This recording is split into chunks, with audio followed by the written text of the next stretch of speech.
Major 3 champions, the LA Thieves.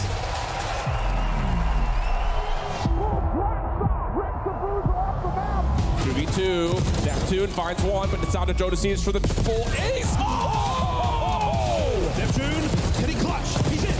Two-piece. Shotzi is able to line up 3. The passion is flowing from Miami, and they have got a massive lead. 2v1, 1v1, and that's the round. People who love me, people who support, I appreciate you guys as always, and everyone else, go f yourself. Obviously got the me versus draws. That probably won't ever end for the next 5 years. Let's boost this up. I had no respect for him. I'm not gonna fist bump him. This guy is begging for fist bumps. 3 times in a row. You think I'm gonna fist bump you the 4th time? Come on. And his brain's not broad. The get face the win. Those guys are frauds, reverse sweep, it's easy.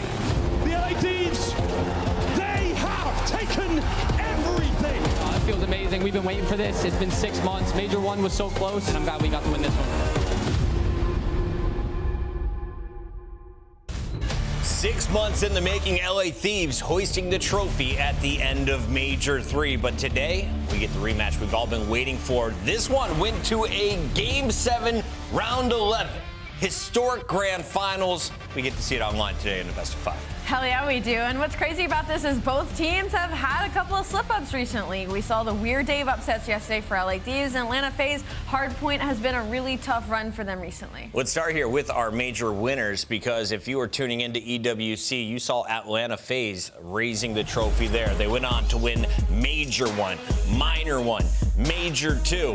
But then it was a top 6 finish at Major 3 where the Thieves were able to take down Vancouver for gold. Yeah, I mean, this is an awesome story, right? You have the dynasty in Atlanta FaZe who have been cementing themselves, and then you got LA Thieves, the super team with some players kind of on their way to being some of the greatest of all time. You look at Hydra and Scrap, you pair them up with Envoy and Ghosty, and now you have yourself a super team demanding the paycheck that they've been getting by winning recently, right? So we have our 2 champions on the season facing off today, and they have answered every question. Thieves have done everything that you needed to see if you're a Thieves fan, besides beat Atlanta FaZe in a meaningful match. So today is a huge moment for the LA Thieves. Atlanta FaZe, one of the most successful teams in CDL history. They built along a very strong core. They've brought in superstars over time, and if it's the regular season, you could expect them to be the top seed. They've done it since the start of the CDL, going all the way back to MW19 nameless. Let's take a look at some of the numbers here, because these guys are powerhouse squads on both sides of the ball, but FaZe has had their number. Yeah, I mean, you've seen it. Like, FaZe have just had these guys' number. We saw it in Major 1, and we haven't seen this match in a while, right? So this is truly exciting, and given where Atlanta FaZe is at, and then also Thieves coming off of an L, this should be ready for fireworks. Let's take a look at the Atlanta FaZe squad that started so hot. Are they able to hang with Thieves today? What do you want to see from the boys playing for down south? Absolutely. I'm almost worried, because had yesterday not gone the way that it went, I probably would have been leaning pretty heavily LA Thieves in this matchup, but it looks like Search and Destroy, might be a little bit of a struggle for them, and they were close, but the other side of things is Atlanta FaZe won through the Search and Destroys versus Vancouver Surge, right? So they go all the way to a Game 5, and so that tells me that we're probably in for a banger today. Hopefully that goes the distance.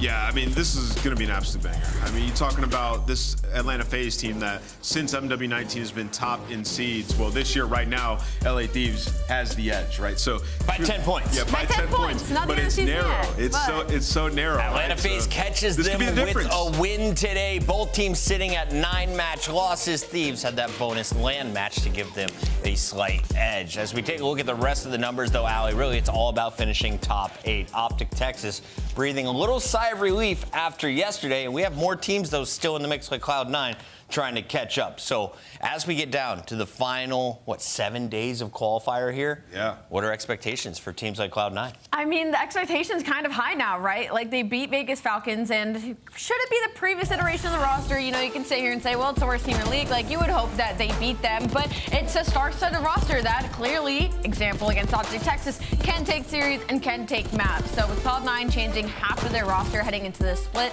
this is a really good look for them, especially considering the team that they're going up against today. And I've asked you a lot of questions about Capsidol. We saw what he could do in the Search and Destroy. Here's a little sample of that, but who is this Spark guy? I mean, we talked about Spark, you know, when they made this roster change. Like, he's a search and destroy specialist. He's a flex player, and, you know, he's coming in to be the complement to Sib, right? So he's going to be filling gaps and just trying to add to the comms. And that's what we saw so far. Everybody contributed in the match versus the Vegas Falcons. And, you know, for this Cloud9 team, all of a sudden, they're looking at it like, hey, we can maybe make it to champs. You know, we're 40 points out. We need to have a winning record going into this event. We obviously have to have a good major, but, you know, you look at Optic and how they had the big win versus Vancouver. Well, now you're playing Toronto. And look who's had their edge this season. It's been Sib and Kremp. So you're in a good spot right now. If you take this Ultra match, this could be massive.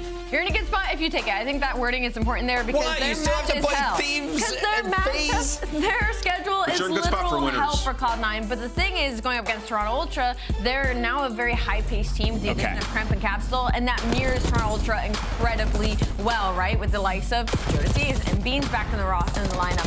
I will say though, when Beans got added back, he had quite a slow start in the respawn. They still ended up closing out the series. Toronto Ultra is still considered a top 4 team, but hoping for some consistency moving down the line. Trap game potential. Toronto clearly the favorites if you're looking at the standings and recent placements, but Cloud9 is showcasing some new power. The question is, though, why has Cloud9 had the edge over Toronto in the previous 2 meetings? They haven't seen each other a lot, but they're now 2-0. Yeah, a couple reasons why. I mean, Jodeci has been effectively shut down in the search and destroy up against Cloud9 with a 0.4 in the game mode, right? Where you're used to him running around taking over, finding bloods, and it just hasn't happened. And then Sib in the hard point against him, a 1.36. He's just played takeover ball when he's played up against the Toronto Ultra. He loves the AR matchup up against Beans and up against Insight. I'm looking forward to this matchup. When is it coming? Well, you guys can catch that battle at 4:30. It is the middle of our 3-match Sunday. We close it out, though, with the banger Atlanta FaZe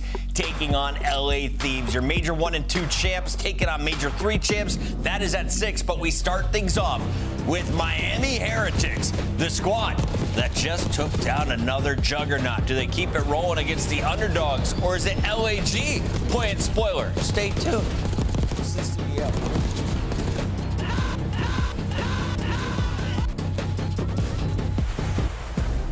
Visit scuff.co/CDL for your chance to win the Road to Champs giveaway and join us at CDL Champs.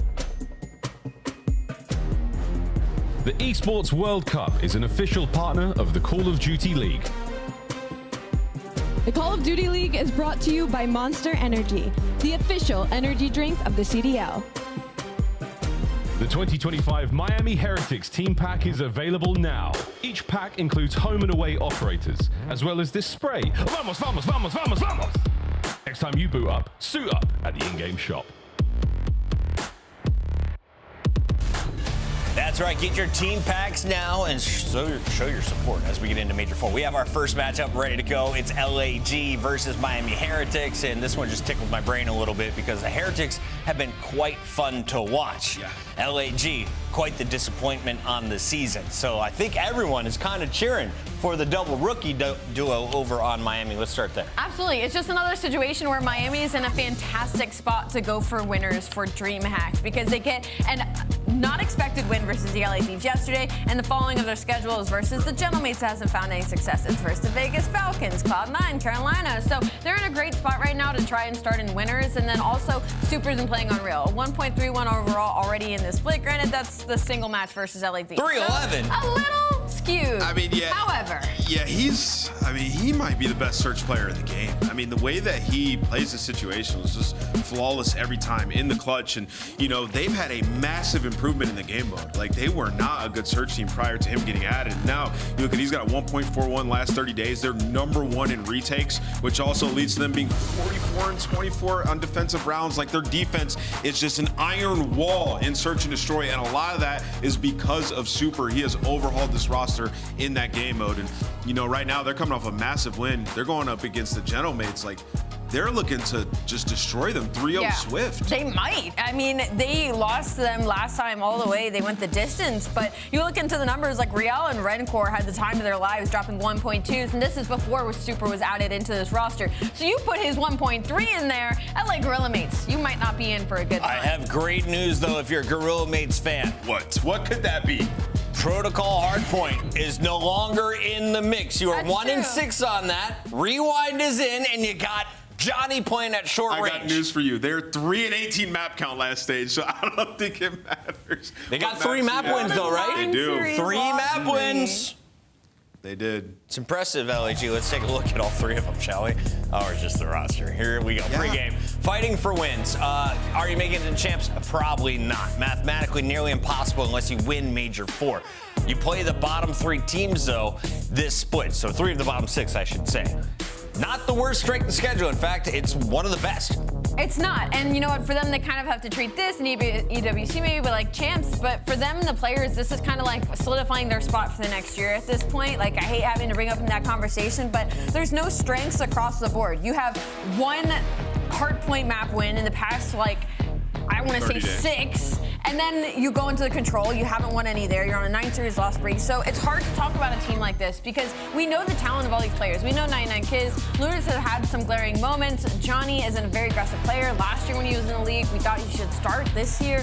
And Fellow, he has been through the trials and tribulations of challengers over and over again. So the vibes are good for LA Gorilla mates, but they got to pull out something special. Yeah, I don't think we do know the talent of all these players. Like Lunars, I'm not sure. Yeah, I don't know what he's brought to the table. Yes, I'm not sure he has a place in the league just yet. I mean, from what we've seen, he's obviously thrown to the Wolves in a terrible situation. But typically when players get picked up, even if their team is buns, they have like a couple takeover moments if they're gonna be a mainstay in the league. So as an AR? He's a nice boy, Ali, but he hasn't done shit on my stats. Yeah, in my opinion, like this stage it's literally a showcase for these guys. Like go out there, try to fry, individually showcase yourself because clearly this team is not going to stick together. LAG playing spoiler, much like the Falcons were able to achieve earlier in the week. And let's take a look. Hacienda will be in it 3 times. Red card, the other 2. What is going on with the hate for all the other maps? Listen, you know I said they had 3 map wins, Chris? Yeah. Well, it was Hacienda in all 3 modes. Whoa! So we got it in hardpoint control and S&D. If you're LAG, that's all you can ask for.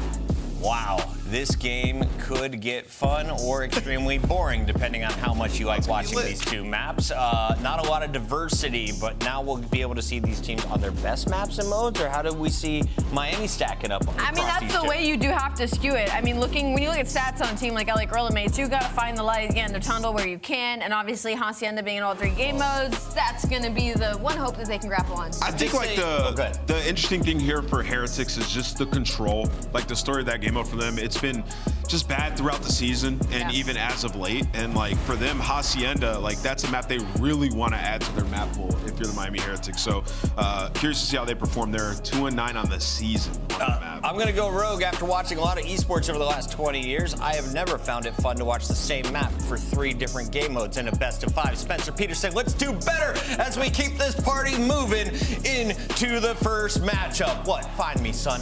Season's almost over. Yeah, this is a road to Major 4 for LAG. I mean, it's not easy, especially with how Optic has looked, Rocker with their back against the wall, and then Boston as well, right? So you got a pretty tough strength of schedule. We just got to see how these players perform, man. They're playing for a spot next year, as Ali mentioned, and you know, Johnny and Lunars are young, still got a long career ahead of them. Left side passes the vibe check. Right side, I'm not sure yet. Kismet, 0 smiles today. He hasn't had a lot to smile about this season. He's a world champ, and we saw the start of the season. We're like, LAG could maybe do something with this roster. You got Lins instead of Hydra. Pretty familiar with what we've seen outside of that. Yeah. No expectations. They got unlucky. I mean, they got. You look at the roster and you're like, I like it. Like, yeah, it could no, work literally. this year. Sometimes that's just how it goes. All right, today they're looking to get it going as we are going into our 4th and final major. It's LAG's first matchup, and I think they lose it to Miami. They took down LA Thieves. Why shouldn't they beat the number 11 team in the league? I can't do it. I have to go with Miami Heretics. I have to go with the numbers. I can't be biased like this, guys. I have to go Vamos. Gentle mate, she's letting you down today. Yeah, Vamos. I got Miami Heretics. They look too clean. All 4 of us went the same way. No. It's going to be yesterday all over again. 4 times this weekend. No, we have all been wrong. Shift and study. We're not Let's wrong. make it 5. No, Miami will win. I don't know. There's just something about this Miami team that I look at. No. Okay, that's fine. No, not happening. It's not happening. All right. I'm just saying, like, there's just something about this Miami team. It hasn't convinced me fully yet. I hear want to you. see it. I hear you, but LAG then, may have that sauce. I hear you, but then when like you look at what Miami has done ever since adding Super, they have 9 hardpoint losses, but 7 of those 9 hardpoint losses are to the best team in hardpoint and Toronto Ultra, who are up there as one of the best teams in hardpoint as well. So if you don't play them, they're basically perfect in 2 modes, hardpoint and search and destroy. That's why I feel like Miami are going to have the heavy advantage in this series, because LAG, ever since making their roster change, you heard name as such on it, 3-18 map count, it's not really been successful on that side. No, it has not. 4 overall wins on the season. Not good. But one of those came against Miami.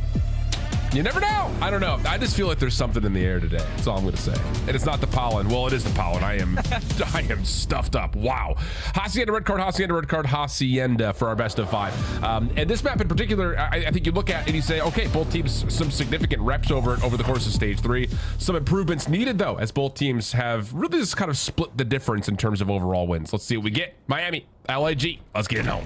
Yeah, it's just watching Miami yesterday versus LAT and the way that they were able to control majority of the map all throughout that game, dominate all the rotations. This is going to be a tall task for LAG to try to contest with this kind of roster. Already 2 kills in favor of Super. You're dominating the hallway presence. You're soaking up all the P one time. Perfect start here for the Heretics. Yeah, looking really solid here for the Heretics indeed. Although Johnny Kismet opens up at least some space to work at through P4. And actually, LAG will get some pretty good time here on P1. Real held over towards Fireplace, going to try to slide that out, has help nearby, and that's Metals who finds the kill as Miami start to work on rotating across the map. Yeah, it's already 2 going to spawn all the way across the map. Miami able to flip the spawns that they want, but they have to locate where Kismet is. Thankfully, walks right into the frame of Super. You're also finding kills off the rotation, and Metals already has the info that the rest of the guys are pushing through the front end. So Miami fully set up off the road. Fellow finds an opening, and still is going to make this a little bit mixing. Okay, a little 50-50 battle still over the top of the hard point. Super will drop. Pinch still on the way here with Real working alongside Metals, and the SMG duo will clean that up to get back into the hard point. But LAG will get a couple of spawns now on the backside of driveway. Help is on the way. Good nade over the top from Super. He tosses that thing from front side double stairs, I believe. Ends up giving Metals a chance, and now all of a sudden you've got a pinch start to develop again for Miami. Yeah, but this has been great work from LAG. Laid off the rotation. You needed to find an opening kill. Fellows able to do it through the water hop up. And now you just make the chaos happen through the middle of the map, are able to flip the spawns, and not really allow Miami to walk away with a majority of the time here at P2. Still 15 seconds to fight for. You don't have the spawns that you want, thinking about that road or the new. But you know, we can walk away with this final 10. We have the numbers. Yeah, Johnny looking for the last exit kill with a scrap. Pistol shots will at least push off Super. He will be fell. And now it's an opportunity to start moving across the map. Miami will spawn 1 more player over towards Boathouse before the hard point opens up. So it's gonna be a bit of a mad dash, but you can see LAG, they know they've lost somebody, and it's Real. Good follow-up from Johnny. Now you can start to keep your eyes forward. Yeah, all your focus is on the front end. If you're Miami and if you're LAG. Contest is going to be here. Fellow just trying to dance around that corner, but going to overextend, force the chow, and unfortunately he's weak, so he's going to fall. Miami have the numbers. You go 3 for 2. Last guy here is going to be Kismet, successful on the first hold. Yeah, really nice from Super. 2 from backside fences. Rencore has not fought over towards top office here. Nade will just bounce over the top as Miami will get the read that LAG have spawned behind. Super for the first, damage onto a second. That's enough for Real. No, thought maybe he could kind of snap find the second, but not the case. And a break does come through for LAG to get us back to close to tie. Yeah, that's big time right there for LAG, because this is the hill where Miami will be able to show their skill versus LAT yesterday. Early off the rotation, majority of the time towards the money hill, and we're always successful on that first push coming in. Basically a tie game. Kills already going down. 2-2 split, but Lunas with a double at least makes it a 1-on-1. Yeah, Kismet able to take that, and LAG will get the numbers here to try to reinforce. Metals tries to beat the timing, but gets caught by a stun. Real next one forward, already committing for the contest, but once again, nades push them back. Miami has to reset up. And they're going to wait for Metals. He's going to try to play through open hall here, so the timing is going to be exquisite in terms of how you have to break this thing open, but Metals will drop. The hit from the front has been diminished. It's 5 in a row for Kismet as LAG hold. Oh, man, they're looking like a completely different roster so far. Okay, LAG. Shut me up real quick saying that you guys didn't have a chance in this series. So far, they've been able to set up properly, find early breaks on some of these money's hills, and just win the trade fights after that. Miami have yet to at least gain 1 second off of this P4 when they were early off the rotation. Luna's effective on the trade. He said, thank you nicely. I'll walk away with this final 10. But the Gorilla mates showing some life here in map 1. Yeah, showing some major life. Up 40 points, open up P1. And Fellow's already there to soak up some time. Johnny not quite able to find 2 from the top side of double stairs, but Fellow down low, still feeling pretty comfortable with the fountain. Still uses kind of his defense mechanism. Metal's able to take him out of the hard point. Now Miami starting to push forward, and that kill onto Looters will allow the Heretics to get some time response. Yeah, it's 3 for 1. Kismet last man standing. That's now all 4 dead. You're able to stabilize on the map and create extra layers. Real just gets aggressive towards top flat. Guns fell all out of his shoes. And now it's still 30 seconds to fight for here at P1. Miami are more focused on maintaining this side of the map. They want to control Spiral so they can have the rotation over towards New. But Johnny and Kismet, they found a couple kills. This is where you got to get aggressive to flip them out. Yep. Yeah, Johnny's already taking the move through P2. You see Miami spawning at well or trying to pick that up. And Johnny will have to play his life here while the exit time at P1 is looking pretty decent for Miami. Johnny just looks the wrong way at the wrong time. So now it's just down to LAG playing for a little bit of scrap, but mostly trying to reflip backside statue. And Super may not have read this, mostly because Kismet's got the Hellstorm in, so everyone has to take cover. 2 kills will drop, and LAG should get spawns here. Oh yeah, Miami gonna spawn so far, unless that kill comes in at the right time. Right court lines up the headshot onto Fellow, allows his teammate to spawn right there next to him towards the back, but it still doesn't matter. The rest of LAG through the front door. Johnny finds a double, and they're still holding. Yeah, but it's still going to be really mixy trying to lock this down after using the Hellstorm. You're thinking that you're in a good spot for this. Trophy system denied. Real for the opener. Johnny doesn't know where he's going. He's trying to pick up the trade, but it's not going to work out. Super from the front has already peeled off 2. Fellow the last one standing. And yeah, that's just one of those moments for LAG that is, yeah, a little bit off of just bad luck with the timing of the kill versus the spawns, but still the focus from inside the hard point, not great. Yeah, that came down to trust right there. Communication wasn't the best. Johnny couldn't figure out where the pressure was coming in. He knew that there was guys coming from driveway, but didn't know if they were going to be already in his face through side door. So catches some bad timing there. You allow Miami to at least walk away with 20 to 25 seconds. Only going to be down by still 25, but the rotation one in favor of LAG. Real trying to contest response. Well, he's going to have a little bit of help here. SMG's moving around the back. Metal's with him. And Rancor from the front has just completely destroyed this setup again. Oh boy, you're starting to feel Miami kick it up a notch here. Johnny in trouble, backside fences, Semtex out, tried to take cover. Real working with them. Super finds the first kill, and Miami will get in the hard point with, again, holding on to spawns, and now Super's getting activated. 20 and 12, 3 in a row, looking for more on the outside of fences, but you can just play his life from here. Yeah, superpower activated. I got the SMG in my hand. Let me just try and finesse a little bit. Eventually is gonna fall, but all that pressure there from Super allows his team to get right back into this game, take a slight lead going off the rotation over towards New. Again, they win the rotation, but LAG, the only reason why they've been in this game because they find successful breaks really early on into these money hills. It was Kismet last time we were here. Kismet to kick us off for the opener. Super and Red Core respond. Fellow off the pinch. Good for 1. And then the follow-up onto Johnny is even better. So tie game 151-151. Miami refighting back on in. Kismet for 1. From the side door, pops up to find a second. And Super is just looking for an angle, looking to take someone out of the hard point. That eventually gets Kismet. That is enough for the contest. Good discipline here from Super, but Lunar's there to respond, and LAG will hold. Yeah, you're just choosing your chows wisely. There's no need to overextend. Give him a free opening kill. As long as we keep on trading, we're going to continue to hold on to this money hill. Final 30 seconds here at P4. A big pinch coming on the horizon there from Super. He wins the one-on-one. You got the numbers. You got the 4v2. You just got to take care of Fellow, and his final 20 is yours. Yeah, going to be about a tie game here through our second set of hills. LAG trying to get themselves a first hardpoint win in a while as we go over to an LAG. Listen it. Okay, yo, one's out low fire. Okay, low fire. Open. I went right. Okay, all right, they have our side. I'm gonna pinch. I'm gonna full pinch. I hear. I'm coming top to you. Hold on, give me a sec, John. The rock. Rock. We can try open, John. We can try. Okay, hold on. Wait. I'm trying open now. Closed. All right. I don't see anything open. They're just playing tight. They're playing close. Close. Play your kills. You're good. Yeah, one is mid, right? Yeah, I spawned. Yeah, okay, one is spawned. Yeah, pinch office. One more open. One more out open. I'm spawning out office. Nice. One could have split in. He's in you. Dead. Okay, nice. Get that time. I got in from you. He's 10 spawn. Top left. Yeah, and top close. Super top close. One shot close. He's hitting up left. I'm gonna get deep left. I'm gonna get deep left. One shot. I spawned out, boys. I'll play. Went close. He went top. Play for now. I will play for the time. I don't see anything well right now. Go in the back of me. In the back. Metal's dead. No. Okay, they're gonna aim me in the back, please. He's in new. On top, they're gonna aim me in the back. In new. One shot metal. There's two new. Rock. I hear you. Dead. Go wins. I spawn Nice. well. One more new. Metal. Coming new. Metal and super. They're in front of me. Okay, I'm needing this time. I need this time. I need this time. Super's in there, yeah. Nice, get up. I'm playing the back. I have the back. Okay, I have the back. They're spawning out well. I'm holding your front. I'm holding your front. I hear you. I'm playing the back G-Wagon, bro. Yo, one's already deep. Yo, I can bump. okay, one more well. One more well. They could be well. I'm not really. They could be there. Rancor could be in the back. They're side door. Okay. They're banging that. Two lobby. Okay. I want to help him. I just blew up. Nice. One shot, hold on. Hurry up, Don. One more in the front, Real. Nice. Let's go, John. One shot. I'm coming, brother. Get our Zig. Good 30, bro. I'm getting your mid. Hold on. Okay, could be wall. Good. One Zig. Or close set. I'm one shot. Could be wall. Get my time. Nothing well. They have to be Zig. Go in. I'm running for it.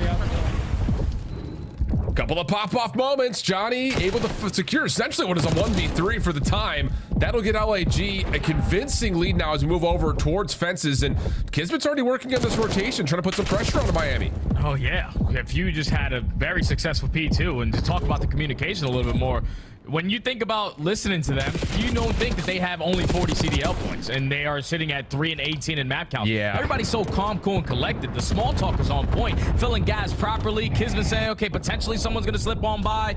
They're just picking up on all the little things. There's no reason why this team is as bad as they are, at least on the pages. Oh, well, Kismet not able to get up and into 10. Does find the kill before the time runs out on the play for him. So now Lunars will take that position. Fellow watching over towards the backside of the staircase, but the Heretics pushing forward. Super, a nice route. Creates an extra layer in front of the hard point, and all of a sudden the Heretics have a chance to tie this game back up. Yeah, realistically though, if you're LAG, you want to contest this all the way to the very end. Don't give Miami a hefty lead going over towards the Money Hill at P4. Make this a battle all the way to the very end. You got the numbers to still walk away with that final 10, but again, off the rotation, Miami have the numbers. Can we finally win some gunfights to hold down this hill? I don't know what took Super so long to get into the CDL. He has been everything for this team. 233, 218. Trophy system in Miami in the hard point for now.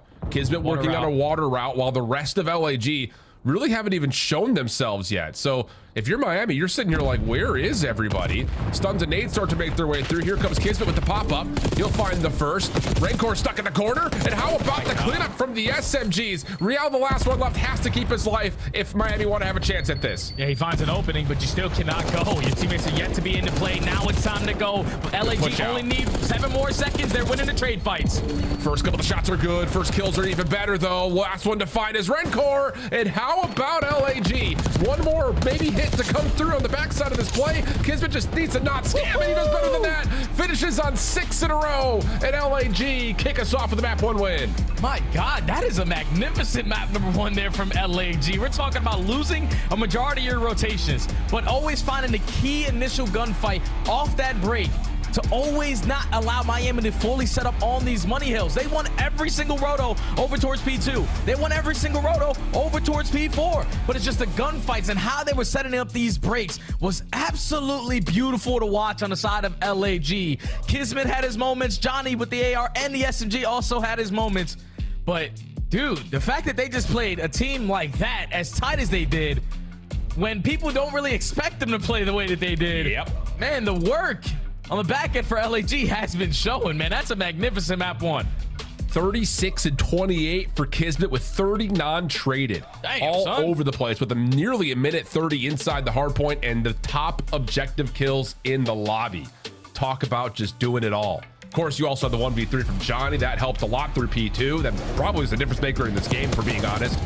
And honestly, just kind of looking at how the ARs had played, Lunars and Fellow did a really nice job of making sure that the SMGs had space to work with. I mean, they may not have had the best stat lines ever, but they did the job when they needed to do, especially, I think, around going from 2 to 3 and then again around P4 a couple of different times. Yeah, and the good thing about, like, with players like Fellow and Lunars is that they can do it with different weapons in hand. You saw Fellow multiple times on that map whip out the Jackal, hit up flank routes, do spiral, and just find openings for his teammates to have different approaches of attack, and it worked out to basically perfect there in that map number 1. And now you're feeling really good if you're LAG, because you're going up against a squad who just took down LAT, the best team in the game right now at Major 3. They clutched up in a game 5, and you're already starting up 1-0 in this series with a pretty easy schedule here in Major 4 qualifiers for your chance to make winners bracket.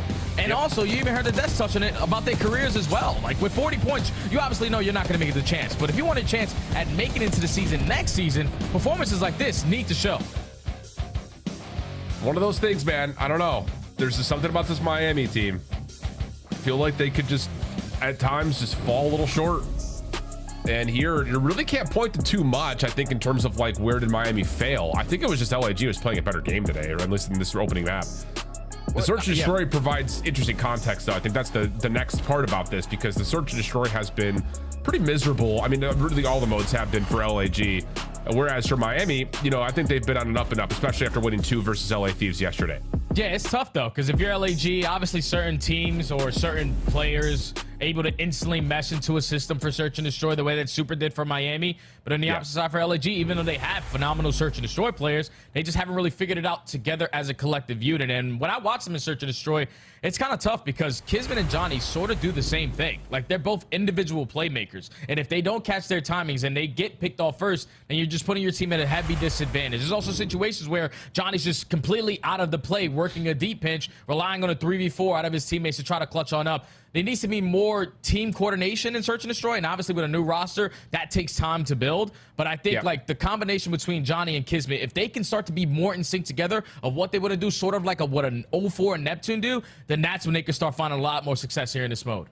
I agree, and I think just looking at this map, it doesn't matter that they've well rehearsed. But on the other side, talking about additions into squads and just providing instant improvements, Super has been that guy. Yesterday, he was all over LA Thieves. Again, the tallies were pretty darn convincing. They had a 6-5 and a 6-4 win. That was on a Hacian and Rewind combination. But more importantly, the map 5, how big did Super come up? 3 different individual clutches and a 4.0 KD. He just took over. Oh yeah, he definitely took over. A 16-4, 4.0 KD performance versus a champion that just walked away from our most recent major. You gotta be feeling good, but Super almost let that one round away with the Envoy with the 1v3 where he decided not to plant the bomb, but he made for it in the following round. He's just been a difference maker for Miami. You heard every time Metal jumps into an interview how this young man has been able to coordinate their game plan, how he's been able to set up their teammates for success. And I just need to see more of an evolution in their Search and Destroy, because I feel like they have the aggressors, they have the playmakers, but just sometimes Real and Metals try to do too much. And if you do too much without any information and give up your life for free, that's when you give teams chances. A map like Red Car, though, where obviously you're going to be able to spread the map pretty drastically around the map. You just want to make sure you're not that first one just giving up your life for free. Yeah, well, it's going to be offense here for LAG. Looking towards B. It's a little crawl up through the bleachers. The only defender here at the moment is Real. The question will be, with Miami pushing up onto Fellow, how much of this has he actually read? And it looks like he hasn't actually read much of this at all, as he's backed down completely. And now you've got to just gut check it over towards B. And unfortunately, Johnny kind of backs away from the play right into the arms of Kismet, who gets tallied for the team kill. And then you lose Lunars, and this round has fallen apart. Yeah, 4v2. You already have a pinch coming in from Metals behind Fellow, and he's going to be unaware, unaccounted for. He's just giving the information to my teammates. Okay, they're inside the B site, so just hold our spawn. We have the numbers, trade it out. Yeah, round 1 goes to us. Yeah, that's just one of those rounds that I don't think Fellow sees either of those two players pushing up where they were. That's difficult. But then on top of that, once you get that read, you're saying go B, go B, go B if they're pushing up on me, and you just don't get a read on where the defender is, and you run into your teammate who's already trying to pre-fire it down. So tough seeds. That's literally what it comes down to. Fellow gives the comm. Okay, there's a lot of pressure over towards Hedges, so let's just instantly hit out B. We have the numbers, but just not predicting once that door gets cracked open, where the defender was sitting on the side of Miami. Fortunately, leads to a team kill. Then Rencore striking for a kill. Instant numbers advantage to Miami. They secure the first round. Now it's their time for the offense, where this is the side of Search and Destroy that they need to work on. Like, post plants are not the best. The first bloods aren't the best. This is where they can take their S&D a whole nother level. Well, we'll see if they can find a way to get that going here. Just kind of feeling out the defense with the trophy system to keep Real safe over towards the B side of the map while everyone else is pushing over through stage. Do they have a look at the player over at top third? Doesn't matter because Metals is taking away a lot of space and has already moved up towards A. And yeah, if I've got this for free, why not go ahead and plant it? And I don't know if Fellow was able to spot that cross with Metals going towards the A side, but now you definitely know someone is definitely close. Bomb gets planted. Fellow's able to strike for the first blood. Real makes it a 3v3 though, 35 seconds. And LG are still being held back. They can't get on towards the site, really even in the vicinity of the site. Kismet a couple of shots at range, can't finish off the kill. And now he's stuck. Lunars has already been shot at. He gets isolated, leaving Kismet to the 1v3. First shot's good. Dance with the second, doesn't finish it off, but the help was there regardless, and Miami will go up 2-0. That's 2 times now where Miami have gotten a jump on them just sneaking up on them. Like no information gained early on. The fellow watching the crosses. He's thinking A-bomb is clear. Let me just hold down this soccer position. But then once that bomb goes down, no one's in a position on the side of LAG to try to contest it. You had a flank being developed, but Real secures that one-on-one. So then it all relies on everyone just dropping out through the side window, fighting gunfights at soccer. And if they don't go your way, it's just an easy hold there for Miami in the post plan. Got to contest it. We know that one thing that Miami's been really pushing is trying to get those post plant setups better. Here we go. LAG nades over towards Hedges. No one home for Miami. They've already pushed aggressively up the middle of the map, but this time Lunars has seen it. Nade also tags onto one more member inside P1, and Johnny will take care of that damage. This is just a really good breakdown in terms of how LAG kind of dissect the map and read where this Miami defense is. Oh, the Meadows at least makes it a 2v2. Kismet instantly there for the response. Now Rencore, potentially the rookie of the year so far in a 1v2, already spotted by Johnny. Knows he has to commit on the gunfight. And LAG with the aggression put one on the board. It's really more of just LAG respond to Miami's aggression. I mean, you get Lunars for the first. Miami just pushing right down through Ticket, trying to support him with the player up top. That doesn't work out. And then the nade over the top actually hits the player in the corner. Makes for an easier second follow-up kill. So LAG, not, you know, the first time through, Fellow kind of misses the read on Miami's aggression on the defense. Lunars much more privy to it, makes them punish, and that's a good first round.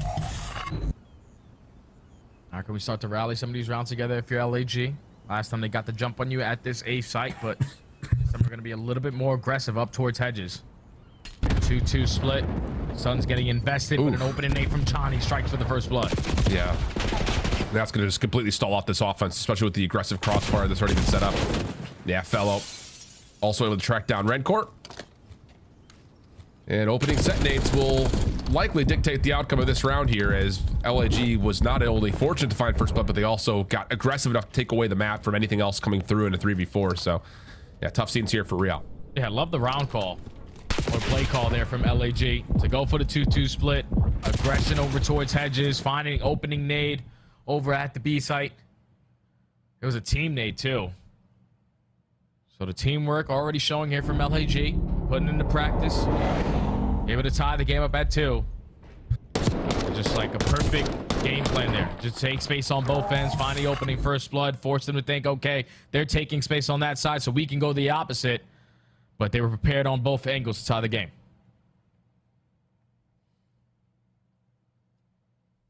Okay. After Miami showing 2 straight aggressive rounds on the defense, do you play something a little bit more traditional here? I have to feel like you probably do. It looks like just based off their split off, it will be something a little bit more passive. You will get some attention here for Rencore over through the backside at Ticket. Johnny trying to follow up on that information, but an aid from Rencore lands onto Lunars.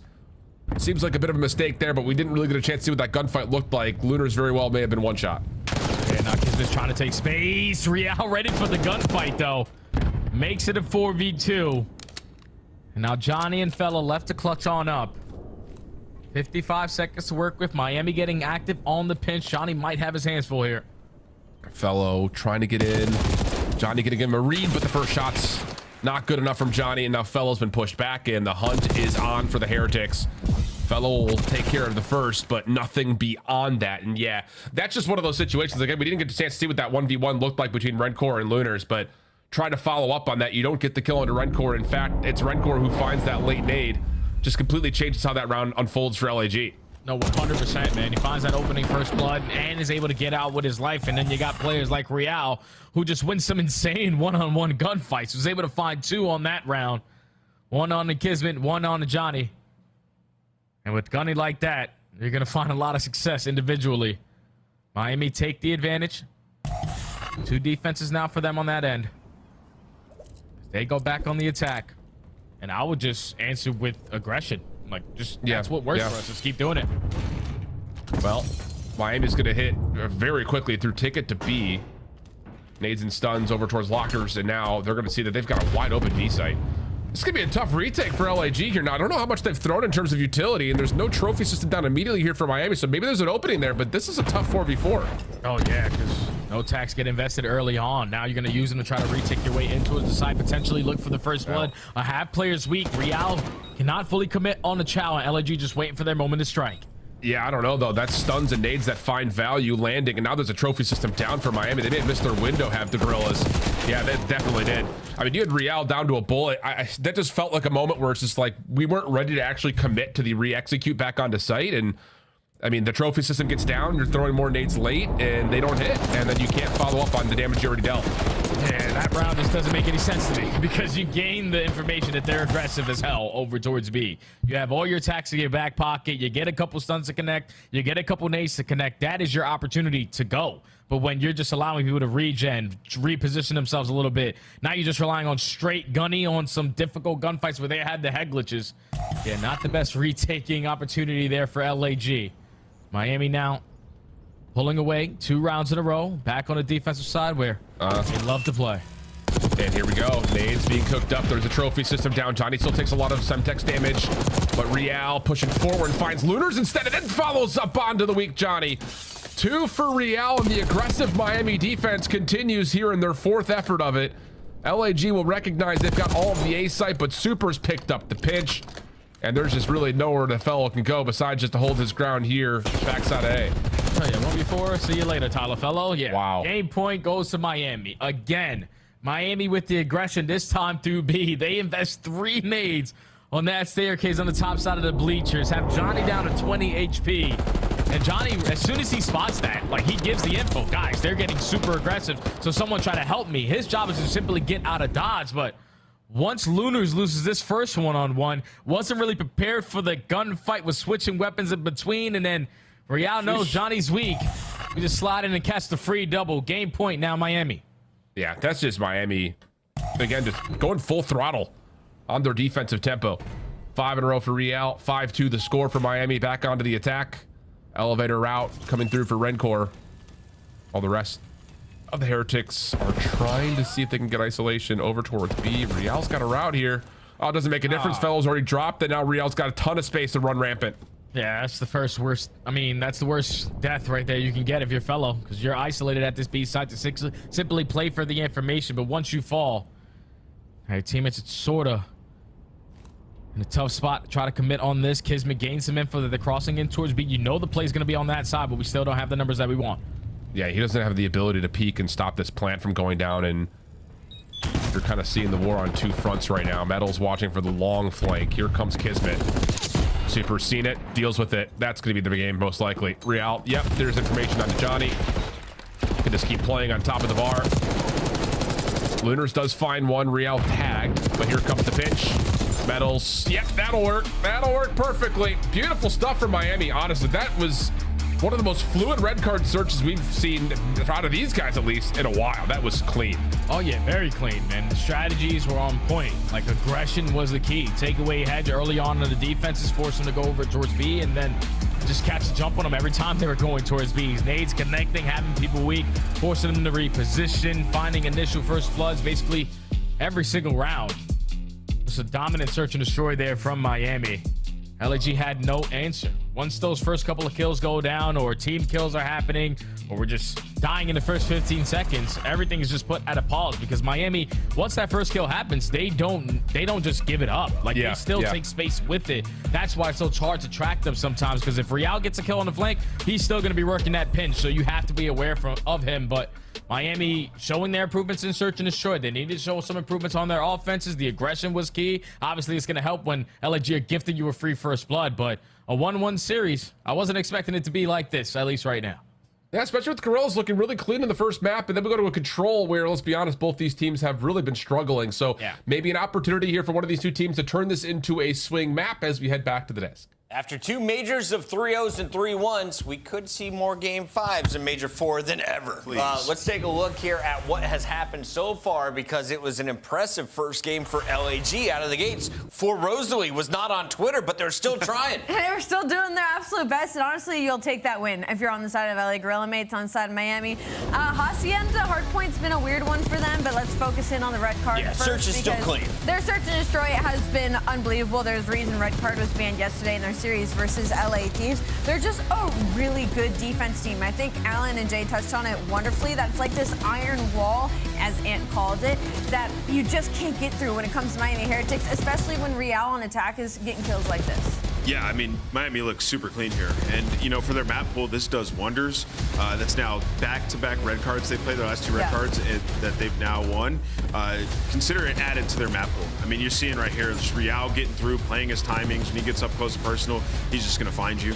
Then Super on the other side of things, like, he knows exactly what Real's doing and the impact that he's creating, so Super knows the space that he can take, right? So this is the chemistry that they've built so far with this roster, and you just seen it in full force. Like, LAG were guessing the entire time, had no idea what Miami was up to. LAG, you are playing against a Miami team that took out Atlanta on land, that took out LA Thieves just a day ago. And you're at 1-1 going into a Game 3. I'll consider that a dub. Right? Not a bad first half, but you still got plenty to go in the second half, and we are guaranteed 2 more games. What can we look forward to in more Respawn's? Yeah, I mean, some good teamwork from LAG. We have never been able to do a telestration clip for LAG, so I'm pretty, do we have one today? Pretty excited. We do have one. Listen, LAG in that first map, I mean, they had some really good breaks. So let's jump into the quick scope and let's look at the final break here and just the teamwork. Like, let's jump into their minds as they're setting up this final break, right? So you got number 6. That's going to be Kismet, okay? And we're going to talk about what he does here. So this is on rotation. They need a break to win this. They have a general idea on what people are going to be trying to do. Either they're going to be trying to repinch or they're just going to be trying to set up here, right? So we have to go through the steps. Step 1, get somebody in position to be the catalyst for the break. That's Kismet. He's the step 1. He's going to go over to this corner and then he's just going to wait here, right? So now we have to get everybody in position so we can attack simultaneously. So what do? We got Johnny. He's going to be the guy here holding the push through, just trying to lay some shots down and make sure nobody can come through that angle. And now we have to get top hall and make sure we clear our pinches. So you're going to have Fellow. He's going to clear all the way through Secret. He's going to peek for the pinch, because as you see, there's always going to be a player watching that or getting active on rotation trying to pinch you out through hallway, right? So he's going to glance at that. Once he notices nobody's there, number 7 and number 8, they're going to pinch the hallways at the exact same time and clear those corners, right? So as soon as everything's cleared, you're going to see all the arrows on the LAG side of the minimap attack at the same exact time. So the catalyst here is Kismet. Get yourself into a position.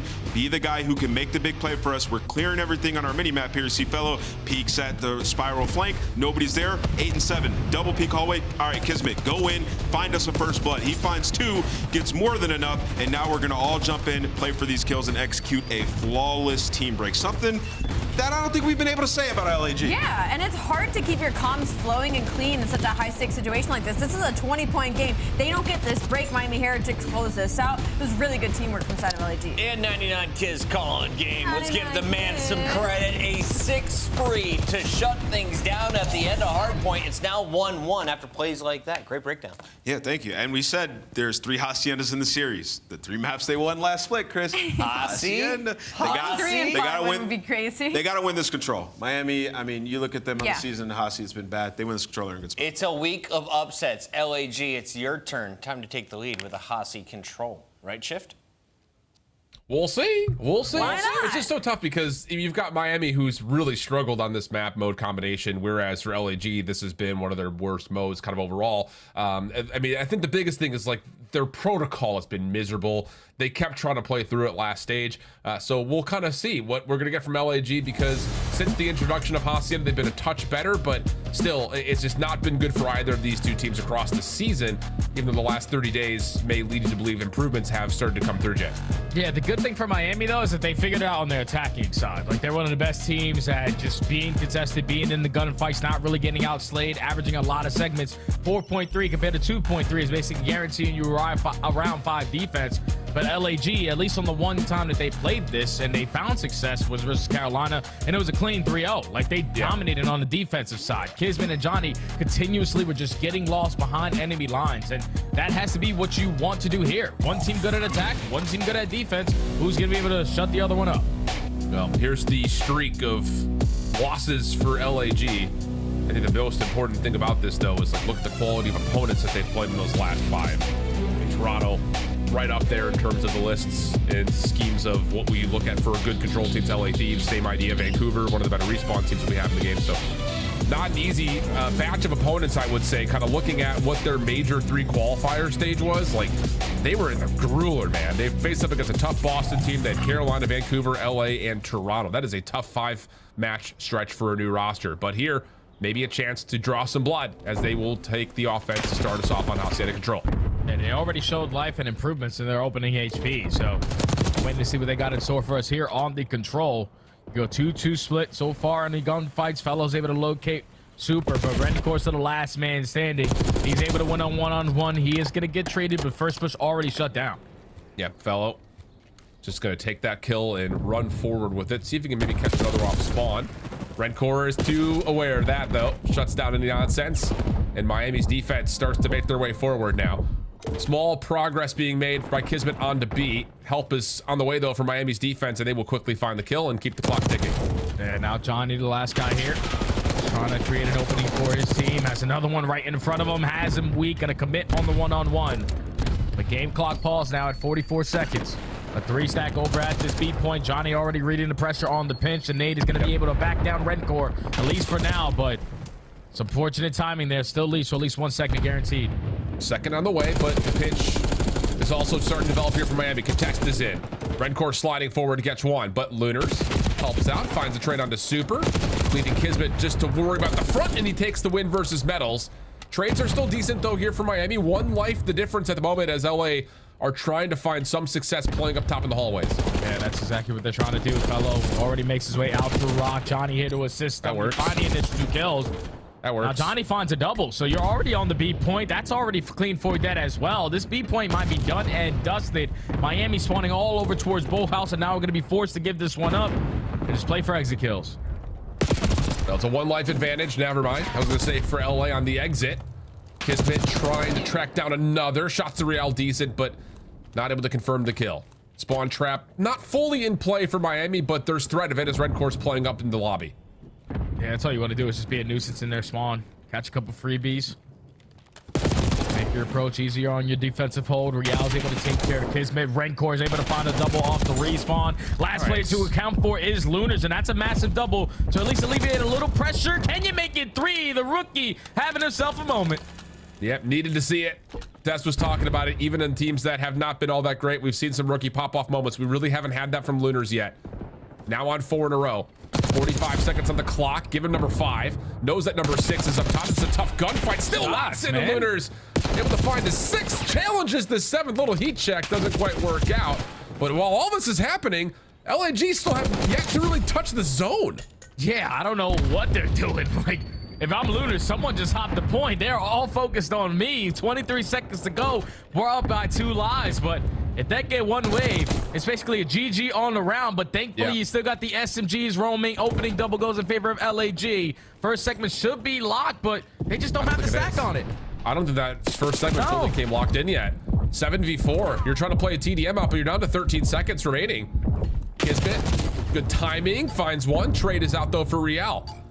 3v5. Johnny's already stuck.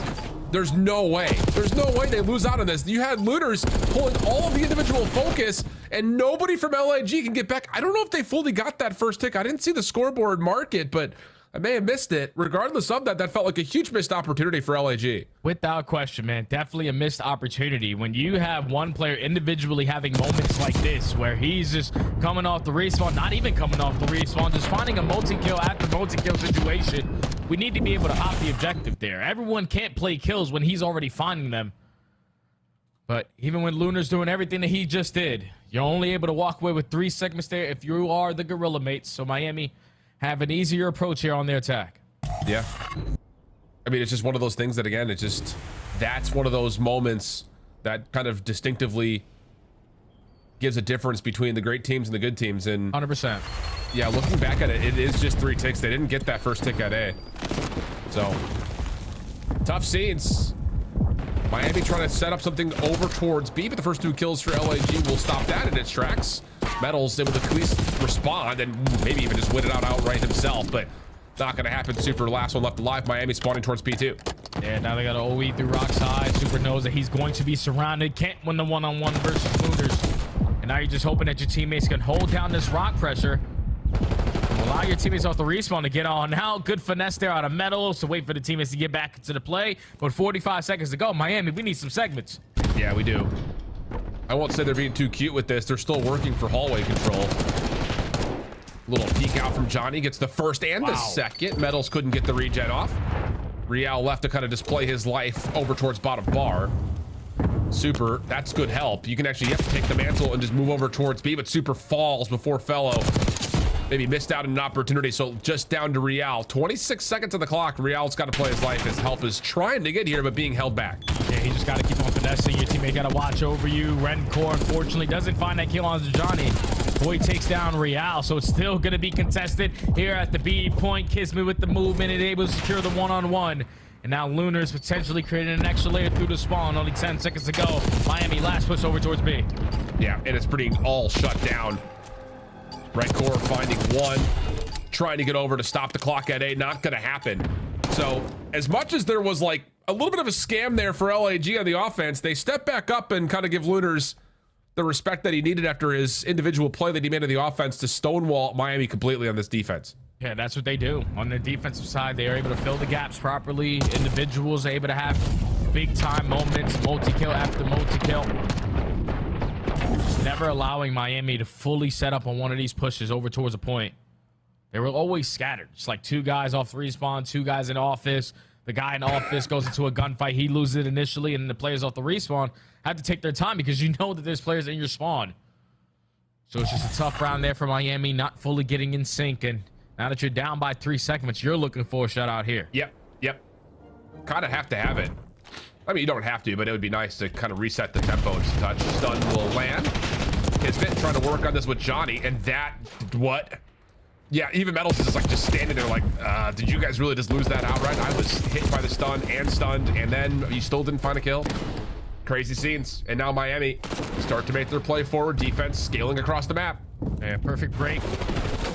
Go 3 for 4, or 1 for 4 in the initial gunfights, and now it's already been 35 seconds wiped off the game clock, and LAG is still wasting time working out of your spawn. Metals, big gunfight there versus Kismet. Super off the flank, finds a second one in air, just keeping LAG stagnant off the respawn. This is not fun. Yeah, this is a stagger after stagger. Rencore, spiral, that works. Yeah, this is not fun if you're LAG. 6 life deficit. And I think the thing is, you just got to get together and kind of clear this out as a squad. Finally, they get Rencore out of position. Real going to try to pick up the baton and make a play off the other pinch. Oh my Super God. doing the same thing, and that's just an absolute laser beam from Real. And yeah, LAG are not getting out of spawn here. Real for the easy follow-up on the Lunars. More from the front door, runs out of ammunition, but Metals is there to pick it up. And you want to talk about a perfect defense, you just got one if you're Miami. Yeah, it doesn't get any better than this. 25v13, still got everyone roaming in their spawn. Player's gonna end a little bit on a streak. Rencore on 3, Super on 2, but you needed a shutout round to give yourself a better chance here. Potentially close out this map, and yeah, just all smiles there because that one was way too easy there for Miami. Yeah. I mean, the opening breakoff just turns into this passing of the baton between Rencore and I think it was Metals on the other side initially. But then when both SMGs get forward and the ARs are locking down their backside and look the long lanes, it's impossible. I mean, you had players literally watching LAG spawn up and then taking shots at them. Crazy scenes. But it's also too, Alan, like with the ARs as well, even though they're watching their lanes, they're still getting aggressive on those lanes as well. If you're expecting just Metals and Real to work pinches, no, Super's already flanking through your P2 side door and shooting you in the back. So Miami just consistently staying active in their respawns. Looking to stay active here on their attack, but already off the break off, 2 kills going in favor of LAG. Now they're looking for a shutout again. Yep, you got a well push up from Kismet. Johnny watching the fireplace howl away while the rest of LAG are just making sure nobody pushes over through Rock Hall. Kills are decent though here for Miami. 3 members still pushing forward. Fellow's the only one in their way, and Metals just gets like a stray bullet to connect. That makes life a little bit easier for Rencore, and now the clock is paused at 58 seconds with Miami just using Real to kind of play a bit of a, spawn killer. Turned around though, Fellow pops up from behind, leaving Metals by himself, and as he drops, LAG will continue to storm forward, not giving away a single tick yet. Yeah, missed time that pinch right there out of Real. They made a big time play there for some segments at that B point, but Kismet on the other end, he was being the nuisance behind enemy lines, and he was able to secure a bunch of one-on-ones, not really allow Miami to put all of their focus off the players coming off the respawn, because he was just playing his life so well. So first segment still being worked on at A. It already gets cleared on out. Metal's trying to make something happen over at the B point, but he's going to be surrounded. You don't have the numbers. Yeah, Metals, though, does get a little bit of vacancy here at connector. Nade will tag him. He backs away. LAG still trying to force this double team out. This is good damage here for Metals, but he's getting pinched up by Kismet. Rencore and Super, though, provide the kills they need to keep this play alive on the A zone. They're not going to finish the second tick. Instead, they're going to rotate over and try to get B done. So one tick done at A. First tick at B looking likely. Real up top at office only finding one. And that means that this play at B has to find success if you're Miami. You need to win some one-on-ones. Rencore able to at least win the first. Gonna get shot over the top. Metals trying to play for the trade, but Lunars with the movement is already finessed his way back to his teammates back into play. 24 seconds. Real putting the game clock at a pause here at the A point, but all of Miami coming off the respawn. And all if you're LG, just win on one-on-one. Yep. That's all you have to do, but maybe easier said than done. Lunars off the pinch, still getting lost. The Rencore with the shutdown has to make the play forward. Fellow would be in his way, and instead of going over to B, it'll be Miami trying to survive on the A point. Second tick at A does get locked. Is there anyone else who can possibly touch? Super goes for it, but is shut down. Metals over the top, finds elimination onto Johnny, but can't touch. So we'll go to a round 5, but that's 3 ticks secured by Miami. I just think that Miami, the way that they were able to outslay in that one defensive round, scoreboard is broken. I was trying to tally up the kills. I think that they should be the team on defense just by capitalizing on that final segment at that A point. Big plays initially out of the SMGs to create space. You needed to earn yourself a couple segments. But if you got that third one locked in, they should be the defensive squad on round 5. Yeah, that round 3 defense was so dominant. I would be led to believe the same thing that you do, Jay, that it should be Miami on the defense, but yep, sure is. All right. Got to find a way to make it happen here for your LAG. Again, it feels like a huge missed opportunity in round number 1. Can you successfully find some sort of a break off to get your offense going? Because last time around, they just didn't win any gunfights. And Miami was instantly spawn trapping you. This time, much better, as they're going to get early. Fellow on to B. Lunars helping him out over the top. There you go, 3-2 on the trades. First segment at B should basically be guaranteed, but it's still only a solo capture. So Miami are going to have the numbers to try to reinforce their way back on. Then Luna's going to be stuck between a rock and a hard place, and everyone falls at that B point. So now Miami can get aggressive. Rencore gets the better of Johnny, and now you know, if you're Metals, they're all going to be on me. Someone come help. Yep. Yeah, that's just another one of those moments for LAG. It's just like you at least evenly out-trade the break off to get on to B, but where's our follow-up? Like, what is our protocol after that in the mid-round? Because we can't be letting Miami just walk in and contest our solo capture on towards B with no help whatsoever. 23 plays 21. LAG. Oh, boy. Back to within the realm of spawn trap territory, but a breakthrough does start to come out. Rencore, this would be a big one if he could find a way to win it, and he does. So the last members for Los Angeles Girls are just on the point. Yeah, now you're trapped. Already the first gunfight, the wall bang good enough for Metals to take care of Fellow. Now Lunar's last man standing. Can he have a big individual play again around this thin area? Unfortunately, timing is not going to be on his side.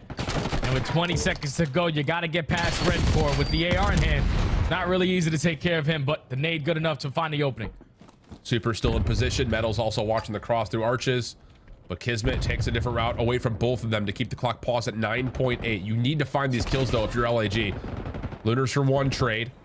Metal still hanging. Kismet taken out of the zone. Clock continues to take in the second kill is there for Miami. There's the third. And that will be likely the round unless Johnny can get onto A.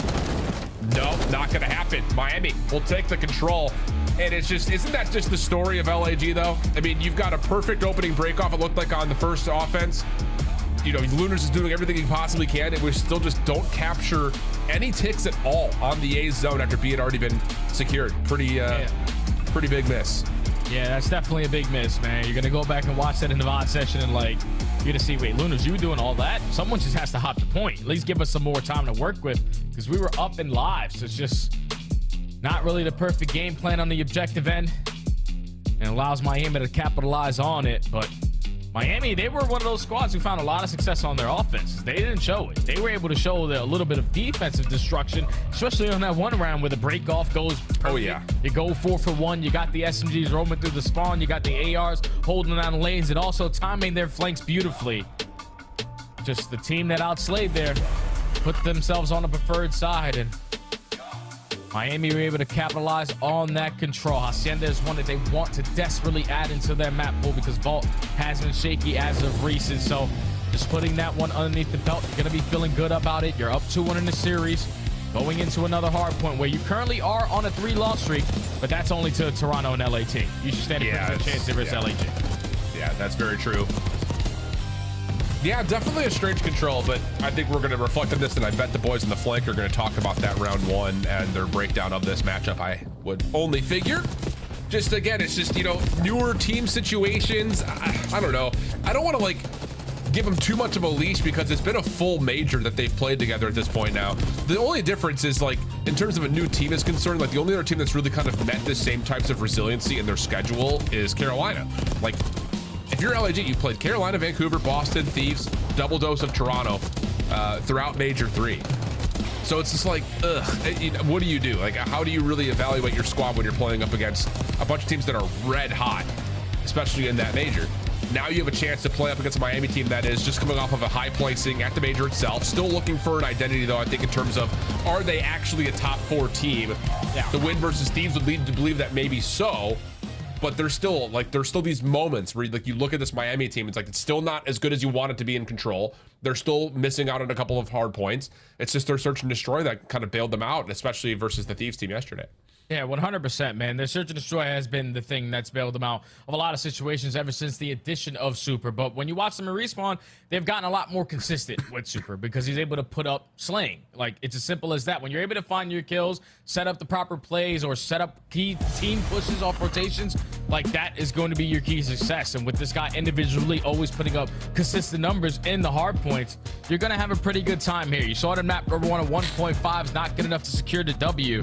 But Kismet was the playmaker. Like, he was hitting all the routes, finding opening doubles. And if you allow LAG to find breaks the way that they did when you were dominating off the rotations, you're never going to win hard points like that. Yeah, that's very true.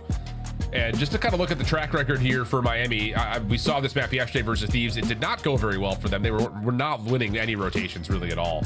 But that's not just an isolated story. They played this map versus Toronto at the major and as well versus Thieves, and it didn't go very well for them there either. Now, in terms of like total reps, it's like the 3rd, 4th map in their pool. They're just a hard, we'll see what happens with Rewind, but you know, they really weren't, you know, a major protocol threat. So this feels like with Rewind now in the pool instead of protocol, you need to add something else into the map pool if you're Miami and you want to, again, be a solidified top 4 team in the game.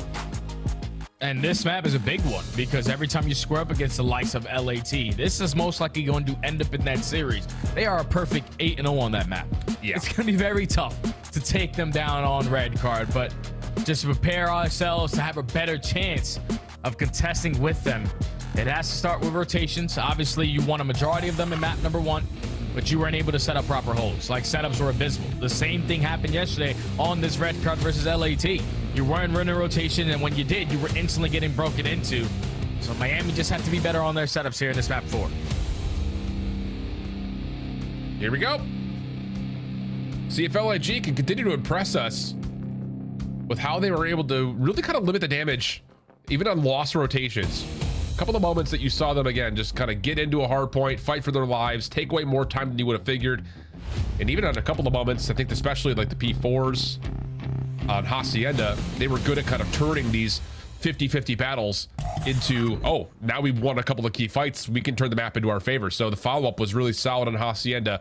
The question will be asked if they can do the same thing here on red card. Very different style of hard point, to be sure.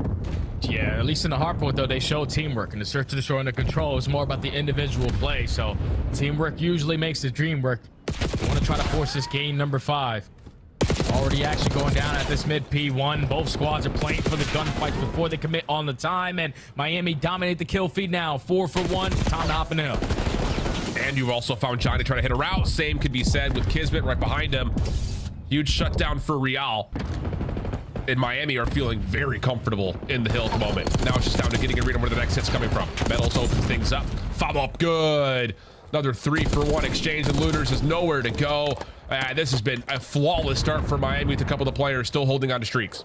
Oh, and if you allow Metals to have a hot start to start this game and he continues on that hot streak, yeah, you're not going to have a fun time. He's the X factor for this Miami squad. When you talk about their HP game, if he can go off, you're going to stand a pretty good chance at winning the map. A 6-2 start.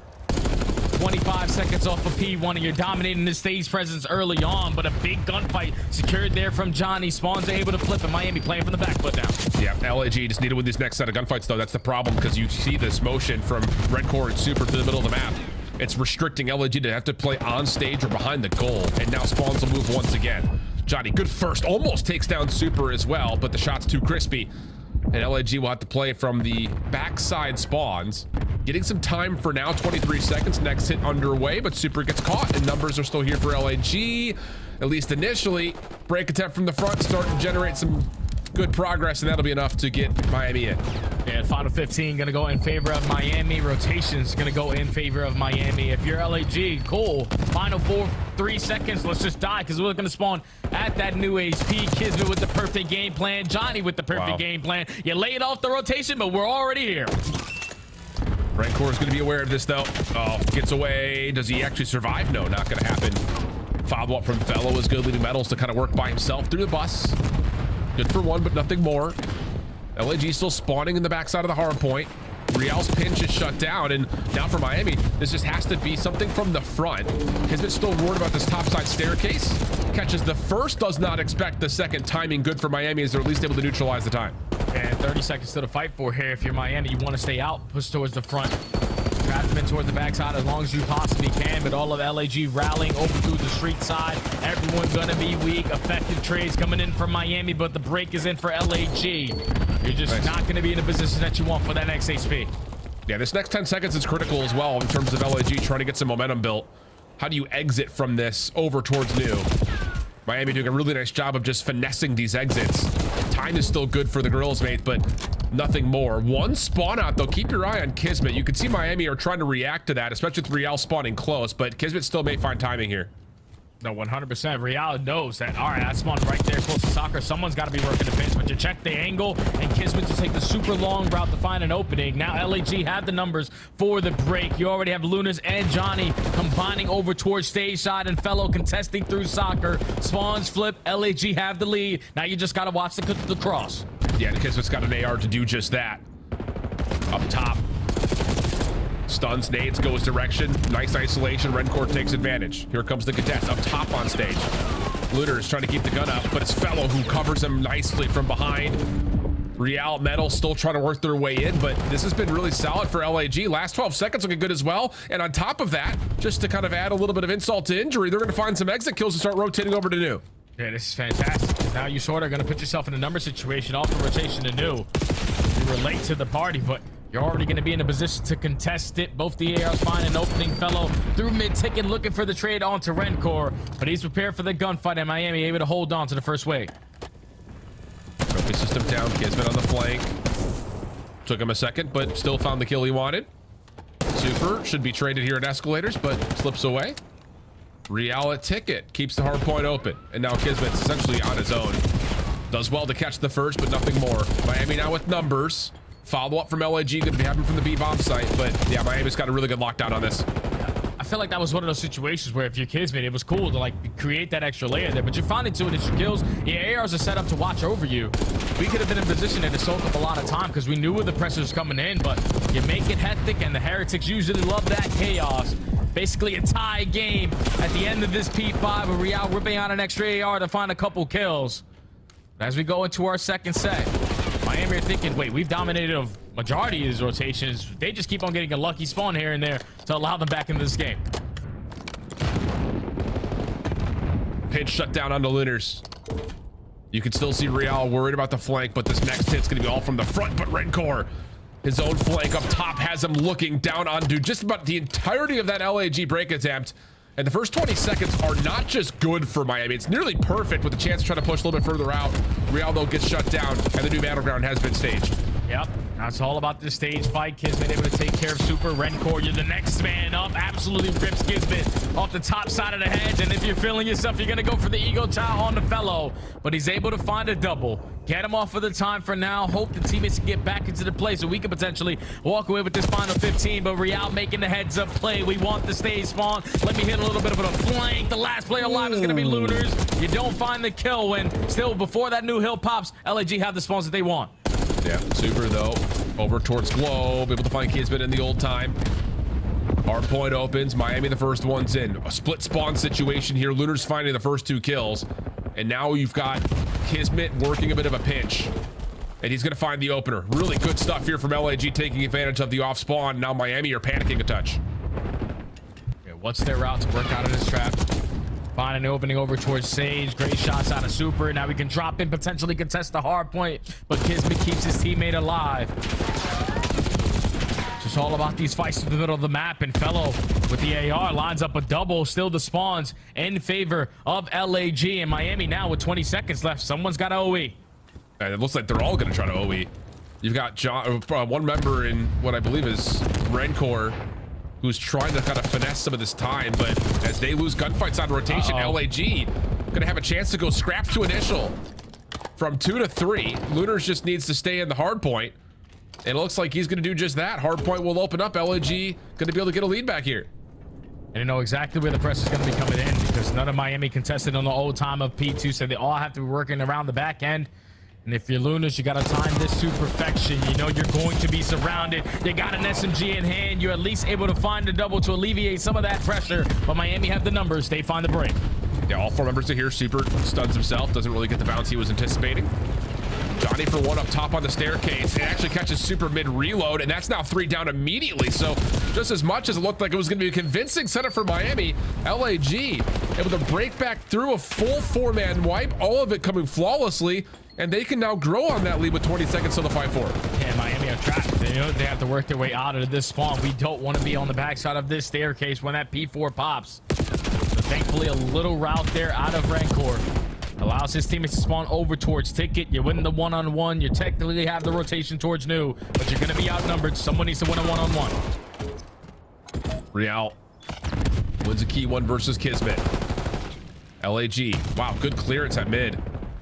And they get the 1v1 win into Real on the backside. So now you've got LAG just trying to push out the member inside the hard point. It's Metals, last one left. A little bit of team damage, but it's inevitable. Metals will fall, and LAG will get their break. Johnny's on 1, 6 in a row. Snap up to Rencor will work out. 7 in a row for him. And a little bit more hard point time. He may get the Hellstorm to put this map out of reach. Oh my God, Lunars is lining them up, peppering everyone across the map. The early break has led to a lot of successful time here at the stage hill. LAG, ever since the addition of Fellow and Johnny to this lineup, they have yet to force a game number 5. They breached that 200-point mark. Miami, no, we can't give up all this time for free, but we need time at new HP. Yeah, Hellstorm gets earned, not just for Lunars, but Fellow soaking up the hill has gotten a second one. So you got to be thinking for LAG, you're setting up this move over towards Bleachers by using one of the 2 of those. 50-point game. Lunars, good timing on this route. Will catch 1 for free. They don't know where exactly Super is, but Kismet able to sniff him out. That very well may be game right there. I mean, this is going to be so tough for Miami to work their way back in against 2 Hellstorms. Oh, but Rancor finds a double. Rancor is able to find a triple. So if you're LAG, this is immediately time where someone off the respawn is investing one of those Hellstorms, but just going to rely on the gunny, trying to work your way out of this little bit of a trap that they got going on. Kismet is able to find 1. Lunar's effective on the trade, but it's still Miami holding potentially for the final 25. Yeah, here's Fellow calling his in. Ordnance gets set out, clears off the hard point. Johnny gets another win on top of that. And Lunars, doesn't actually get the win under Rencor. Follow from Johnny, though, is good at the stairs. But that's only enough to keep the hard point open. Not enough to get LAG back on. Real's in a really good spot playing frontside staircase. Kismet, though, has seen it. Not enough to get the kill, but enough to at least have the awareness that there's trouble on the way, and then eventually snaps to find Real from behind. Only need 40 points. If you're LAG, you look for a couple kills in sync. At least for now, you know you have ticket presence. Just gotta watch out from head side because Real's trying to take care of Kismet on towards the point. The air is able to keep him alive, and LG just need to continue on holding because they're slaying them to bits. Yeah, they're looking really solid right now over the top of P1. Lunars just making sure nobody hits over through tickets. I mean, no one's actually watching over his mid.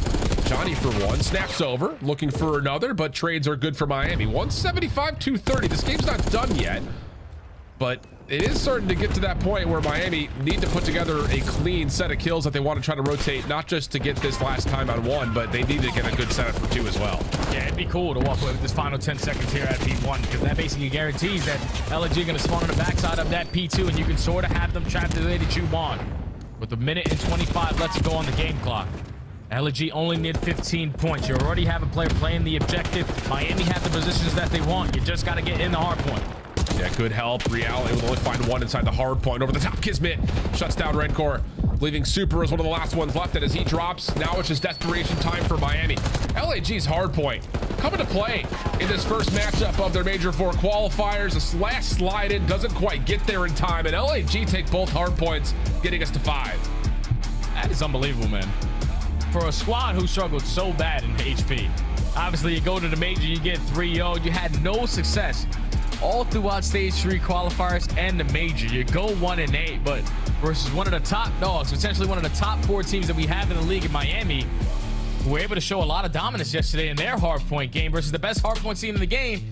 They can't really figure it out today. Like, their setups are easily getting broken into. That has been a story so far, both these HPs. The way that LAG are setting up these breaks. Like, when you're starting off the game, Miami are thinking, okay, we're finding all the kills at the end of P2. We know that if we kill them in the final 5 seconds, they're going to spawn in the back already in a position to contest us. But with LAG realizing that, they're just like, okay, I'll die in the final 5 seconds, so I'll put myself in a better position instead of running all the way across the map. And they always make those gunfights count. That's the biggest thing, man, because it's just unbelievable. Like, with a squad who doesn't really have any teamwork in the search and destroy and in the control, their hard points and the way that they're able to set up on some of these breaks is insane. We're going to a game 5, which I had no clue that we were going to be in this position. I'm telling you, man, it's just Miami feels like one of those teams that's subject to a loss versus a squad like an LAG or like a Cloud9 or something like that. It's just some days they come out and they just don't have it all locked up. Now, to be fair, both hardpoints have been competitive, but LAG have just looked a little bit better. So we'll see what happens as we look back on this back and forth affair between Hacienda and Red Card. We'll finish it off with Hasi on the Search and Destroy for map number 5. Welcome to Sunday. Be right back.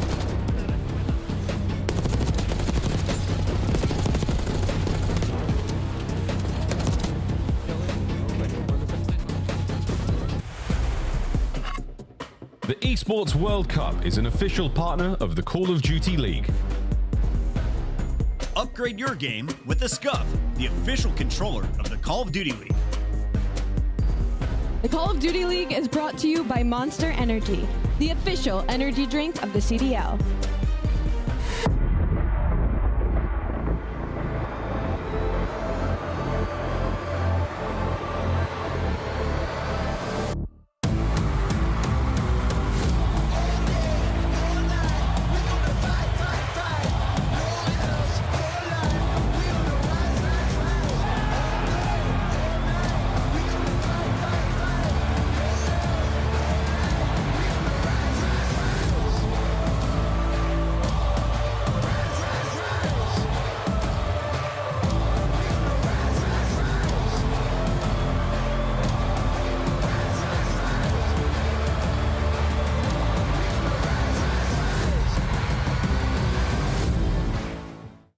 Impossible situation. They've done it. They've done it. The first points of the season for the Vegas Falcons. Series win. Hexton has Vindication. We got effects and everything. We got effects and everything. This guy Alex, unbelievable. He is a first series win for the Vegas Falcons. Vindication. For all 4 of those I can't believe it. Oh my God.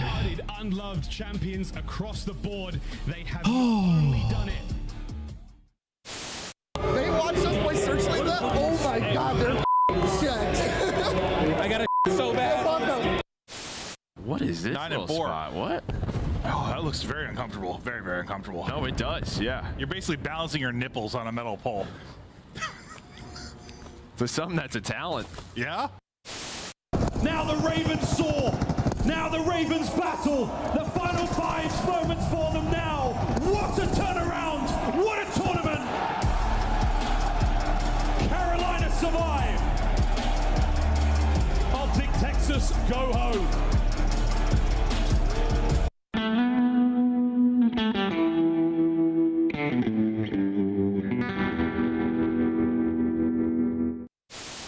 I can't do anything. Got these 2 hills right here. These 2 hills. Oh shit! Oh, there's one hallway. One hallway. No way. This guy. Damn. The 2025 LAG Team Pack is available right now. Each pack includes home and away operators, as well as this weapon camo to assert your royal will in the lobby. Next time you boot up, suit up at the in-game shop. Welcome back, everybody. We've got a good one. Didn't expect that. I think a lot of us out here were thinking that Miami, after their win yesterday, would come out and just wipe the floor with LAG, but these boys got some battle, Jay. We're going to 5. It's Hacienda. Talk to me. It's just something in the air so far throughout this weekend. A weekend full of upsets. But to talk about the map 5 between both of these squads, so far on the season, LAG are sitting at 1 and 5. Dead last. No ice in their veins. Miami, on the other hand, are basically 50-50 in their game 5s. But this is a majority of the season. This is not on the new rosters. LAG with this new squad have yet to go to a game 5 in this series, so I have no idea what their ice is going to look like. But just to talk about their search and destroy of what they showed in map number 2 is that they just got outclassed on the gameplay. Miami kept them on their toes. They showed a presence here on one side, and then they got a flank on the other end, and then just consistently hitting the audible on all those play calls. Just never really allowed LAG to get a full read of what they were throwing at them. Yeah. And you just can't allow Miami to dictate that same way. Like, Real and Meadows can't be the enforcers here on map 5. No, that's absolutely true. And again, like, the red card is going to feel very different than what we have here at this Hacienda. I don't anticipate that Miami is going to run as recklessly. Reckless isn't the right word. They're not going to run as deeply, I think, with their defensive tempo that we saw on red card.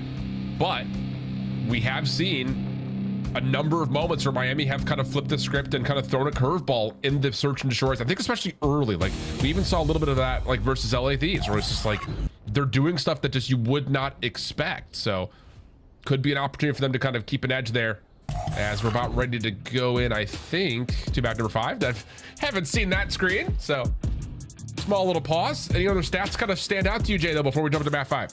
Well, you better be able to handle super. That guy in map 5 is unbelievable. You saw that stat before they changed it. He's sitting at like a 1.5, a 1.6 in the icy moments of the game 5. Has a lot of clutches underneath his belt. Never shies away from the moment. Even versus some of the best teams in the game, he is still overwhelming in that game mode. And if he continues to just be that deciding factor where he's finding first blood, setting up his SMGs to take space on the opposite side, it's going to be a lot to handle because Super Duper is looking like he's got superpowers sometimes in these map 5s. Yeah, I know it. Yeah, he has just been so solid all the way throughout really every single mode for this Miami team, which is, you know, again, like one of those situations, just to kind of speak to it a little bit, like, you know, you go all the way back to Black Ops 4, the last time that Heretics was an organization kind of in Call of Duty, and they had that year that was sometimes good, sometimes bad. Super wasn't a part of that team. He was actually still playing in what was like the open bracket at that time with teams like Giants and stuff. And then you get into like this long haul through challengers where every single year that we would do like a top challengers players list at the end of the year, he always found himself as one of the top slaying SMGs in the mix, especially out of Europe. But it just never came to a point where he was getting an opportunity to be flown in and get a visa with any of their teams. So right time, right place here, this Miami Heretics team. As they look to try to close off another map 5 here this weekend to start off their split 2-0 would be big. And trying to be icy again in search and destroy, this time doing it in the Neslo fashion. Definitely was not expecting to be in this situation with how their hardpoint looked yesterday versus the Thieves, but we're here. We got to be able to handle this. Map number 5 on Hacienda. Here we go. It's going to be Miami. Quick gut check play over towards B. All 4 members going to flood this. Kismet's going for a water route, so Johnny is going to be playing from behind this site. Oh, does that stun actually hit anyone? I don't know if it does. Maybe to split the difference. Here's the push out. And they will find Johnny. Kismet also seen. Yep, Miami. Quick aggression going to work out here. 4v2 for the post plant. And this is what the Heretics do. For some reason, when they're working this objective over towards the B site, they love to plant it on office side and immediately take that space away. Don't give the defensive squad any opportunities. You saw the way that Johnny and Kismet were trying to work in sync. Johnny was just playing possum. He was just allowing them to throw all the stuns, everything they wanted over towards B, to try to create an opening there for Kismet. Once they find that first kill, already take space at office, everyone now gets a heads up. They have to be working the pinch to catch Kismet on the water route that costs you there in the hard point. A clean first round there from Miami with the aggression. Again, leads to 1-0. And again, important to note that it's not just aggression, it's also their ability to scale deeper through that post plant and also be immediately aware of when those flank timings could come through. Absolutely perfect. Stuns out towards Fireplace Hall. Redcore for first blood, though. That's across the windows and through the blinders, I believe, on the Lunars. Riel also watching for the jump out. He'll find one before dropping. Fellow traded. And it's now just down to Johnny. Doable, though, 1v2, but no bomb. Yeah, he's got this in his bag, though. Like, this is why you pick up this young man in Search and Destroy to make plays like this. Redcore with the slow peek. Thankfully, he has the AR.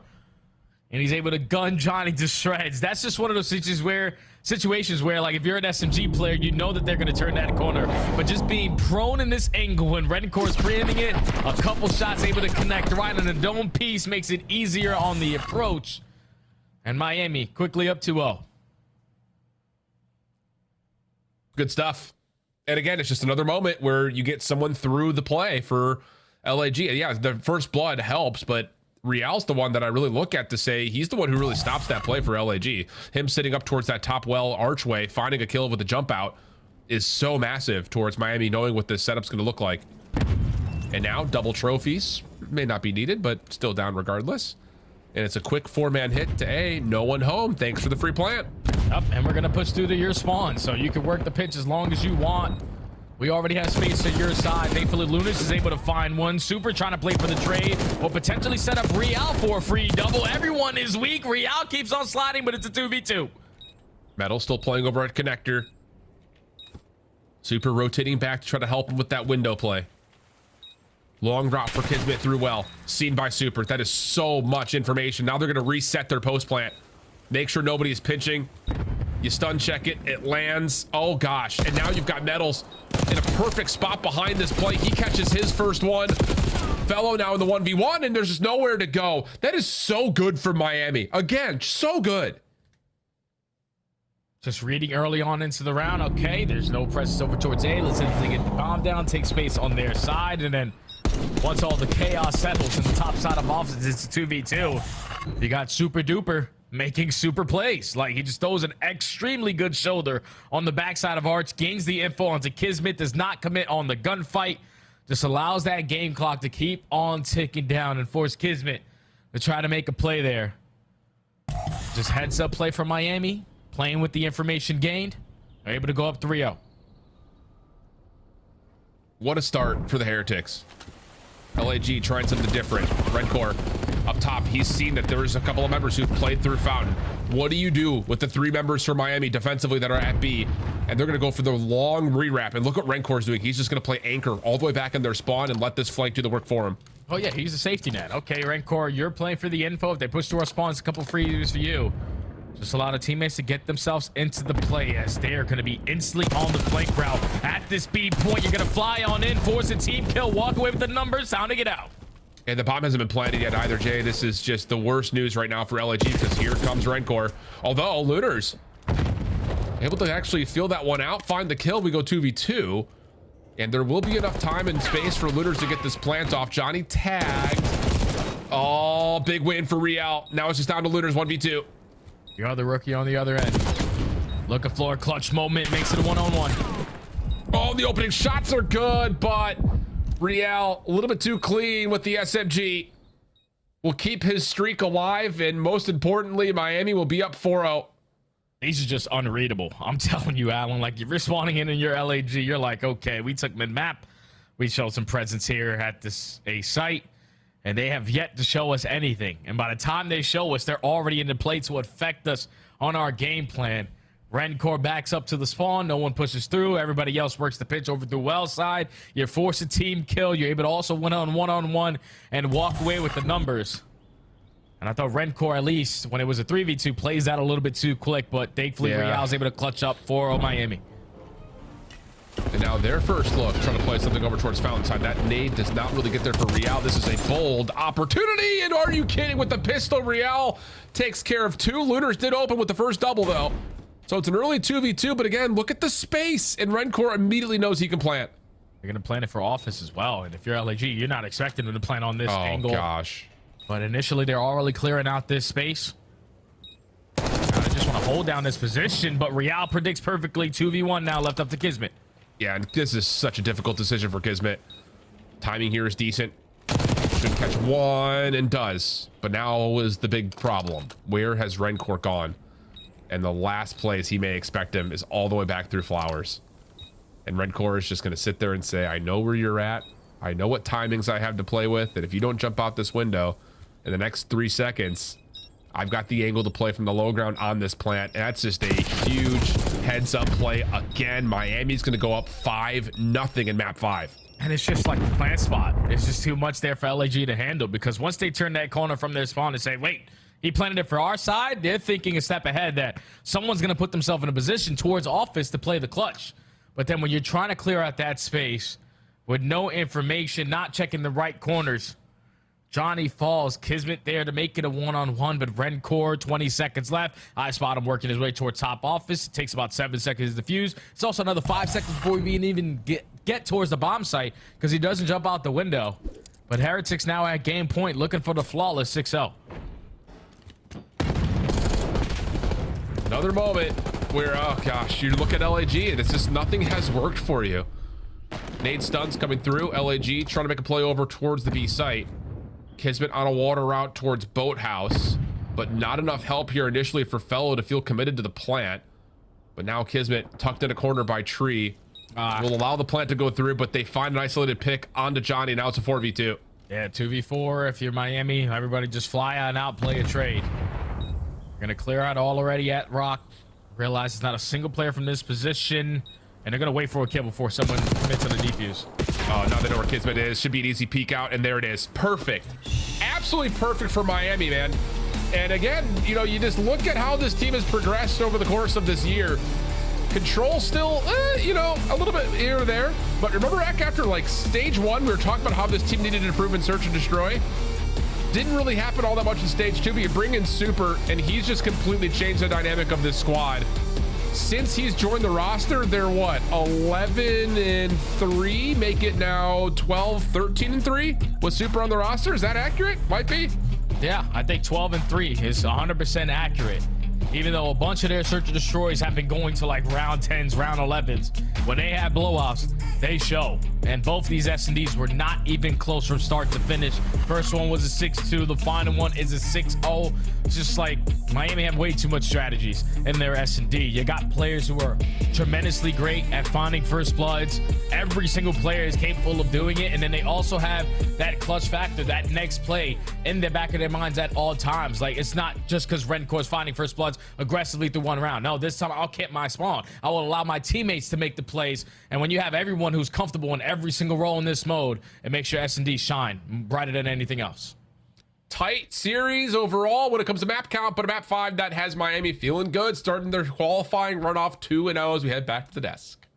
Rip LAG. Bro, Jay, these guys got to fight back. What? They're literally playing on their, like, I think of it like a boxer, bro. He's on the ropes. You're getting absolutely cooked the entire time. Oh my God. Try to make a play. Like, push out. There are a couple rounds where Lunars would get a kill, make a play up top, apply some pressure. And then, like, I want to see Johnny and Kiz then take the space and, like, win a 2v2, like, make a good situation out of a bad. I mean, LAG just kind of rolled over in the game 5. 12-2 in the search and destroys. They rolled over in both searches. Yeah. Well done by LAG to steal a hard point after falling in that game 3 control. More than just Hacienda is now in their repertoire, but the dubs aren't coming now. All right. right, well, can we get some positivity in here? Lucas went 31-15, trying to solidify a spot in that map number 4. It was a good map outside of LAG. Queenex dropped 17 kills for the L in Search and Destroy to lead the league in that department. Let's take a look here at some of the highlights from game number 5. Yes. Because it doesn't matter how much an individual does, this is a team game, and when it comes to Search and Destroy, it's a team effort for Miami. This was a very, very frustrating watch. I mean, they're just letting Miami run rampant everywhere they want. I mean, even in rounds where LAG get bombed down, like we're just camping a corner the entire time. You've watched Miami play. They are taking space, clearing everything. If there's one, there's probably another. And this specific round right here, like Real finds 2, nobody's looking at mid, and then LAG just like, play too slow. Like, let's go get information. That being said, it's a testament to how hard it is to track the players on the Heretics. They're just so good at the game mode. Look at Johnny. He doesn't even have his own jersey yet. They're making him play in a Skies jersey. I'm not giving you my best. Come on, man. These guys are scrimming, watching bottom, practicing. I don't. LAG, go enjoy your nap. For now, though, we start the fiesta with Real. Welcome in, my friend. Congratulations with another win. You guys go to a game 5, you beat LA Thieves, but now you go to a game 5 against LAG. What is it about the West Coast squads giving you trouble? Honestly, I don't know, bro. It's just, I don't know. I guess they are just better. The 3-0, the 3.0, the 9 kills in the game 5, though, you made up for it, Real. Well done. Yeah, the Search and Destroys were unreal from the side of Miami Heretics, but this is 2 days now where Hardpoint is looking a little bit wonky. Is there any reason you guys have pinpointed why you've been struggling in that game mode? Honestly, I actually don't know why we're struggling. I guess we haven't been playing how we should be playing. Like, we have not been, I don't know how to say it. Like, we have not been following the plan, the game plan that we have, and I think that's what's happening right now. Got it. We should be fine for next week, so. Real, you've now made a couple of Sundays, and you guys have looked good so far on land this season. What's the most valuable lesson you've learned from the Sundays so far? Valuable lesson, I would say the confidence. Just whenever we get on a Sunday, I mean, just from the beginning of the major, just like play with confidence. That's what I learned from that. Absolutely. Real, I've had so much fun watching you, but what is it like playing on this Heretics team? Every time we go to your cameras, it seems like the vibes are high in Miami. Yeah, I mean, it feels amazing, bro. We're just a group of friends having fun, like laughing with each other and just enjoying the moment. You know what I mean? Well, you guys got a lot to enjoy after a fantastic opening week here to Major 4. Best of luck next week. We'll see you in action. Thank you so much. That is Real, and Miami is done for the week, but we still have 4 more teams in action today. Cloud9, Ultra coming up next. You excited for this one?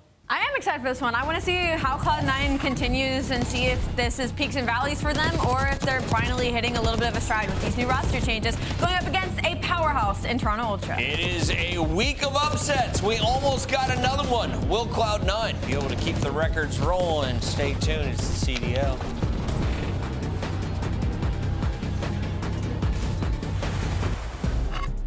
Upgrade your game with the Scuff, the official controller of the Call of Duty League. The Call of Duty League is brought to you by Monster Energy, the official energy drink of the CDL. The Esports World Cup is an official partner of the Call of Duty League.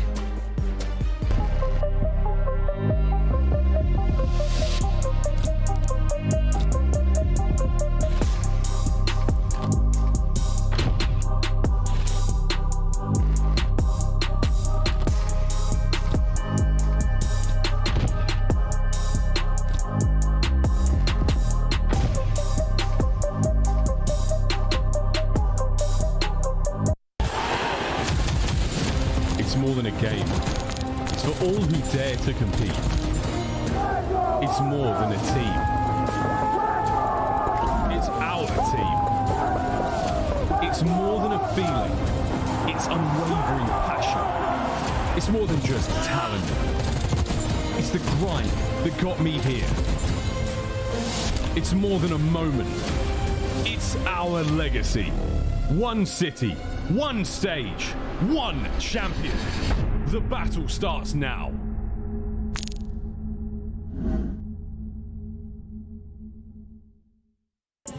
On match day, everything matters. What you focused on the night before, how you slept, what you ate. players gather in the arena, ready to go toe-to-toe, fueled by the dedication, passion, and love of the sport. The mind has to be focused, clear, locked in.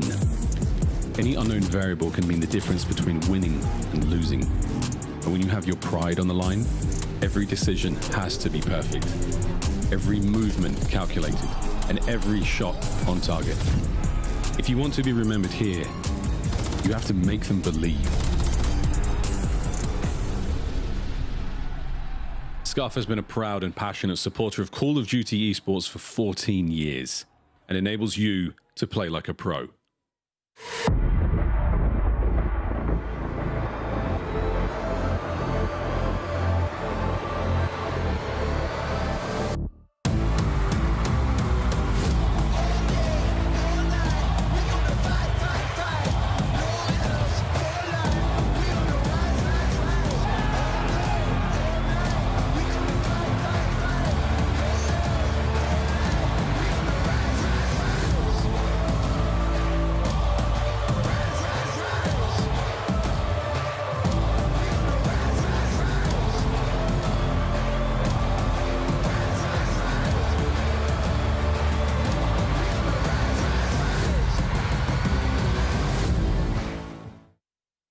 The 2025 Toronto Ultra Team Pack is available now.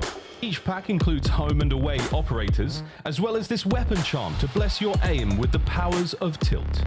Next time you boot up, suit up at the in-game shop.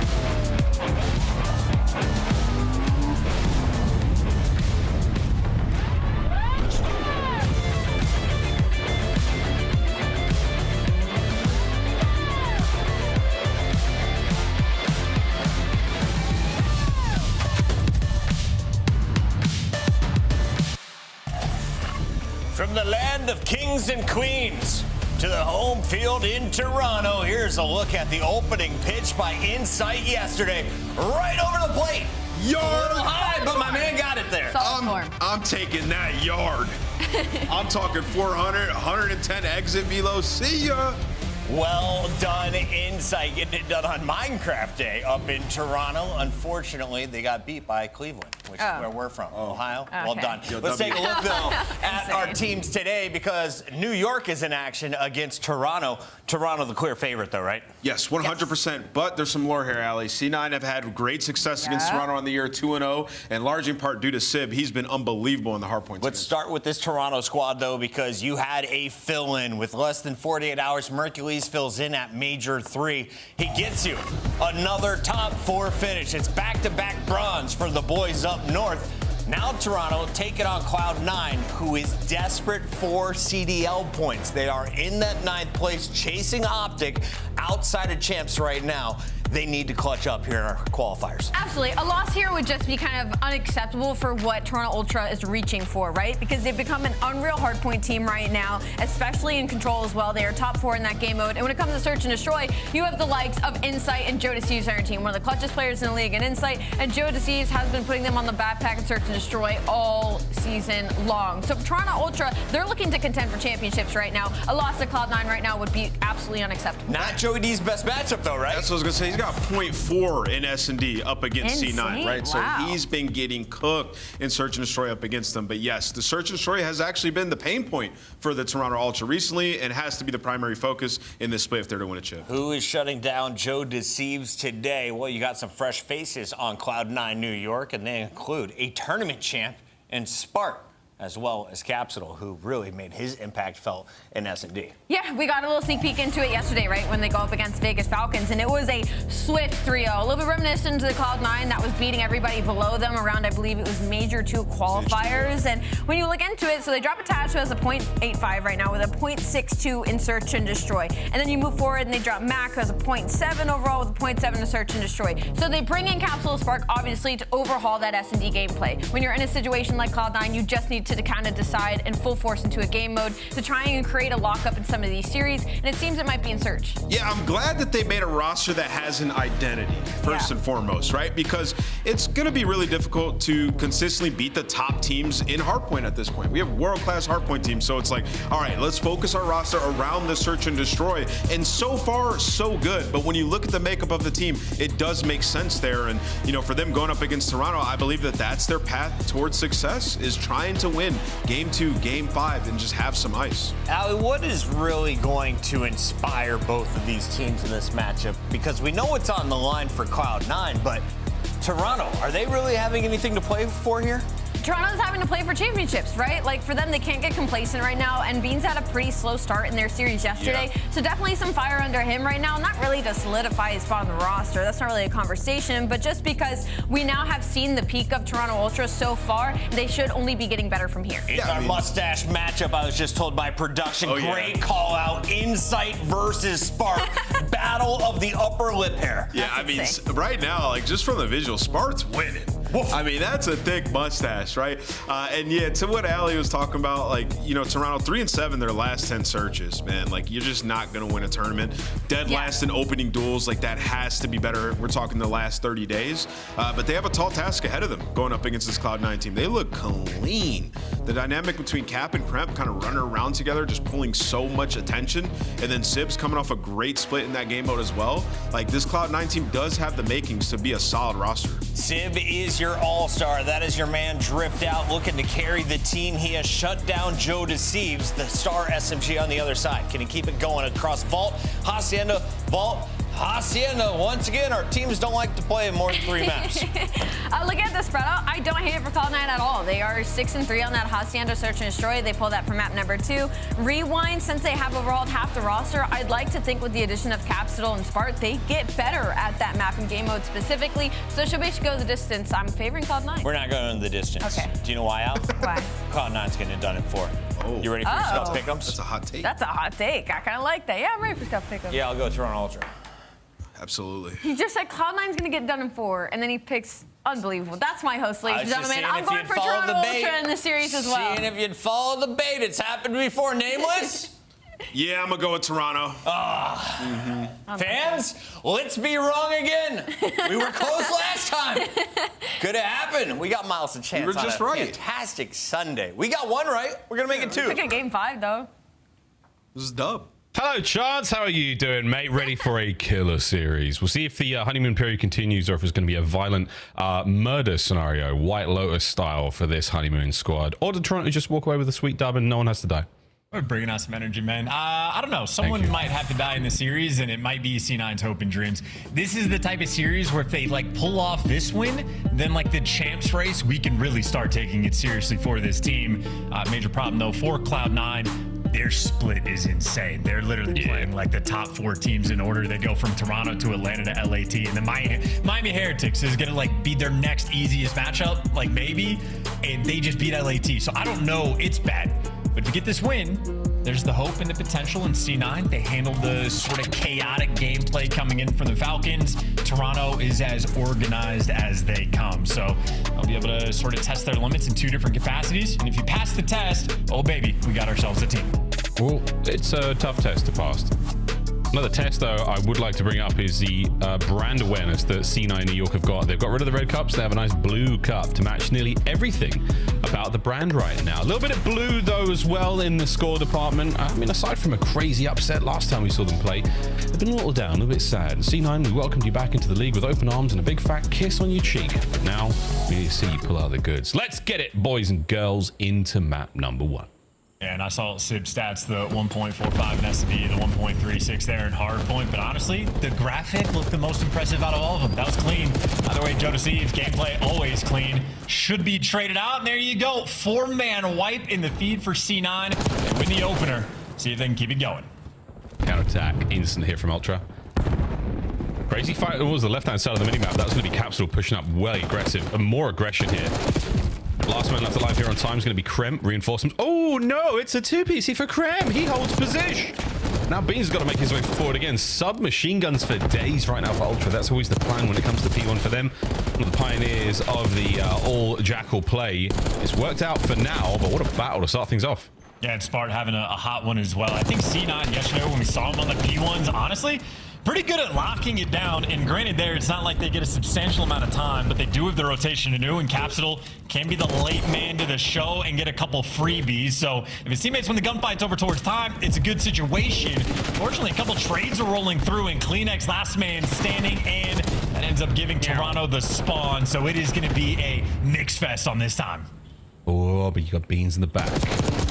Frontline hit, not working out so far. Capsule's going to put himself out of position, but is it going to matter? Nearly not. Sib finds 2 there. So Ultra in the back line. They're going to make their way through this one and arguably cut through this hard point like Anakin through the younglings. But for now, not a whole lot going on. Chance Ultra with some time. A couple of good kills going the way, but Capsule still in this fight. I mean, typically I like to make references with you. Today's not that day for me, but Today, you have fun. I hope you enjoy yourself. I'm sure it's going to be an absolute show. I'm just going to be here for the COD, where on the P2, a little bit of a mix fest does deliver. And as the P1 goes, effectively tied up after each delivery of time. C9, though, long term, they have the full setup over towards new. They even hunt down Beans, get the outer palms control. Sib in time, you get top art, and you got Spart just roaming around slaying. So a gorgeous pre-3 setup for the moment. You just can't let anybody on Toronto through. And frankly, for Spart, that was a gift of a spawn. Well, fantastic. Top left, he has been blessed with a high midichlorian count there. Can we keep this run going? Capsule, we're keeping the run going for the boys right now at 10 and 4. Not a tremendous amount of hardpoint time to his name in 20 odd seconds, but actually it's the most in his team. What am I saying? Absolute kapalapa ding dong. Let's keep this one rolling, C9. Get them kills. Spart with a power position, not giving it up since he spawned up Chance, and Ultra, their first attempt to trying to get the flip, not happening. Yeah, and so long as Ultra is not collecting any time on P3, you have C9 that's just going to be happy towards the end. But 2 in the feed there, and 15 seconds worth fighting for. Ultra, honestly happy to get it, so you might have a very small lead going into new, but they don't have the spawns. The minimap, though, looks like absolute hell. Don't know who's going to come out on top. I think the C9 player should spawn on the left side of the minimap, and, well, both do. So, again, very tight-knit game. After 3 hills, here comes the money. And this is potential cash. Up close and personal now. The last 2 remaining members of Ultra, they're going to be on the outside of the point. Now there's only 1 left on the inside Kleenex, but surely, yeah, not going to be alive for much longer. C9, New York. This honeymoon is not bad at all. This is a nice lead developing on a money hill. Yeah, take a look at it. Tawai, Capsule 15 and 7. So he's been feasting in the slaying category, but most important hill to actually get the kills on and sit up top on a little 2 spree.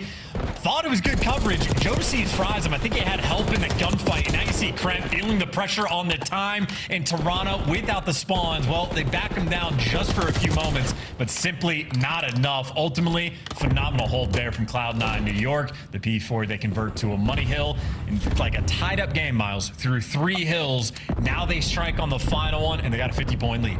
Cha-ching for C9 New York. Not a lot of heart in that attack towards Ultra there. Back to P1 we go. New set, a new chance to run this scoreline up for Cloud9. Good shots in from Spart. Is 11 and 7.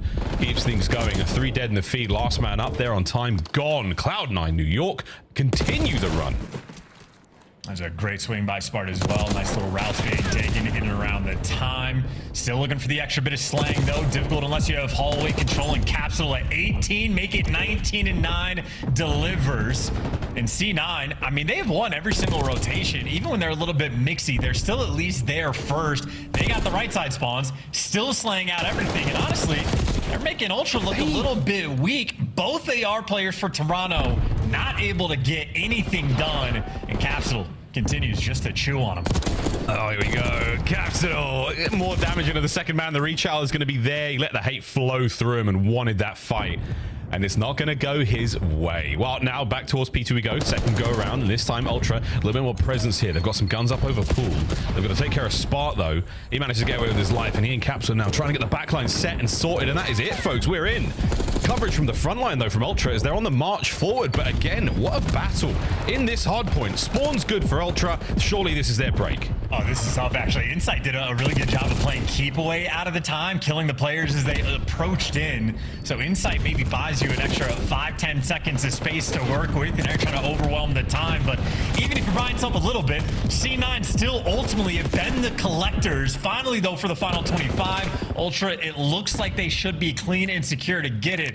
That has been the only secure time they've been able to get all game. And they're still going to be down by a substantial margin. And again, if we're talking about the rotations, you don't have to feed into Kleenex. You have to rotate towards Art, and they might have just dropped the ball. C9 feeding face, losing spawns. This is the Ultra moment to get right back in the game. Oh, we might be returning that cash we talked about a little bit earlier. As now Ultra... Oh, it's looking good for them. We're in the green, and we are going to the moon, potentially. Good hold here on P3 ideal. If you can turn this into a chain onto 4 and keep that going, I mean, that is absolutely your game of Vault to lose right now, folks. Joe on the prowl through mid-map. It's going to pay off. That patient game from him. Absolutely sensational. Kremp, though, pokes a hole for the time being in the defense there of Ultra. Not going to last for too much longer. 3 dead again. And Toronto starting to get going. Yeah, and there's the note. It was, what, a 60-point difference between these two teams when C9 decided to 4-man hit old time that they wouldn't have been able to get anyway. And now it's just the opportunity. You can still stabilize. They're getting all the kills, and they're backing Beans down. Of course, though, it's only for the final 15, but all things considered, nice for C9 to get. But Money Hill, as we called out, it's just the opportunity. And there's from Ultra, 3 kills in the feed. And they have the full spread. 2 players towards P4, 2 players over towards Art. Everybody posted up, ready to go. They get this full 60. It's a tie game. Beans on a 6. Slow hit now from New York. We're waiting for the opportune moment, lads. Waiting for somebody to get some intel. You know where Beans is going to be. You know where he is from the red dot now. And there's a nade. Perfect work there on a Kremp. The nade shot up over the top. Insight on the left flank. Wins a pair. My good God. The man cannot throw a baseball, but he nails that 2-piece. Well, Spart's in the back. Oh, Spart might have just was in the back line. I feel like that's going to be past tense because he's left 1 shot. And there you go. First push stuffed. Now Insight on the 3. He's going to have 1 power position. He has Sid to deal with, but his teammates got the coverage. Jamie, Insight, and Kleenex always working so fluidly together. And again, this is a mistake that took place on P2 that has allowed Ultra to get right back in this game. Mistakes against this team you cannot afford to make. Yeah, from the pitcher's mound, he absolutely slays them out 5-speed right now. The lead changes on its way, folks. What a brilliant set of hard points we have seen. The string here from Ultra. Oh, it's absolutely glorious. Kleenex now through the middle of the map. The God gun in his hand and now fully equipped for anything that may come his way. And C9 New York, they're trying to bring him down. Another 3 down in the feed. Toronto Ultra, lead change, here we go. And keep in mind, Capsule, the hot start he was on where he was like 15-9, something absurd. Well, Kleenex, he's caught up. He's on the 4 spree and he's looking for more. Can't get it, and Capsule responds. 2 of his own there in the feed. We got a battle by P1 that C9 consistently have come out on top. Oh, C9, you have battled your way through this one. Now with Ultra on their heels, let's go for a listen in.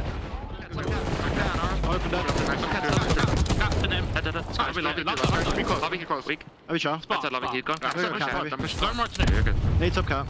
Take our time here. One step. Let's lobby and make it. Oh, he's fucking fun. There's 2 there. Dead front. 2 left. Let's lobby. 2 there. 1 there. Only 1 there. He's 1 shot. He's weak. Clone cat steps. They're cat steps. Be on top cat. Yeah. I think you have top cat. Yes. Lobby trying cat steps. I don't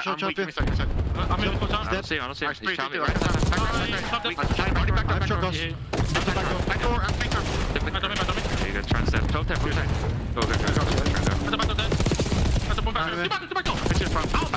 One back on me. Lobby. He's already hit cat steps. You're front. Careful cat. He's front time and 1 cat steps. Nice. Maybe back up fast. Maybe truck. I did challenge. Back, bro. Both stops. Absolute back. Absolute time, by the way. Was oil maybe? One shot. No check, man. Let's shoot. Nothing back old. I don't see him. One mid. I'm gonna Shout me lobby. Shoot. One more spot. Lobby. One hold. Careful. I don't remember. Wait for cap. No. Lobby. I'm still lobby. More lobby. Close. I don't want to. No, we're old one? No, not at all. Yes, the time's close. No. I got a parallel. Heard you. I spawned in. Sit up for house. Was it default now? Oh, default. Nice. Time look for cap, guys. Time mid-side. Mid-side time dead. No, there's a cap. I Could be anywhere, bro. No, out of palm. Spark dead. Nice, still cap. Watch for base. Perfect pitch. Close time, Seb. Yep. Pillow on time. Pillow as well. Still cap. Time to go now. Yeah, mid. Still gold now. Stay up, bed. I can't really. So one out mid. One was close, boys. I go to mid. Slow down. Dubs and dub. Out of palm, bro. Dub mid. Okay. He's definitely run. Let's do a cat route, boys. Yeah, one's close to me. Close up solid. Out of palm still, man. Classic comms from Ultra, but it's the shiny new gameplay of C9 keeping the lead. Yeah, and I think maybe a little lazy like the pitch there out of Insight. He was very heads up about missing Capsule, but they were not nearly concerned enough about the pinch towards top art. So Capsule absolutely makes the play. P4 on Vault is the name of the game, and look who's got it. All 4 players poised and ready to go for C9.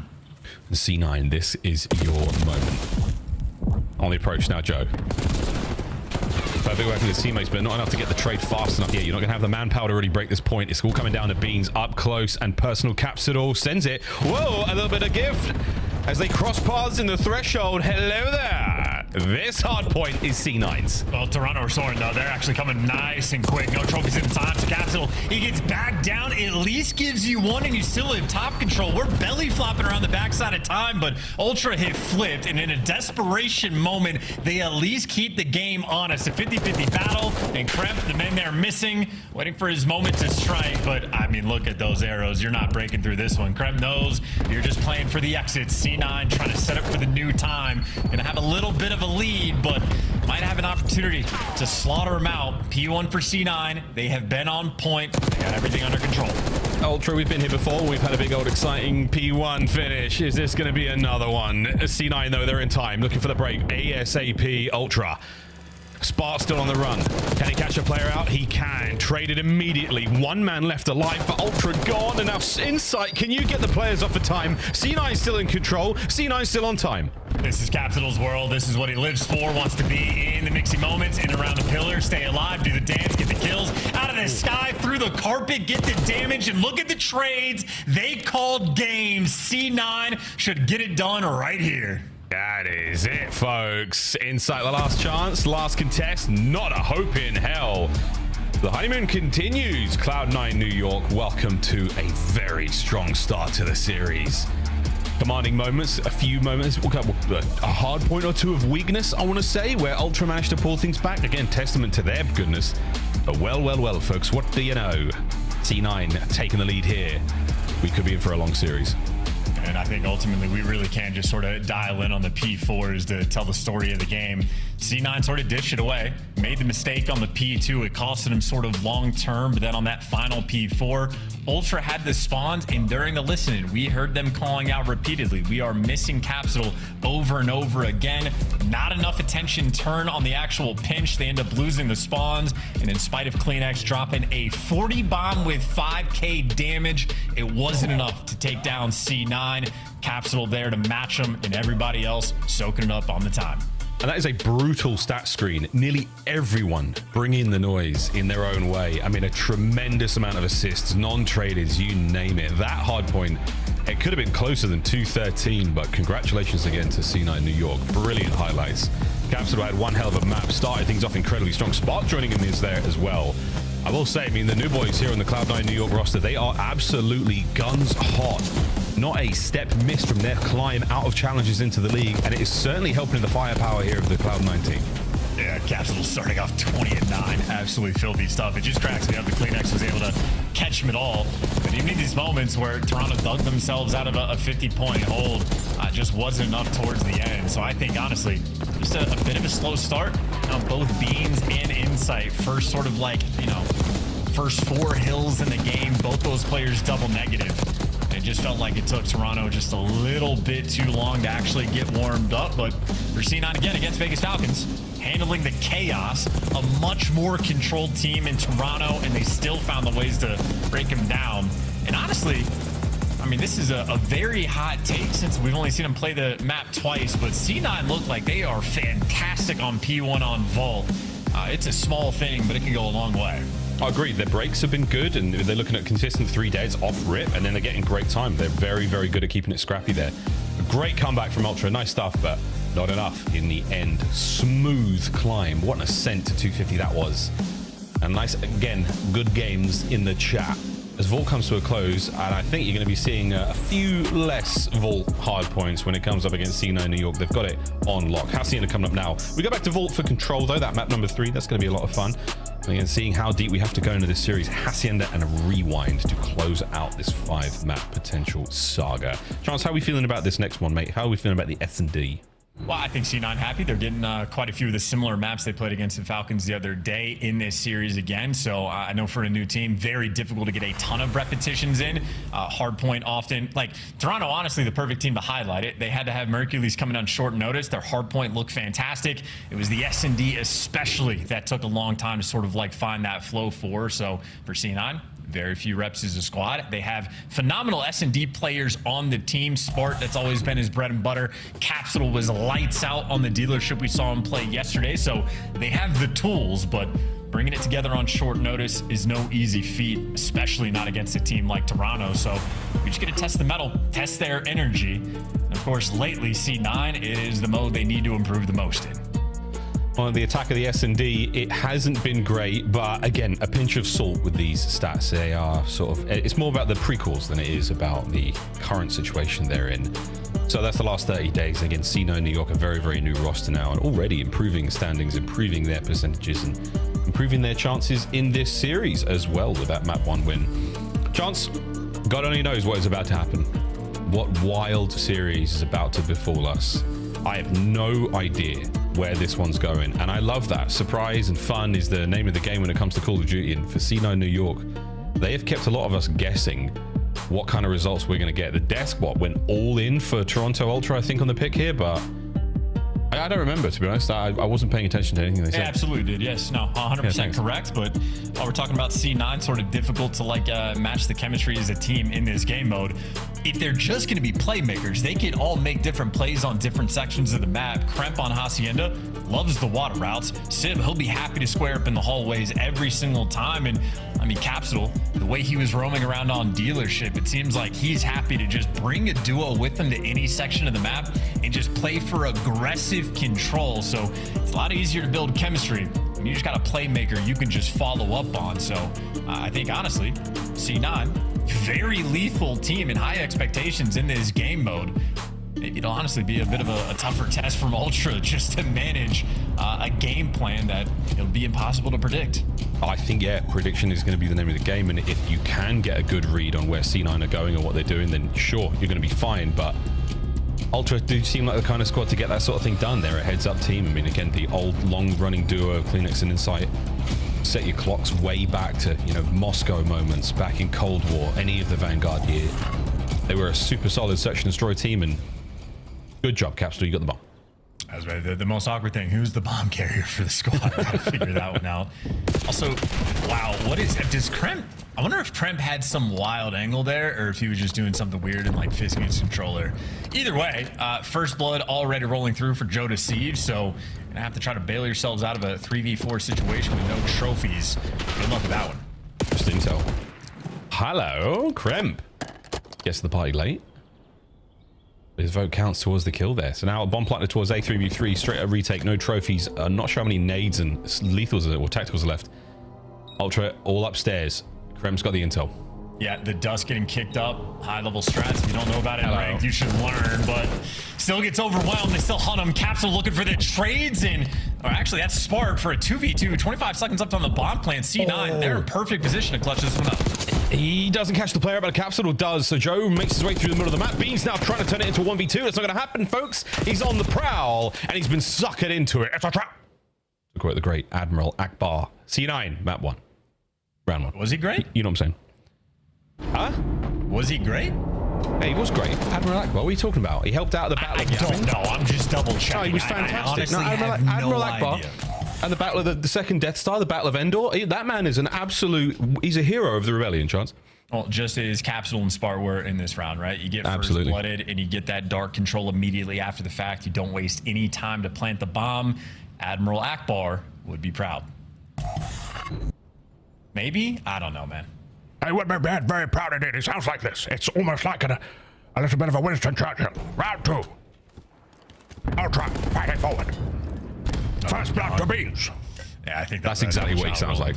I do not doubt it. Kremp, by the way, loves the water routes. Ultra, if I can say it, you have to pay attention. Insight checked it. Not well enough. Ooh! You at least get the trades in a 1 versus 3. A lot of players one-shot Sprat or Spart. Wow, that's tough. Looking for the 1v3, not going to get it. Tricky names to say. A lot of moving parts. And ultimately, after the first blood rolling through from Ultra, just having enough bodies there was on point because Kremp did a serious amount of damage. Well, I mean, that's why Spart absolutely sent it. He's like, there are 2 players in there who were seriously one shot. I mean, if he had a stun to help stop the regen, maybe, but good stuff. Out of Ultra to cauterize that round, which could have gone very, very ugly. Water pinches, how many of those do we actually see work? Very, very few. It is a gamble, man. It's a loud gamble. Kremp, though, is one of the few players that seems to be consistently effective with it. So it's like an RC car situation. It never feels good, but when it works, like certain players can make it work. Yeah, again, it's magic. You really do need absolutely clear intel that many Bothans died to provide. More Star Wars jokes all day, folks. That is a lot of nades. Star Wars joke. Yes, it is. Nades for Beans, though, do finally connect. And a water route that is not so much about... It's more about killing Beans, and Beans is there for it. There's always a bigger fish, and this time, he's not hitting a single bullet. Why would you swim up? Why would you pop your head up there as well? All dead. Ultra, take the lead. I mean, you're choosing between lead and drowning, I suppose, for Capsule, but that's that's not ideal. Maybe an accident going into the water there in that moment. Either way, though, really good show of force coming in from Ultra towards the retakes. Nice. A lot of nades landing on top of the rock, and I can't remember if they had a trophy. I think they did, and it just got overwhelmed. So good execution on the bomb site. Retake for Toronto. Nobody got picked this time. Just accepting your fate on this, man. Well, it's so awkward. You're waiting for the reload, maybe. You might be able to catch him out because, I mean, I didn't look like Capsule had his secondary out, so it was playing for the primary kill. Either way, water is tough when it comes to the Call of Duty world, folks. It giveth and it taketh away. I thought this round favorite map was Zarqwa Hydroelectric. That's a name I've not heard in a long time. 3 spree for Beans, 2 out of Joe, trying to make it 3 of his own. His teammates have been dropped around him, so yeah, good luck. Have fun there, brother. Beans, it'll be an ace for the round. Will this new squad of C9 New York give it to him? It would have been a perfectly cooked frag. Both those players move at the exact right time. Call of Duty timing at its finest. And either way, C9, I mean, just a dominant round on this one. They run it down through the hallways. They mix it up in Toronto. Just overwhelmed. Meanwhile, Beans, fleet-footed, finding his way through mid. If you can catch a player off guard, maybe you can be good for the trade and clutch up the 1v3, but he's gonna have to gun someone out of their shoes. A barefoot Capsule now. Because those shoes are gone. Spart left.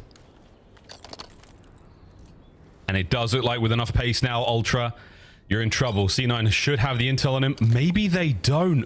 Beans, check left. Here we go. Oh, wow. It was a worthy attempt. Sib clutches up the gunfight. Whew. And C9 tie things up. That honestly is a Sib just having 99 gunny bailing them out. I feel like in that one. There's a handful of players in the league that would hit those shots. Sib in a different caliber because he was left 5 HP. And obviously we saw Spart down to 30, trapped in the corner. Beans would have clutched that 1v2, but shoot or shoot, it is Call of Duty. And they deliver us the round. No 1v3 clutch, but Beans, he gave it a good try. a really good timing as well. I mean, Spart, again, a shooter in his own right, but you get the timing like that, it might go your way. Hello, boys! We're meeting in the open current. Oh, my God! It's a massacre! It's like Gorman all over again. The round goes to Ultra. That's a deep cut for the new fans. That's an Andor Season 2 reference, by the way. I've heard great things. Great round, though. Appreciate this out of Ultra as well. I mean, obviously we switched sides, but the last round they effectively lost because the hallway control, C9 just ran it down. So Ultra was like, we'll just send everybody in the mix. And they kept the high ground. That's right. Hey! Star Wars reference, baby. Let's go. Good job, bro. You're on the board. Thank you. That's my duo. 1 round advantage now for the Toronto Ultra lads. A 3-1 split. Hello, Beans. Oh, he's calling this in from a galaxy far away. Is pod racing. Good stuff. He's on fire. Oh, you had the better one. Capsule on fire as well. That damage was outrageous. Enough to set him up for that. The bomb has been now placed gently on the floor in the upright position. The RC car out of play now, and they're looking for Beans. Yeah, he's got to be over here somewhere. Capsule, here we go. Beans, if you fly around the corner, you're going to find a man in Missionary who will kill you. Not the first time. Sounds like a Tuesday to me.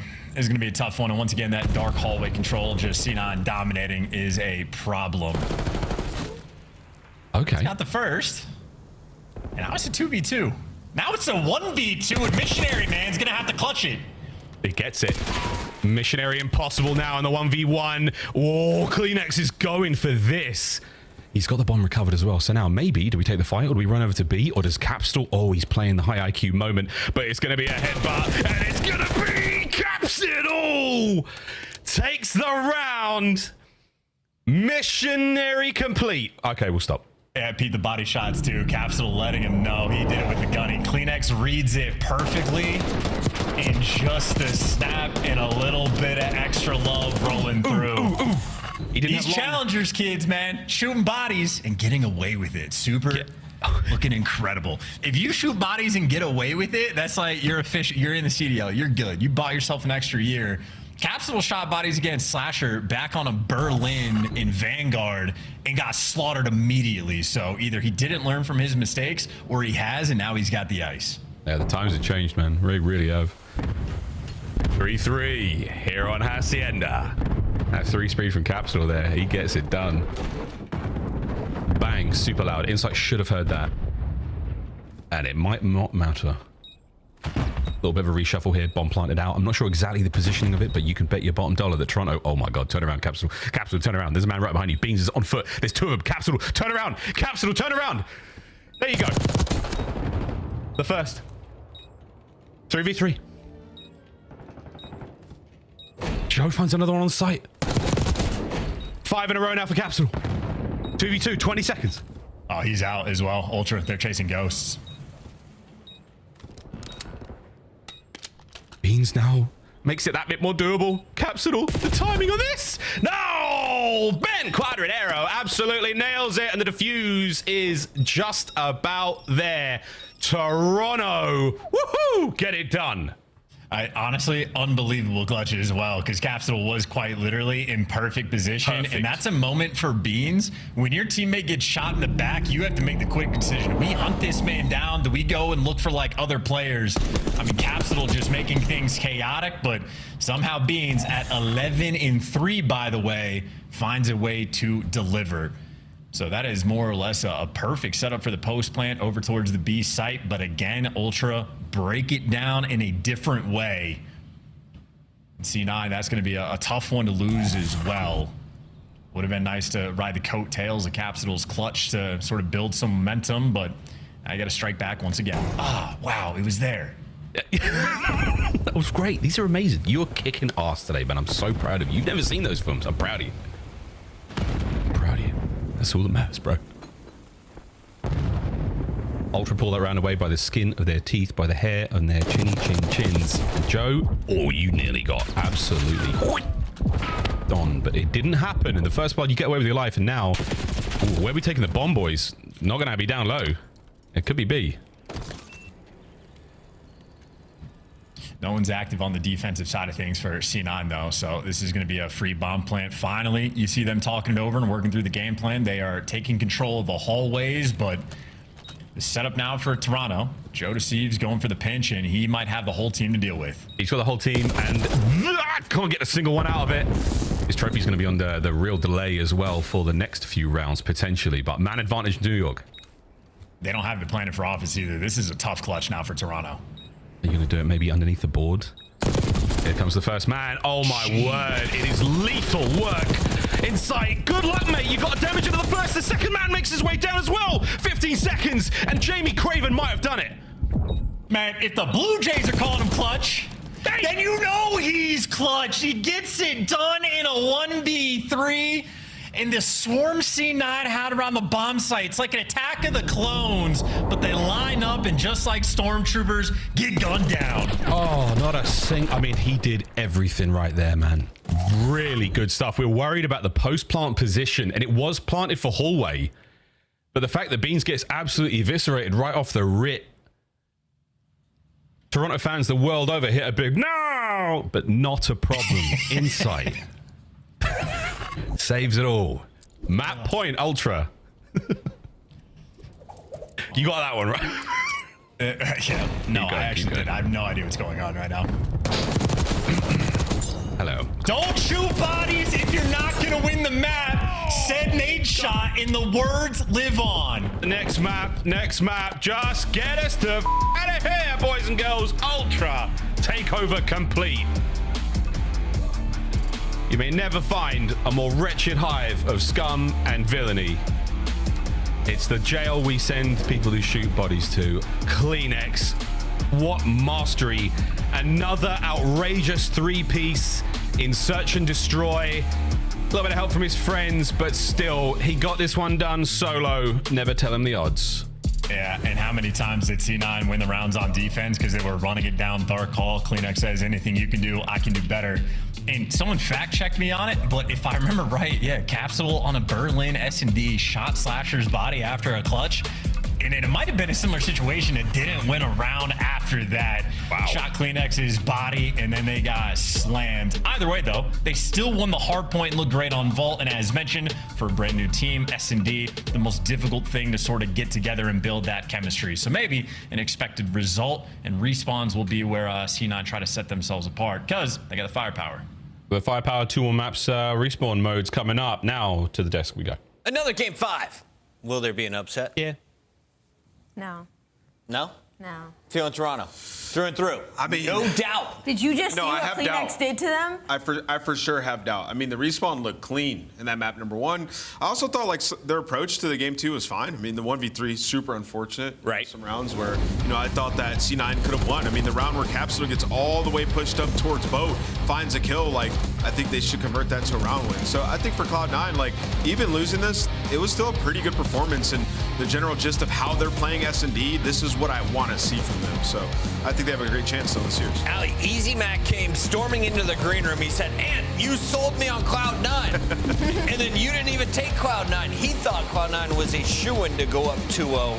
Why is Cloud9 a force on Hacienda, or is Toronto just an even better squad on this map? Well, so this is going to be Cloud9's map pick. Map number 2, they 6-3 in Hacienda on the season. They average 33% pickage when it comes to snap, meaning this is their first pick if they get it. And that's why it's so big for Toronto Ultra to have won this, and in the fashion that they did. Their defenses and their retakes were extremely strong throughout the entirety of this map, and the reason that's important is because that is the focus Toronto needs to have throughout the entirety of this split, because they're 9th overall in the league right now when it comes to defense on Search and Destroy. So this is a huge win if you're a Toronto fan, but also big shout outs to Insight because he's one of the best players in the league. Was it Insight's 3K or that Kleenex 3K that was more impressive? Well, I mean, Insight's 1v3 more impressive. Both were insane, though. The hallways were pretty much dominated on the side of the Toronto Ultra. You did see Cap taking some good lanes through bottom mid. They were pretty much giving it to him. They didn't play for him late. But, man, I want to talk about that 1v3 for a second. You can. I'll allow it. The micro adjustments and the way that he played that were just perfect. Like, tapping the guy on bomb, and he knew the last guy, like, wasn't defusing it, didn't get overzealous and, like, fly at it. Like, Insight is so calm in the pressure situations. But, yeah, let's rewind here to this map number 1 where Capsule going crazy. I think he had almost 40 by the end of this. Just beautifully played. There was up to a 67-point lead for Cloud9 New York. You saw Toronto bringing it back in the second swing of hill rotation. Allie at the end. C9 locked it in. How'd they do it?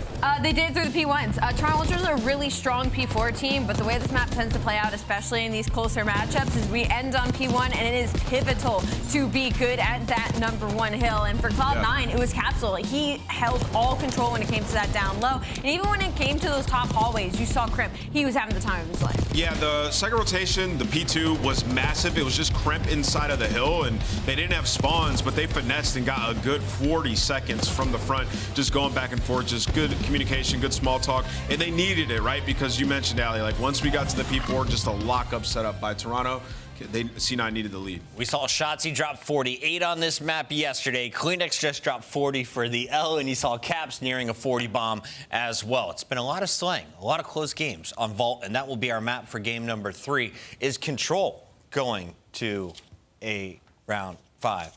Will we see anyone lock this one up quick? I think it should go to a round 5. The only issue is we're playing Vault, where New York is 1-6 overall. But again, these are two players that have been swapped out, and with the addition of Capsule and Spart, that's going to add kind of your players that like to get behind enemy lines, play a little bit annoying, think Shotzi. So maybe they've gotten better at it during script. Yeah, last couple of months, Civ and Crep haven't played a lot of Vault Control either. And you look at Toronto, it's a map that they've played quite a bit, right? So you got to think the advantage is on the side of the Toronto Ultra here going into game. We could have 3 more games in this match, 1 more match after it, and if that's not enough Call of Duty for you, we have more coming on Monday. Alley Cat, what's going on with the Women in COD? It's going to be our first broadcast for this season of Black Ops 6, and what is so exciting about this is that there's been so many roster changes. So if you kept up with us over the past 2 years, there has been a lot of shakeups, and we even have 2 Saudi Arabian teams that will be participating this season. It's going to be 12 teams, all stacked full of girls who love competitive Call of Duty, and it is so fun and exciting to watch. So make sure you tune in at WX Call of Duty on Twitch, or if you want to keep up on Twitter, is the same at WX Call of Duty. I don't know who she is, but somebody was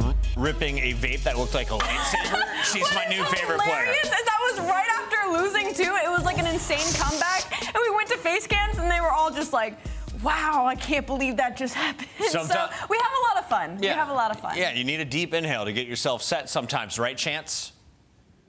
What do you mean by that? Chance has a story, guys. Oh, man. Yo, Puckett, listen.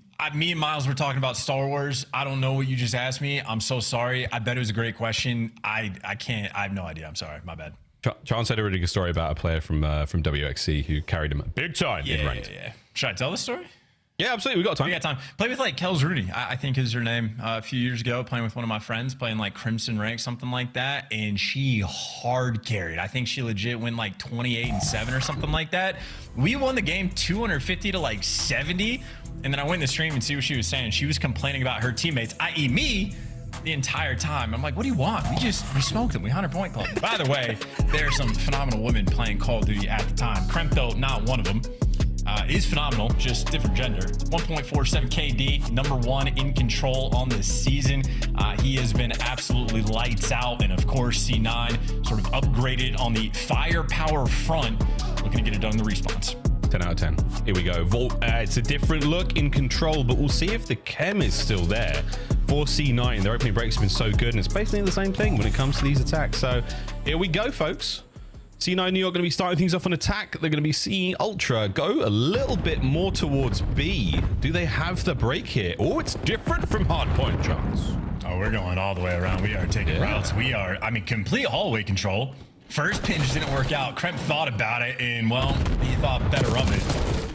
And you just got destroyed. You did not have the high ground, and Insight simply did not care. That is clean there from Ultra, and they are one of the best, if not the best, defensive teams in the game on this map. You expect greatness, but Sib just broke it down. Broke him right down. On board with Beans on the outside. Not a huge amount happening here, so we're going to go back up towards the middle of the map where Joe deceives, picks up 2. That's going to be 3 dead. Last man just on the outside of Rugs. And that's where you want to keep them. Trying to keep the solo chows to a minimum. Kremp catches 1, and that's going to keep the front line a little shaky. C9 not quite out of their spawn just yet. Joe down. Here we go. Insight up close and personal with his sub, and finally we stop the clock. And Joe deceives from the grave, getting a little bit extra. You stop the clock for a moment, but Insight got you dialed in there for the assist. The EKIA and the man that was on the zone ends up getting stuffed. zero bit of progress over towards this A zone. And, well, Ultra on defense, on a vault control, continue to impress. 12 seconds, last ditch effort. See if they can make a miracle happen. Most impressive. Clean X. And it's going to go a bit wide, but the shots do not. Oh, lordy, it's another 3 next. Over to spawn. My good God. The Great Dane closes the round with a bang. Yeah, he got his body shot. Now he's saying, no, I am your father. That is just an electric punch. Him and Joe Deceives, absolutely. Like, quite literally, off the break, they have a good one. I think Insight ends up picking up 2, and then he puts his feet up. He was like, I got my subs the map control. It's their turn to just play. Best play the 3-piece there from Clean X. He gets the stamp after 7-3 round 1. Joe Deceives right there to match him. You get these guys in good spots, they will fry. The Fry men cook their way through the first round. We talk about some, Search and Destroy being a difficult mode for a brand new roster. It takes a lot of chemistry, it takes a lot of, good teamwork and very, very little room for error. I feel like Control is extremely close by, if not level there as well, Chance.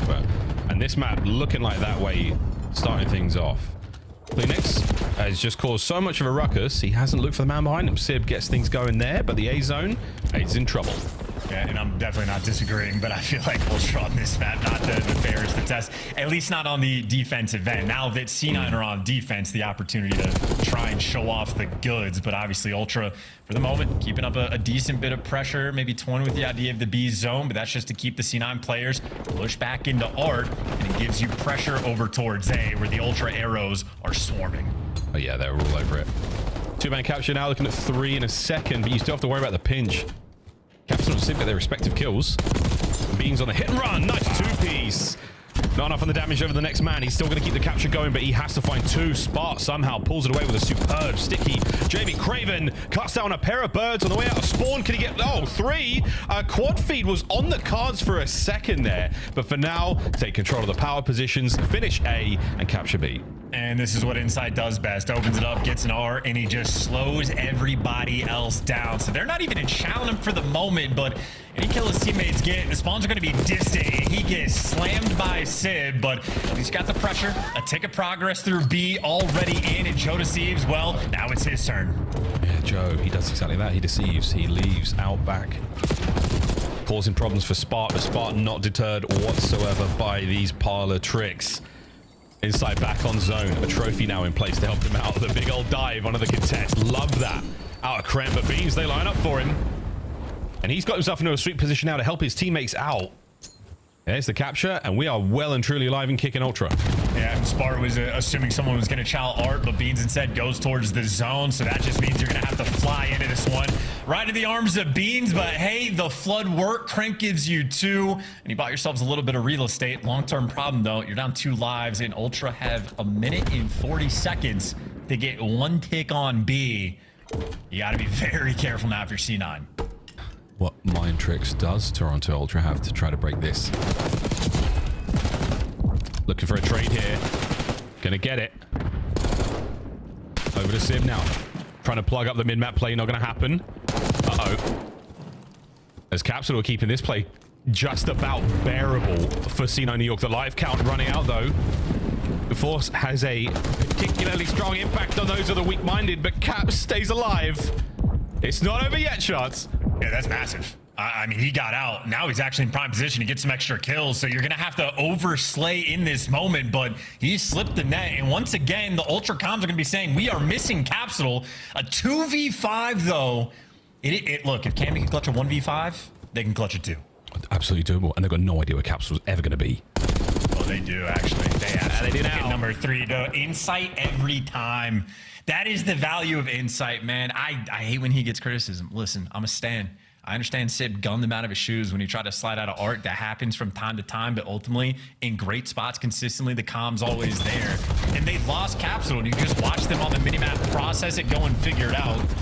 And in the meantime, when Insight lined up a 3-piece in this round, Joe Deceives got his in a more impressive way and on the zone. 16-9, by the way. So why am I gassing Insight? Look at this guy. It's true. Joe has had a great couple of rounds so far. C9 struggling still in the control. Map point for Ultra to try to take the lead here in our series. We will be going deep into this one, folks. There's no doubt about it. 16-9, 11-9, 14-10. Ultra, it's that kills department. Oh, yeah, Sid just started off that round by nading himself and all of his teammates, and that is, listen, Ultra really good on defense. You probably want to lock in the opening breaks. That's tough. Unfortunate team kill there as we execute order 66. Final few moments here in this push, but Capsule on that life, yeah, he's going to be red and dealt with. Another 4 dead, and Cleans looks like tags back Beans, so I mean, what is going on? This Joe looks for the spawners. Yeah, revenge of the... I got Kleenex. I know it's Sid, no, it was good. Yeah, I guess. It didn't feel as good. I wanted it to rhyme. Well, revenge of the Sib is on our tongue for a little bit later on. Yeah, we'll get there. But Capsule now... Whew, it is a capital affair for him as he now takes clean care of mid-map Insight, and Kleenex get theirs. Kremp trades out, and Insight, oh my word, if you snapped up there, it's Sib for 2, back on towards a relatively powerful position, but now it's going to be gone. Oh, come on, Beans! Sensational work. Yeah, those are wicked shots rolling through. Pretty on point. 4-line lead from Ultra. And maybe it'll be a moral victory for C9 if they just get a single segment on either zone. Because they, I mean, stop going A. Low key, just figure, like, yeah, flood through the bottom side of the map, go through. Okay, you can't go anywhere. I take it back. Can't go. What's the game plan here? Where can we go? Mission now! That's right, folks. Darth Jar Jar is entered the chat. And Beans, he's dealing damage to everyone. Could Joe pick up the 2? No, he cannot. C9, they're on time and they're capturing A. Woo! They got that segment. At least. Never tell them the odds, Miles. They got this one in the bag. Here we go. A nearly closed out. It's no moon. It will be soon. Fully closed. Uh-oh. The hop check gets taken care of. But there we go. Cloud9, New York. Back into it. Over to B we go. The life count's not great. Uh-oh. 2 dead immediately. 12-7. Yeah, no trophies are going to be a problem. And kind of running out of time. A minute feels okay, but not when you do not have any map space, and you also have a Kleenex that is behind you. So Spart does have sort of the underground route on lock and key for the moment, but long-term, Kleenex might just be the guy to break this one down. Look at this spree. Keep playing this life well. What a snap. Wow. Good work, Spart. War, you love to see it. The stack is here. Reinforcements have arrived. Ultra on the perfect fan out across map. They are looking for every possible angle on the attack. And Joe finds one. Locks S foils in attack positions. He switched off his targeting computer, but everything is fine. Wow, Joe. The force is strong with that one. And all about their business too. Drink some water, take the bathroom break, and get ready for the map 4. That was, I mean, destructive. C9 gave a phenomenal effort in the final round. Still got 3-0. Doesn't really matter. In Ultra's defense, always on point. I think Capsule had some really nice reads in the middle map, like catching Kleenex underground, allowing Spart just to snap on him. But even with that sort of progression, getting the B zone still an incredibly difficult feat, and obviously not a lot of lives, not a lot of time. So Ultra on defense, incredible. And Peep in the kills as well. I mean, on the defensive end, Joe Deceives and Kleenex, 30 combined. And of course, on the attack, everybody there a contributor. Actually, I mean, there you go. Just looking at the number of offensive kills Cloud9 got in their 2 rounds, I mean, just completely outslayed. Obviously showing off the teamwork there. Beans, 12 assists. Not too shabby at all. Unreal, man. Unreal. Statistical dominance there from Ultra, and it showed in the scoreline and the total game time. They got through that one lickety-split. But we go back to another hard point now where C9 have looked good. I mean, this is the dangerous part of the series. Can you close this one out rapidly, Toronto Ultra? Because you don't want to go to a game 5 and leave anything to chance or to fate, if you will. This is going to be an interesting set of highlights, man. We saw some big plays. Another sensational 3-piece from Kleenex. Beans on the big flanks as well. Everyone pulling their part. And this is just, I don't know how many moments like the C9 players got into. Like, how many one-shot and random kills are Toronto just cleaning up? Like, their teamwork is so on point at all times. Beans just cleaning up one-shot kills everywhere. And it's just, it's very menacing. It's very difficult to deal with at all times.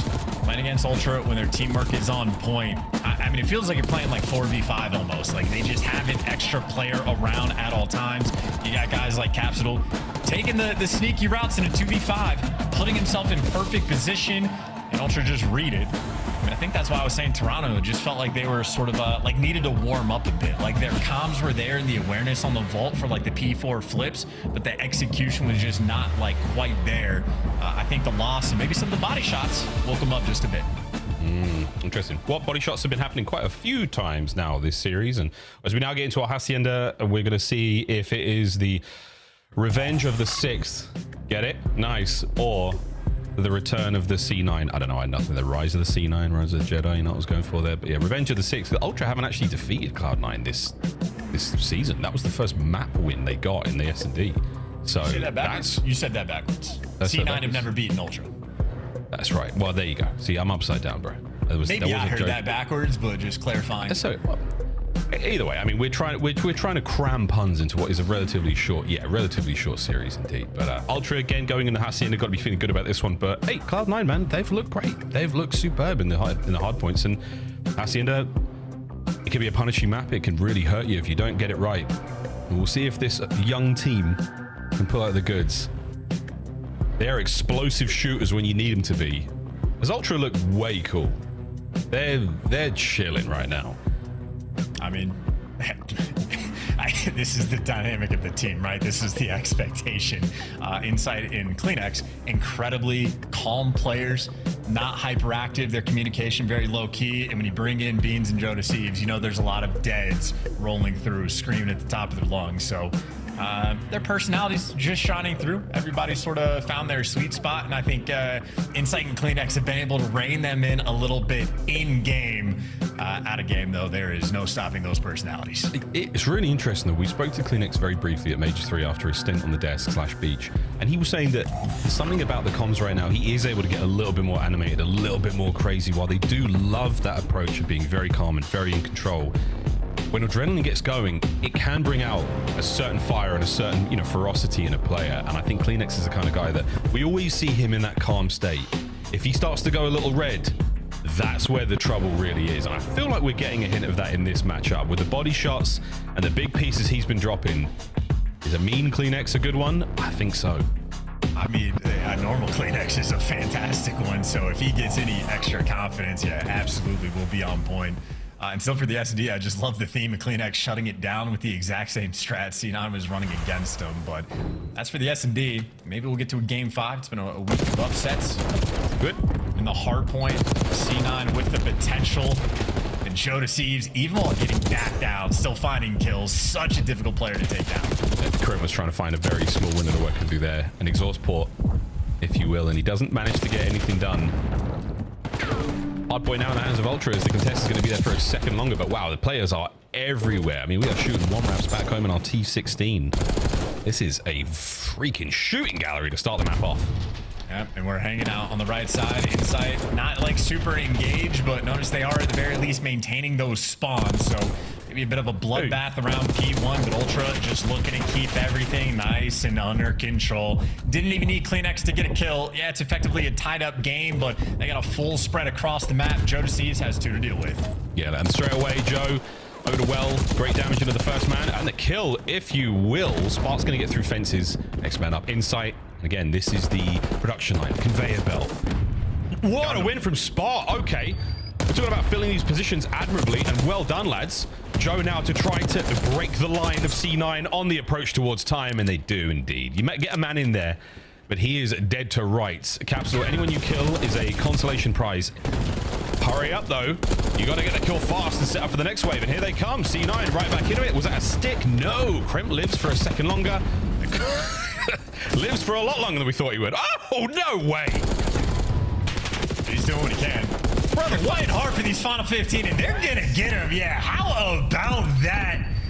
Crimp on point, and Ultra actually have the deep spawns as well, so you might be able to convert this into a rotation, or you put all that effort in and you only strip away 5 seconds at time. But they're secure on rotation, and Civ has a natural pinch. Never mind, he got gunned immediately, but he'll spawn up at new, right?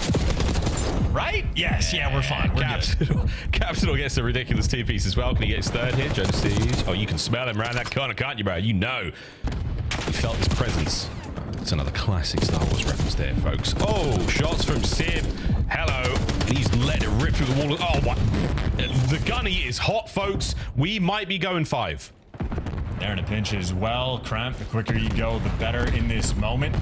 Still down by about 18 points, but keeping things nice and close. And that's how the vault was going down. So C9 there for the fight. You're looking for the trades to roll through, but looks like Ultra have the extra man. But it comes down to a 1v1, and Insight, last man standing, gets it done. You kick things off, and well, you shut him down. Kremp, you wanted to try to pull off that P2 match at the old hill, but can't get it done. And because of that, C9 actually lose this rotation. Beans will have to fight the entire team, and so far he's doing a great job.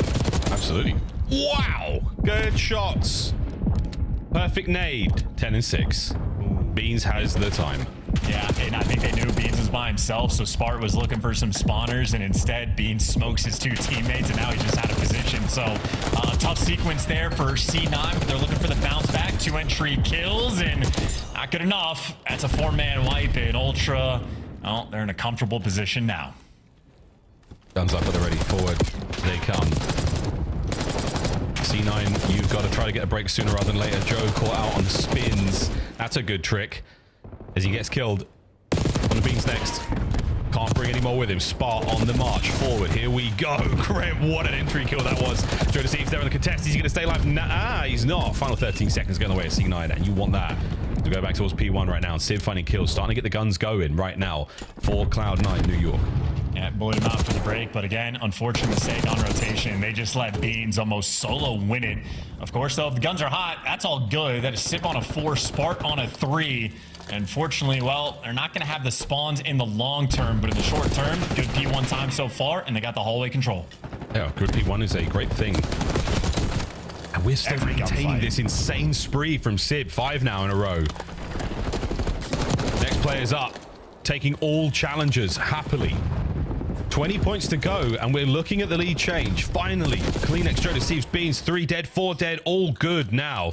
C9 back to the drawing board, but what a run that was. Yeah, I mean, well, you'd think, right? You go on a 6 spree, you get the hot hand, but they never actually secure the spawns. They never have that safety net in the long term, so they're going to have to run face first into a P2 again, and they just keep running into the hands and grasp of Insight. Beans tagged up and weak. You should be overwhelmed, so now you're at least going to have the back spawn, so you're still going to have to fight for it, but you should be able to overflood here for C9.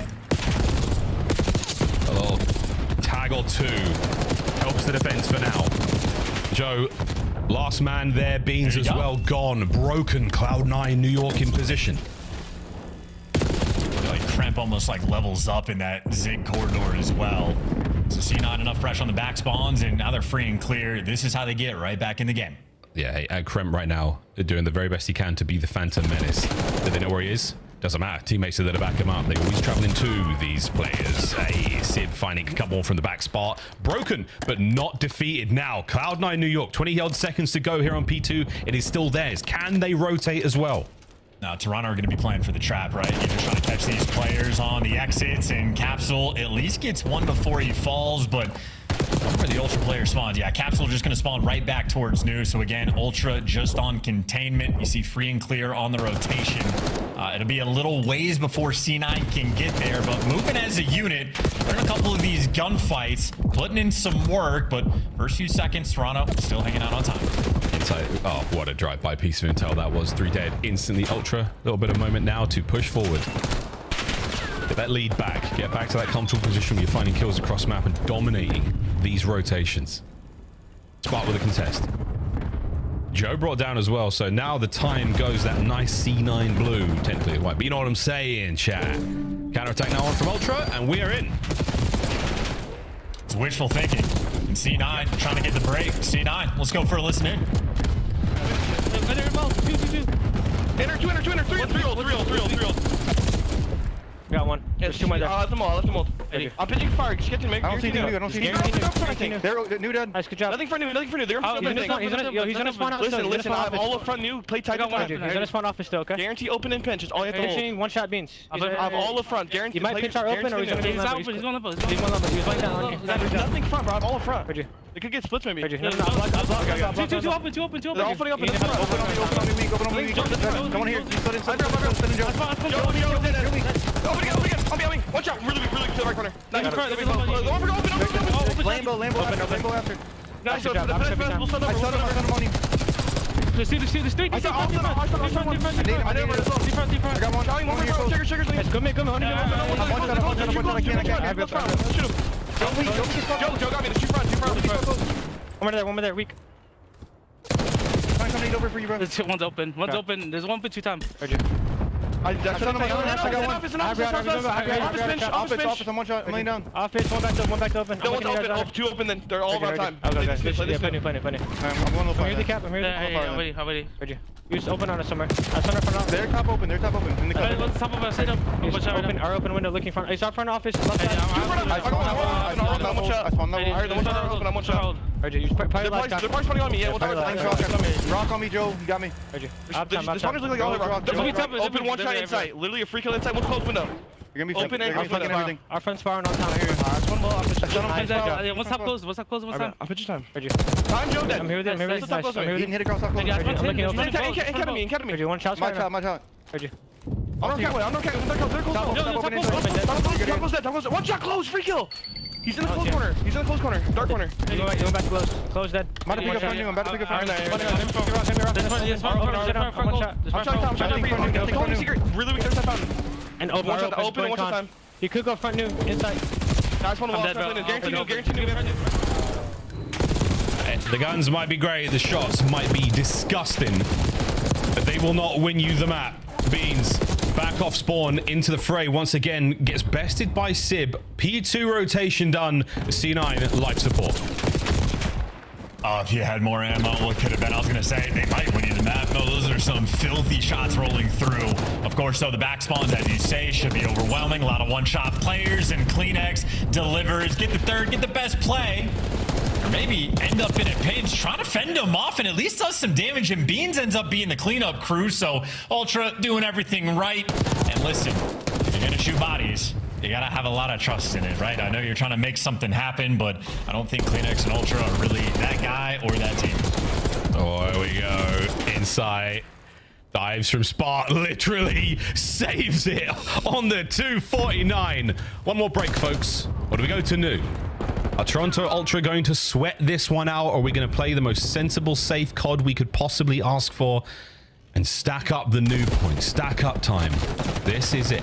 Can C9 even make it there before the hill just pops? Like, if they get the kills, maybe. I think they just had bad timing. I think that's it. So close. Joe finds one.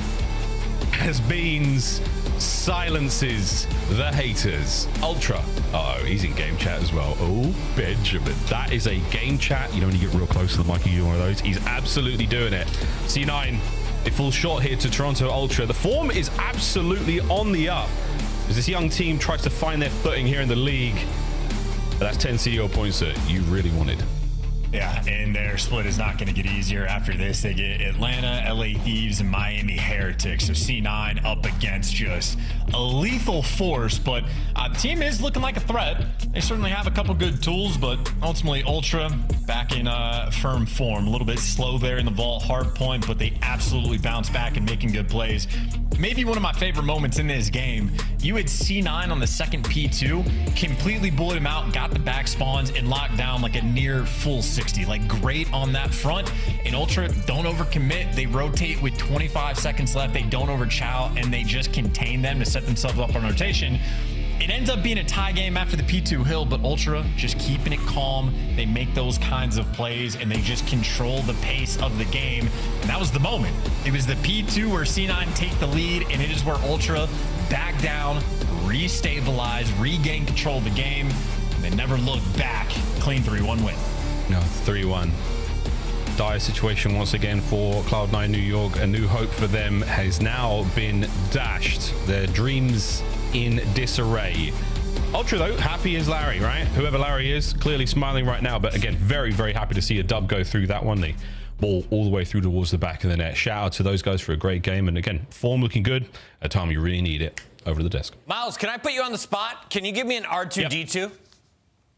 I don't know if you can hear my whistles very good through the That's good. Yeah. We could also, you know, when he's in sort of danger and he goes, wow! That's what I was hoping for. Thank you, Miles. All right, enjoy your nerd sports later, guys, because right now we got Call of Duty on our hands. And Toronto taking care of business 3-1 after dropping the opening hard point. Allie, do they look stressed? Why would they look stressed, Chris? Well, because they're playing a team that has new players. They could be good, right? But the whole point of changing a roster is to get better, right? So I think for the side of Toronto Ultra, you're very happy. You usually are 0-2 versus the previous iteration of this roster of Cloud9. You do go all the way to a game 4, but I mean, it was some clinical hard point from the side of Toronto Ultra when it came to this map number 4. The fundamentals were on point. You know, they had that one rock P2, they get that early rotation down to fences, and then it was all she wrote from then on out. So I'm not worried about Toronto Ultra, especially from the performance of Beans today. Much, much better than previous. If Kleenex had a lightsaber, what color would it be, Nameless? Purple. Because it's Toronto. Understood. Appreciate that. Great question. But listen, Toronto Ultra, like you talk about these guys and what you wanted to see coming into the series was you want to see Beans have a good performance. He absolutely did that. Fried throughout this one. The Search and Destroy, you want to see improvements there. Well, you saw some huge rounds, some big clutches, and just being able to like handle the pressure that was thrown at them from Capsidal, right? And then in the control, just a master class. So yeah, for Toronto Ultra, feels like everything's sort of settling back in now. Having Beans back in the lineup for 2 matches now, Toronto Ultra are looking clean, man. That hard point was awesome. The hardpoint was awesome. And again, Toronto Ultra needed it because their Search and Destroy has not been looking great. This is now 2 series in a row where Search and Destroy is a little back and forth, but Hacienda getting kind of added to their map pool right now, going into this 3 and 5 is huge if you're an Ultra fan. Hacienda, 2 of their 3 wins as they get it done in the final hardpoint, and Search Beans saying, shut up and don't shoot my body, kid. I'll see you later. Yeah, he fried, man. Ton of damage in that game 4. He had a really good series. So we knew exactly what he was saying in that moment, but what was he saying at the end of the game? We're gonna have to go to the man himself to find out. It's your Monster Winner Spotlight with Benjamin. Beans, what did you say to the nice people on the other side of that matchup? Just said GG's. You guys are some great players out there, and hope you have a wonderful rest of your day. That's what I said. Highly respected evening towards you. Well done. Yes. Beans, incredible series. Exactly. Incredible series out of you today, and of course, being very wholesome in all of game comms across the board. I wanted to ask you, kind of having to, without wanting to, sit out from the previous major, did you learn anything kind of watching the Core 3 while getting kind of to take a step back? And did you think about bringing any of that when you got plugged back into the roster for this split?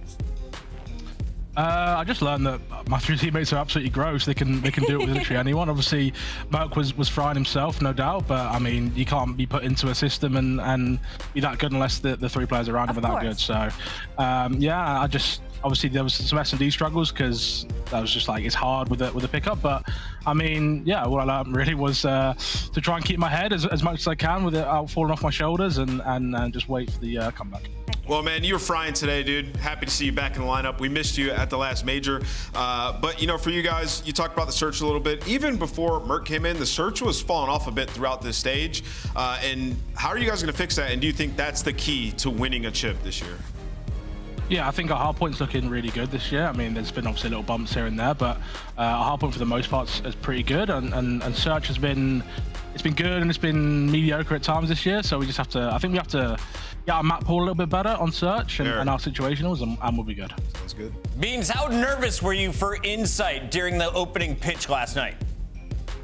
Not at all. I mean, that guy's got some serious arms on him, so I thought maybe he'd throw it a little bit faster, but I mean, I guess he didn't want to embarrass himself too bad. Yeah, playing it safe, you know. Let me ask one more question too, Beans. About COD. Does Merc, like, did he light a fire under you even more? Like, obviously you're always playing with passion. We see it up there. You're going crazy yelling at the opponents, but him playing so well, did that light a fire under you to like put in more work? I mean, yes and no. I mean, obviously, when you have someone coming in and playing that well, then there was a lot of heat on me, justifiably, unjustifiably. Who knows? Who cares? But you know, I just keep doing what I'm doing. I know that, how good I am and how well we've been playing before, so doing what I'm doing. Absolutely. Final question, Beans. Do we have the paperwork sorted? Are we going to allow you into DreamHack Dallas? I hope so. This week we should be good. Should be good to go into Major 4. If not, maybe a career somewhere else in a supermarket or something. I don't know. Listen, my guy, when you get down to Texas, first round of brisket is on me. Congrats on the win today. My guy. Appreciate you guys. That is Beans. We are going to feast in DreamHack, and you can join us. It's going down in just 3 weeks because we only have 1 match left on the day. Before we get to it, it's your Scuff play of the game with people like this. It's Insight and Kleenex. Both with a 3K. One was a 1v3 in back-to-back rounds. Let's go with Jamie first, shall we? This was disgusting. I mean, just like jiggle peek taps on the bomb, and then knowing one's going to absolutely send it, and then he did not get overzealous, just runs away. We literally got the moment. Inside had the high ground. Sib for some reason thought he could take the chow, and it did not go well. And then Kleenex opens with a 3 the following round. I mean, if you're Cloud9, that's just demoralizing. Sorry to see it, little man. We got one more match to go. When we come back, it's the biggest of the week. It LA is. Thieves, Atlanta FaZe, your only major champions of the 2025 season, go toe-to-toe for $0 and 10 points.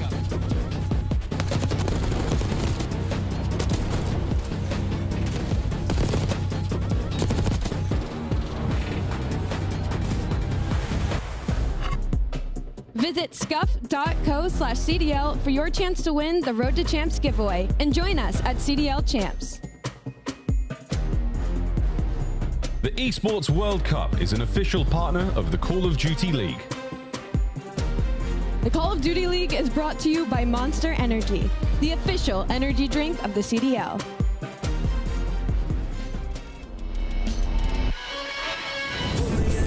I'm ready to fly by now. You should know I got that crown on my mind. Top, get on your feet, feel the passion. Big bang coming through, blast like a cannon. Blast like a cannon. Big bang coming through, blast like a cannon.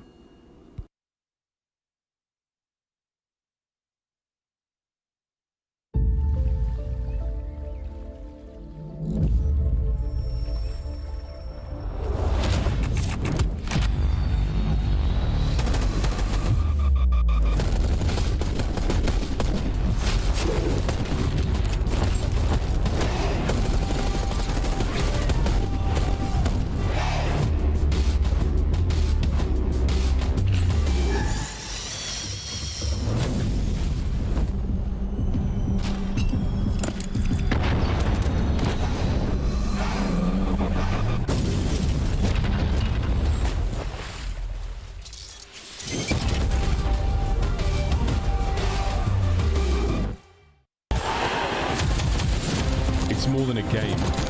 It's for all who dare to compete. It's more than a team. It's our team. It's more than a feeling. It's unwavering passion. It's more than just talent. It's the grind that got me here. It's more than a moment. It's our legacy. One city, one stage, one champion. The battle starts now.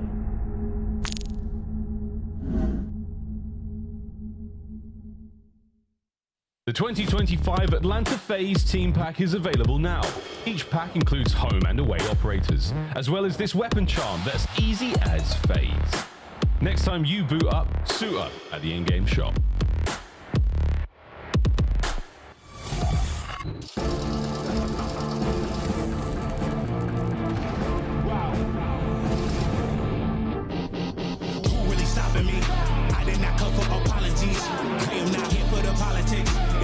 Started with common sense. They gonna cry for acknowledgement. I got the team to conglomerate. Give it to Austin, not stopping it. I am the one, they not stopping him. No. It's a different situation. Black tents when I pull up in the latest 101, so they never can replace them. This is not the attic, now we live in spaces. Tell me that I can't, I'm bound to go too crazy. Tell me that I can't, I'm bound to go too crazy. Release the focus and the diamonds all canary. I try to tell them, but they didn't get the message.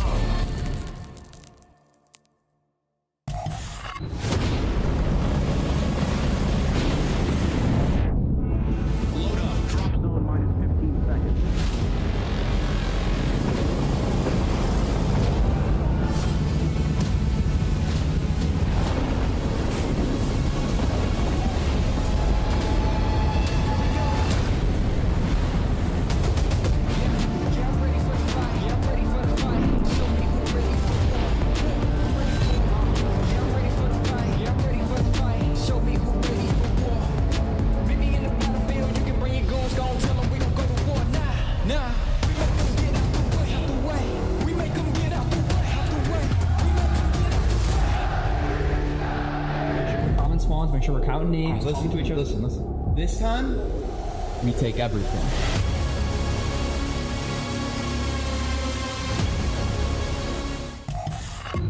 People who love me, people who support, I appreciate you guys as always. And everyone else, go f yourself. Obviously got the me versus draws. That probably won't ever end for the next 5 years. Let's boost this up. I have no respect for him. I'm not gonna fist bump him. This guy is begging for fist bumps. 3 times in a row. You think I'm gonna fist bump you the 4th time? Come on. And his brain's not broad. The Get Face the win. Those guys are fraud. Reverse sweep. It's easy.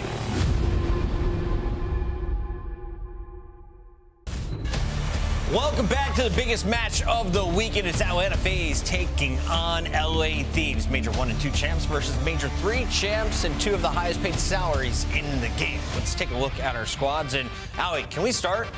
Thieves are on top right now. And for the first time since MW19, they are in the lead of the regular season. Atlanta FaZe is in a 2 spot that they're not used to. They are, but they are also in a weird spot where maybe some questions still being raised in Search and Destroy. They've lost 3 of their last 5 in the last 30 days. Now, 1 of those do come to the Vancouver Surge and 2 come from the Miami Heretics yesterday. But on the flip side, they have the deepest map pool in the league. They are disgusting at hardpoint and control, and still overall in the season a top 3 team. So for them, this is a big hurdle to jump as they want to move forward to maybe going back-to-back heading into DreamHack. Yeah, haven't played since Major 1. This is the big question with the Thieves team is can they overcome and beat this Atlanta FaZe roster? And, you talk about the Search and Destroy, it's still unbelievably good. I mean, they lost, round 11, round 10. They're winning majority of those. And then you got to look at, Rewind getting at it. They like that map. They feel extremely comfortable on it. The map pool for them is so good to the point where they can, play around with map vetoes, even in a series against Atlanta FaZe. They have the advantage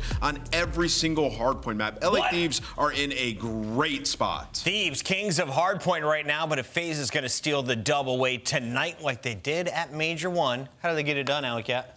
Cleaning up their hard points. This is going to be the struggle for them in this series, and they're going to need them. I don't believe FaZe will win this in a 3-3-5 versus the current LA Thieves team, and they're on a 4 hard point loss streak right now. Again, all 4 of those are 2 Vancouver Surge and Miami Heretics, but going up against LA Thieves, where hard point's been kind of their front runner game mode since these 2 teams have been matching up, they're going to have to get it through the finish line. And these guys all have rings. They've got $6 million banked since the start of the CDL, and Atlanta isn't done. Today, they're playing for 10 more points and to tie LA Thieves at the top of the regular season leaderboard. Yeah, while they've struggled in hardpoint in certain areas, in this matchup, they like it. I mean, Draza has played so well up against Scrap. And he brings extra fire. He brings the extra fire every time, and they just know what's sitting across from them and how they have to approach the game to win. And you're talking about the Tiny Terrors in this specific matchup in Search. They have a 1.34 and a 1.38, Chris. The Tiny Terrors and S&D have been unbelievable up against the LA Thieves. And on the flip side of that, they have effectively shut down Envoy and Hydra in this particular matchup. So those 2 guys have risen to the occasion, and in my opinion, will be the difference here if Atlanta FaZe were to take the All right, Ali, I just asked production to give me this screen because I need you to pick one. You can say top or bottom. We're going left to right. Draza or Scrap, top or bottom? Scrap. Abizi or Hydra? Hydra. Envoy or Simp? Simp. Celium or Ghosty? Ghosty. You're on Mars. What? Split 2 or 2?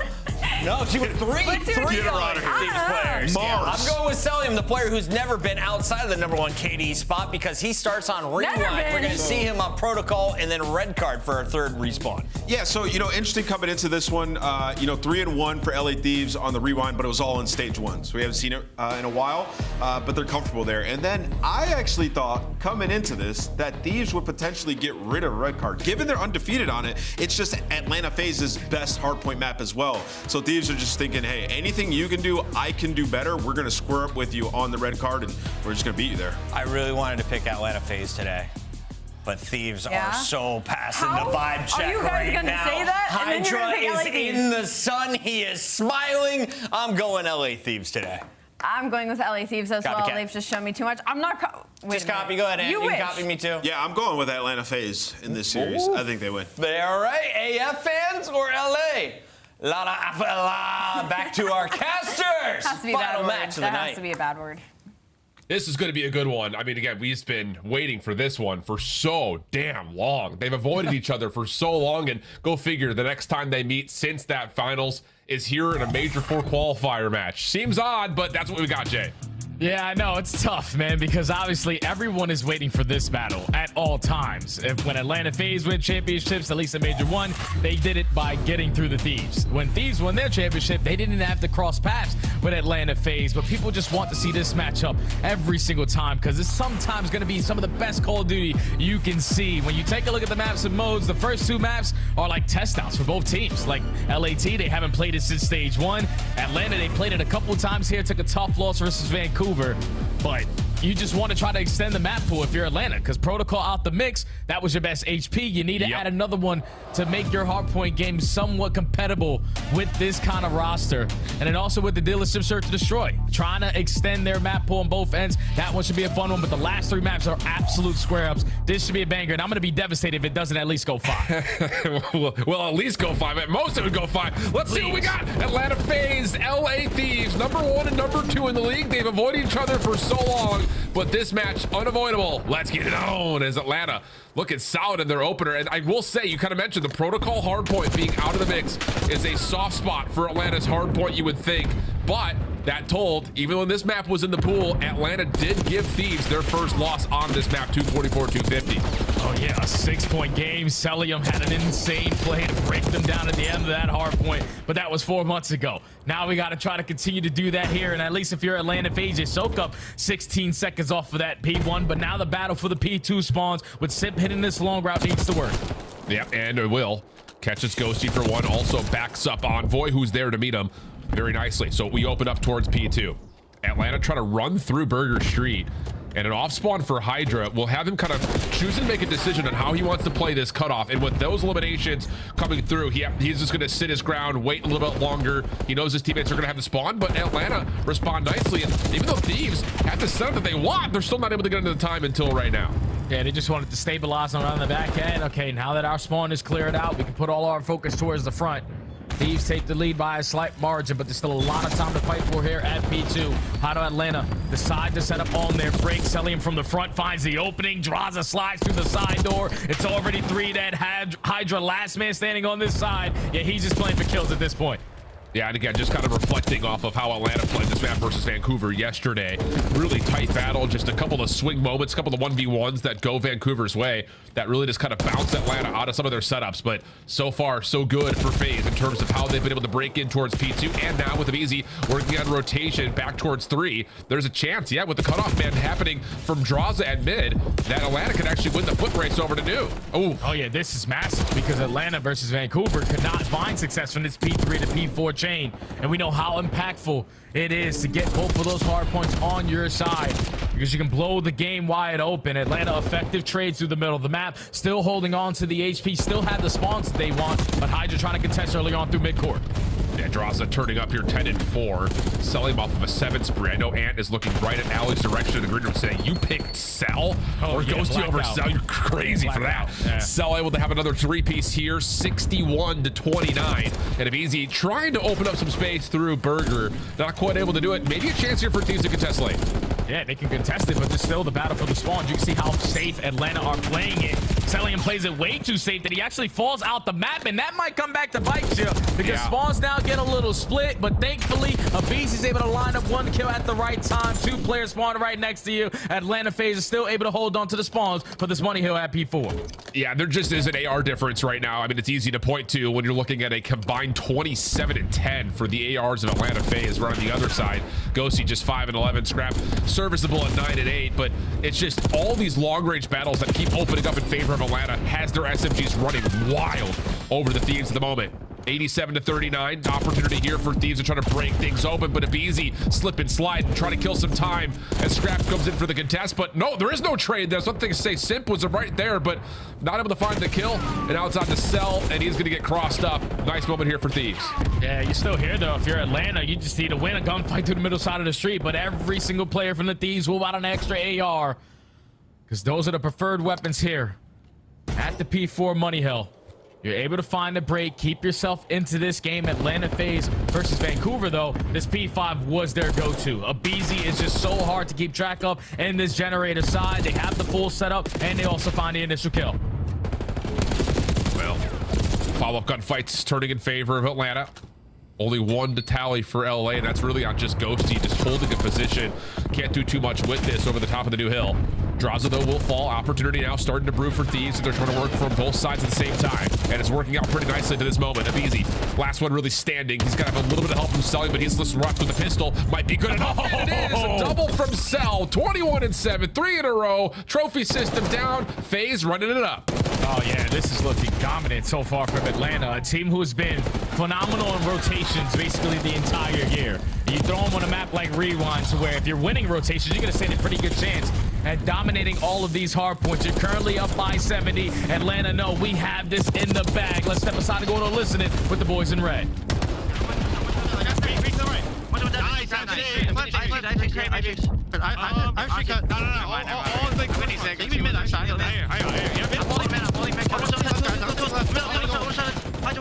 Oh, that's street. Strap squirt. Oh, dead. Nice. I'm blocking.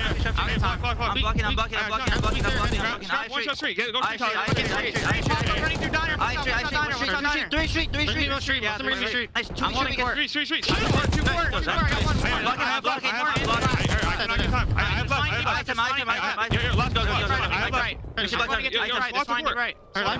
Court, Paco. Alright, listen. They're all hand hill from mid. One's running right. They'll be all hill. Nice, more mid door. I am mid door. Dan. We can time. Go there. Dan, weak. Mid door. One shot close mid on you. Nice. Mid door still. Weak trap. Blue. Wrap it left. Right over. Two there. Two. I got right there. Oh, what she will loot? Yeah, I don't know the stage thing. I spawned here. I have left. Stage come. I stepped in blue. Blue scrap. Left. One shot in new scrap. Yeah, blue. Last blue. Dan, one shot. They're gonna spawn on hill. Fly dumpster. Fly. They might be. Yeah. I threw it in time. I one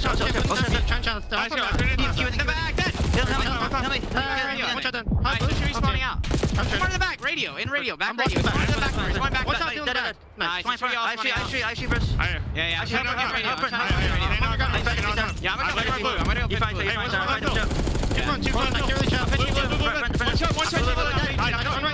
One shot. Still weak. I'm going. Kill. I'm going. Get this time. Yeah. I'm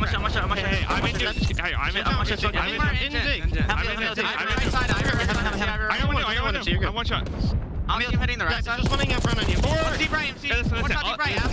He wanted to deep right. Hey, what's me on you? Actually, hold me. I'm trying to shout. Yeah, let's get in first. I'm sick right now. Okay, ready? I'm shaking now.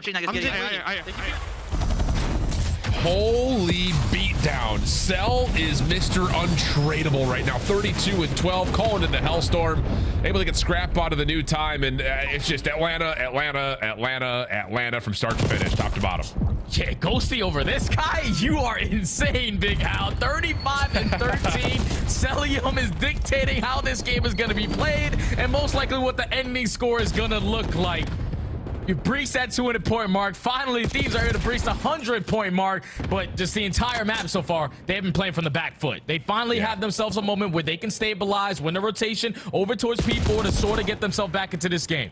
Yeah, look at this call right here for Atlanta. An early chalk and rotate decision here over towards Gens, showing you the importance of trying to get into this hard point first. Cell the one trying to make sure no one rotates through mid-street, and eventually Atlanta able to clean things up and also find a little bit of scrap time. So it's just catching Thieves through the middle of the map. And now aBeZy scaling forward. Oh boy, trying to get across. No, not quite able to get all the way there though. LA holding on from the back looks nice. Cell trying to just open up space over through the backside of Dumpster, and Hydra's in his way. Nade pushes him out, but Scrap's there for help. And okay, LA starting to heat up a little bit. Yeah, they're starting to heat up, but the pressure through the mid-map might be too much. At least Envoy is able to take care of aBeZy. I thought aBeZy got the jump on him, but thankfully Draws is there to find trades. Now, how do the spawns get a little bit mixy? Thankfully, Scrap is able to find the kill for both of his teammates to still spawn right next to this HB. But you leave it opening, and Mr. Chris Slayer, who is everywhere, is able to find 3 spawns flip, and Atlanta could still win here. It's just wild to see how this map has been just dominated by ARs, and then the moment you need an SMG to show up, take care of some damage and just create some pressure on the pinch, there's Simp with 3. Looks like it may be game over right here unless LA can find kills from inside the hard point. And no, I just don't even think they're going to get there in time. Droz taking care of one. Envoy not going to get there to touch, and that is a slammage by Atlanta in map 1. Oh, and I'm telling you right now, that's a map that you probably don't want to play them on ever again. Because for a team who has been basically the best rotation team throughout the entire season, even with all of their struggles in hardpoint, you win rotations on Rewind, you're going to stand a pretty good chance of setting up properly and dominating the game. You're consistently playing from the back foot, though, if you are the Thieves. Not winning rotos, you're fighting gunfights that are a lot tougher. When you go from that P3 to P4 chain and your ARs need to challenge these gunfights to the middle of the street, yeah, you're wide in the open. Atlanta got cars, they got head glitches, they got everything that they want because they set themselves up for it. For a squad who has been struggling recently in HP, was on a 4-game losing streak, that was a totally different beast there in map 1.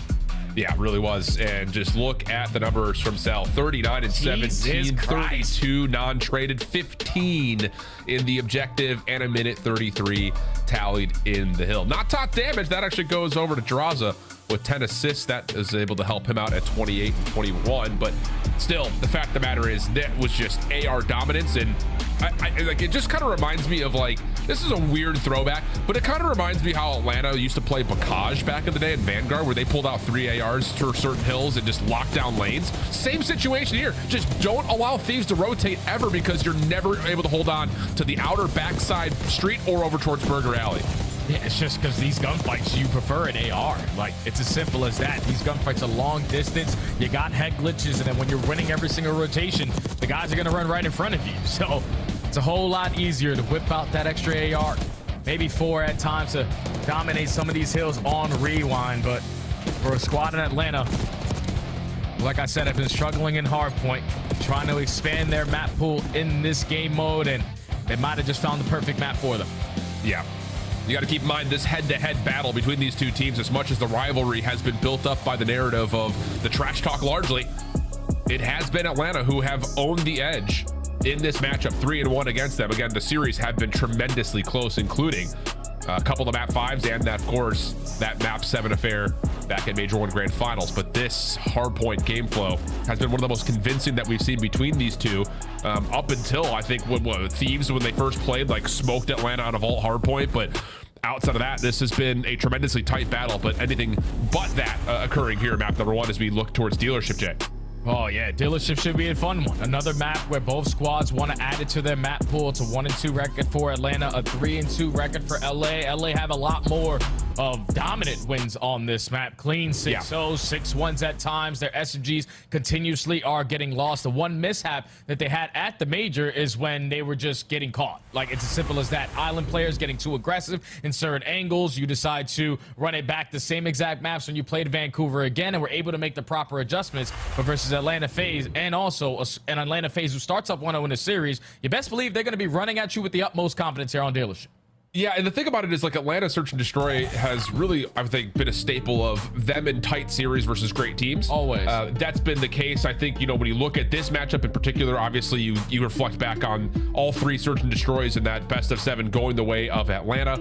But even when they've played up against teams like Vancouver, for instance, the reason they win those series are because of what they do in the Search and Destroy. So I think the other thing about this matchup is kind of giving an edge to LA in the control. Atlanta has to be good in search. Like, you just have to. And I think that's the thing that's really kind of carried them over the edge of this squad throughout the entirety of the year, because you look at the head-to-head and, you know, it's 5-3 is the current tally in searches, but, you know, those have, again, been map 5, map 7 affairs. Yeah, and if you're Atlanta, you talk about Search and Destroy with this kind of roster, they have been probably the best Search and Destroy trio for like 6 years now before adding Jaws into the lineup. They are never worried about the S&D game mode. You might come out lackluster, but once those mid-round adjustments start to come on in, they know how to read the map pretty damn well. But if you're Atlanta, the adjustments that you need to make now on Dealership is to try to find some success at this A site. they're one of the only teams that we have in the CDO who have more success at B and barely any success at A, when the teams that are dominant on dealership find a lot of success at the A sites, are able to withstand all the car bombs, the RCs, whatever the hell is getting thrown at you on that side of the map. Atlanta need to figure it out on their attacks if they want to add this tremendously to their map pool.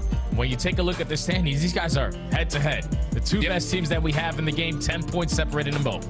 Yeah, our only two champions that we've had to this point, whether that be minors or majors. But again, they've eluded each other in a lot of those runs, definitely since back in Major 1. And it does feel like an inevitability that these two teams will meet. But when you've got teams like Vancouver and Toronto and now Miami that are playing really well, it's not a guarantee. So, you know, this may be one of the last times we get a chance to see these teams squad up and play up against one another. And that's the interesting thing, is like, you look at number 1, number 2 in the standings, this is a qualifier match, and you think these guys are locked for playoffs. There's not much that really separates them. How much do you really put into this? But I think the rivalry being one part, but also just wanting to put yourself in the best position possible to be in the winner's bracket for Major 4 is huge for both these two squads, especially considering the results of this weekend to this point. Oh yeah, thankfully Atlanta were able to walk away with their dub versus Vancouver. LAT trying to respond off of their tough L versus Miami. You don't want to be 0-2. You'd rather be stuck at 1-1. Last 5 search and destroys for Atlanta FaZe. Even though a lot of them have went the distance. I feel like every time we watch Atlanta, they can go down 5-2. You can go down 5-3. But they're always forcing round 11 just because how good they are in this mode. But already into the dealership, LA Thieves on the attack. No trophy system, so we're taking a slow approach. Well, Envoy's actually going to just toss his nades and say, well, no one's here. Let me get some space taken away. Sell for first blood, though, onto Scrap. That's at mid. Abizi just holding, maybe waiting for an opportunity to pinch, and Simp is just playing for contact that day. I don't think he's actually seen how far forward Envoy's gotten, though. So this could be, something that Envoy and the rest of LA Thieves could really use to their advantage to try to break up this post-plant retake, and there's the first blood already coming through. No second, though, and now it's just on to Ghosty. Yeah, Ghosty left in a 1v3. Atlanta with the numbers just swarm their way back into the play. Even when we thought Envoy had the jump on him, Simp doesn't fully commit on that long route. He was just waiting to get somewhat close to his teammates before they start to engage any gunfights. Everyone in the right position to find the trades off of the back of that first blood. Atlanta FaZe first on the map, secure the round. I like the idea, though, from Thieves.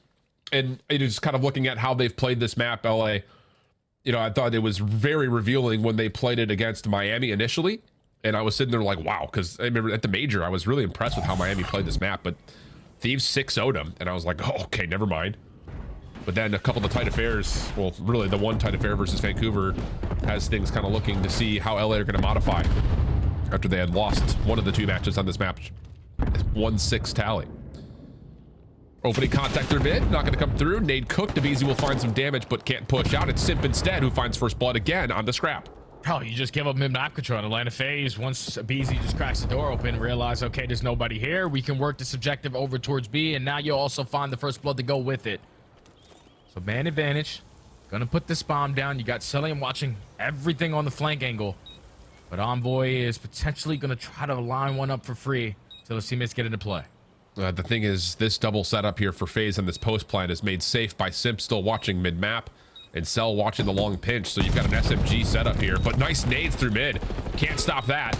And now here comes Envoy, trying to move forward. Not going to be able to. Cellium also deals with one over through the middle of the map. Ghosty tagged up from both sides. And he's just going to be played with here. Has to make a move. And is going to have to make it quickly. Sees Draza on the exit. This is a good call to try to hop it. Draza, though, I believe has seen it. And that's an easy follow-up for him with a little bit extra at the end. Oh, perfect game plan again from Atlanta. Take mid-map away, take the first blood, realize there's no one pushed out towards court. Just plant the bomb immediately at the B site. That's where we find the most success here on dealership. But the nade spot from LAT to potentially break their way back in was beautiful. Yeah. You find that opening kill onto a BZ, even though you're not able to find the trades after that. I know for teams that struggle on retakes at that B site, that's something you're definitely going to jot down into your notebook. We need to steal that. Yeah, the thing about that is, again, like, the nade kill is good, but I just don't think you expect there to be 2 players on top of that bomb still. Plus, you still have Cell, or Simp rather, holding a very passive angle through mid to make sure that cross is still made safe. So, 2-0 up. Thieves quickly back to A. Gonna get a free plant. This has been voluntarily elected to be given away by FaZe, though. Looking to play for retake. Nades over the top, starting to come through. Cars blowing up. Hydra, though, still alive, but does get blooded. Draza actually takes that into a second. And the follow-up. Draza for 3. You know he wants the last one, and he will! With a lot extra, I'm sure after that point, the full ace and 6 in a row for Draza.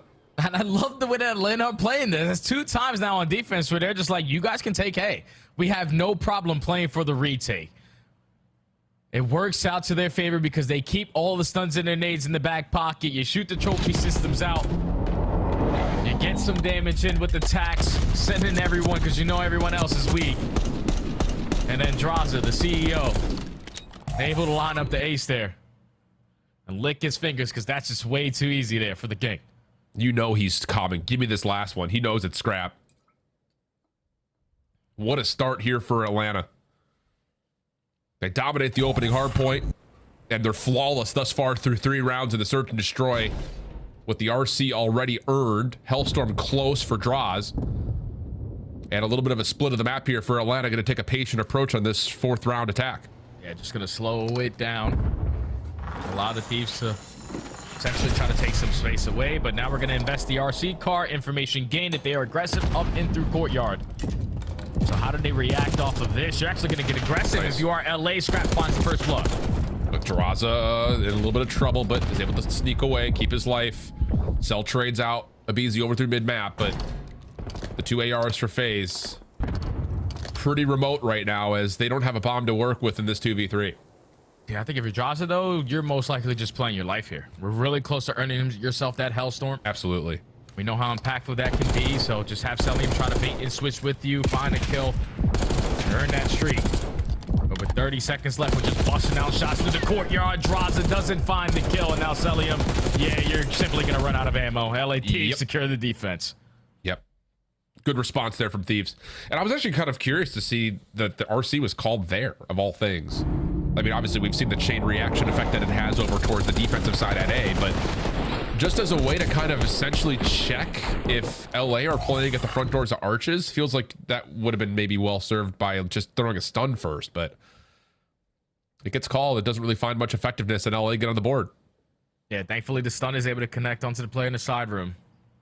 So Scrap has the advantage in that first opening duel. Secures the first team and then backs out, keeps the numbers on their side. Able to shut down a slow approach from Atlanta FaZe, but now they go back on defense where they have given up this A site every single round. They are allowing you to plant this bomb, and they're playing for that retake. And the thing about it is, like, Thieves are sitting here like, we really don't want to plant, not until some nades start to come over the top. But now the defense may have a chance to contest you from even planting in the first place. We'll see if patience pans out. Opening trades come through. 3v3. And Scrap and the rest of the team are essentially just going to default to waiting to see if Hydra can find timing. He got spotted. Yeah, Selim was able to spot him on the cross. You set up that pinch to find that kill. Now Simp has the last one weak, and Selim able to be the closer on the round. Atlanta again just prepared for that retake over at the A site. This time the bomb doesn't get planted. They strike for the first blood, instantly responded, making it a 3v3, but then they just catch Hydra trying to make an individual play, setting up the pinch to the middle of the map. Selim playing safe in the back of his spawn, spots him, gives the comm to his teammates. They find that kill, keep the numbers on their side, and effective on the trades allows them to be the last man standing. Atlanta FaZe, I don't know what it is. Like, whenever they play against LA, they're just a whole different roster. It's like matchups are such a big thing, and they know that when they play this squad, they got to be on their best stuff, and they're showing it so far. Well, the other thing about this, and I imagine Ant's going to want to talk about this in the desk, is like, if Atlanta's defense can continue to play this 3-1 split and just trust that nades can stop any play towards A early, I just don't know how you beat that outside of staggering trophy systems if you're LA. We'll see. They're going to get one more chance at least on playing the offensive round, as Atlanta looking to just double up over through mid. Good first from Envoy. That's fine. 3v3, and Thieves are going to move through the map and take the pinch point. Yeah, they're getting super aggressive on the pinch, so it's on Scrap to individually hold over towards this B site, get one, and try to get out with your life. He's able to do that at least for now. Simp is still trying to locate where he is. Thankfully, Draza finds him. 2v2, but Draza might get isolated. Yeah, that's a really good heads-up play there from Thieves on that long pinch. Now, they will have lost Simp in the process. Ghosty's seen him, though. And Simp says, well, if Ghosty's here, I'm sure Hydra's also nearby as well. looking to see if he can catch someone on the cross, and then maybe could just rewrap this back to B. Yeah, he's looking to see if anyone's going to rotate back through the main dealership over towards A. Not the case, and the timing is going to work out for him to get a post plant. Yeah, but it all depends on how fast he's going to decide to put this bomb down, because already the Thieves are all on their way back over towards the B side. Hydra turns the corner at the right time, and LA able to secure their second round of the map. They find the first blood through the middle. They make it instantly a 3v3, and then it's all on Scrap. Just individually over here at the B site in the courtyard, wins the one-on-one, is almost able to get out with his life, but at least stalls time for his teammates to get back into the play. So they kept the numbers on their side, able to tally their second round, but now they go on the offense where they just haven't been able to figure it out on their A pushes. Yeah, and if they continue, okay, they're not going to go that way this time. Trophy system is really safe deep. They play a bit of an island, I suppose. I mean, that trophy is not going to touch any defensive nades from FaZe. Envoy's going to show force by trying to make a play up towards and through A. And this is the right idea. You know, it's the same nades coming through, at least initially for FaZe, but they're not hard rotating this time. I don't know if they caught intel that LA are showing presence at B or not, but this is not the same rotation from Atlanta. They're sticking to their guns here at B. But that nade connecting onto Envoy, now you start to move around if you are Atlanta. Knowing that the play is going to be over towards this A side. A lot of nades already invested. Envoy and Hydra and Ghosty watching over them.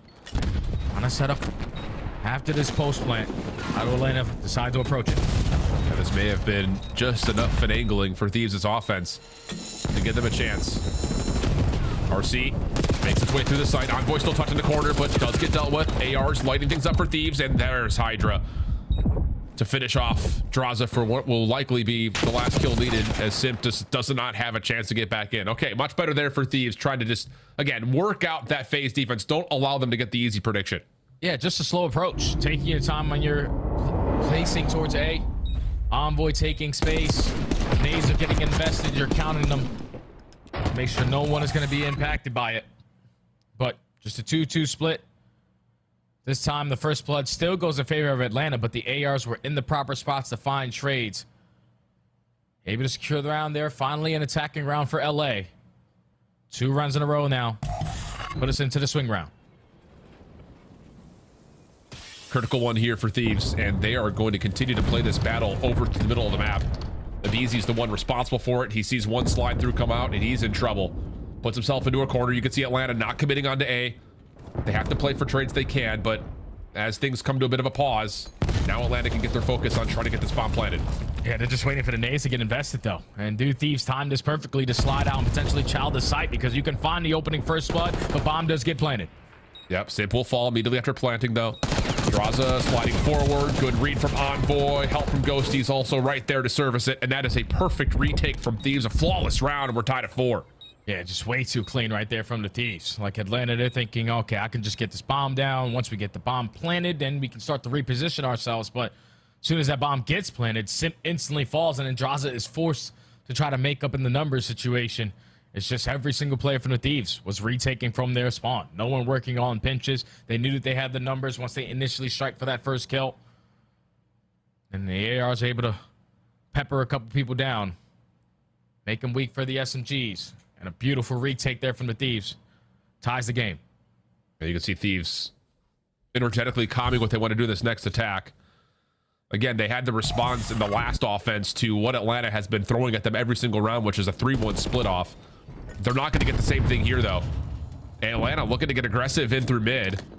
Stuns and nades are going to be cooked up, though, for LA, and they're going to get a read that this is different from Atlanta. Just stay alive here, I would say, is the biggest part, but Scrap cannot get away. Bomb still getting planted, though, over at A in this 3v4. Just comes down to, can Envoy stay alive when he gets the exit? And yes, he will. Yeah, he's just going to try to get on out. But now, if you're Atlanta, everyone just rallied together. You used to have a BZ accounting for anyone trying to make an individual play on the deep pinch. It's already been 15 seconds down. Yeah, stuns and nades are starting to reveal what this post plan is. Atlanta, yeah, this running through, take care of Envoy. Ghosty should be traded. It is. Last one to find is Hydra, and he cannot stay tucked in the corner. Atlanta take the edge, 5-4 as we head to round 10. 10. That's a big shout out to Abizi, man, the king of first bloods. He's able to find that first massive kill onto Scrap through the middle of the map. And then once you find that opening duel, you realize bomb goes down at A. We have a 4v3. No one pushes to our spawn. They have to be camping on their side. So let's just flood with our numbers. Execute these trades.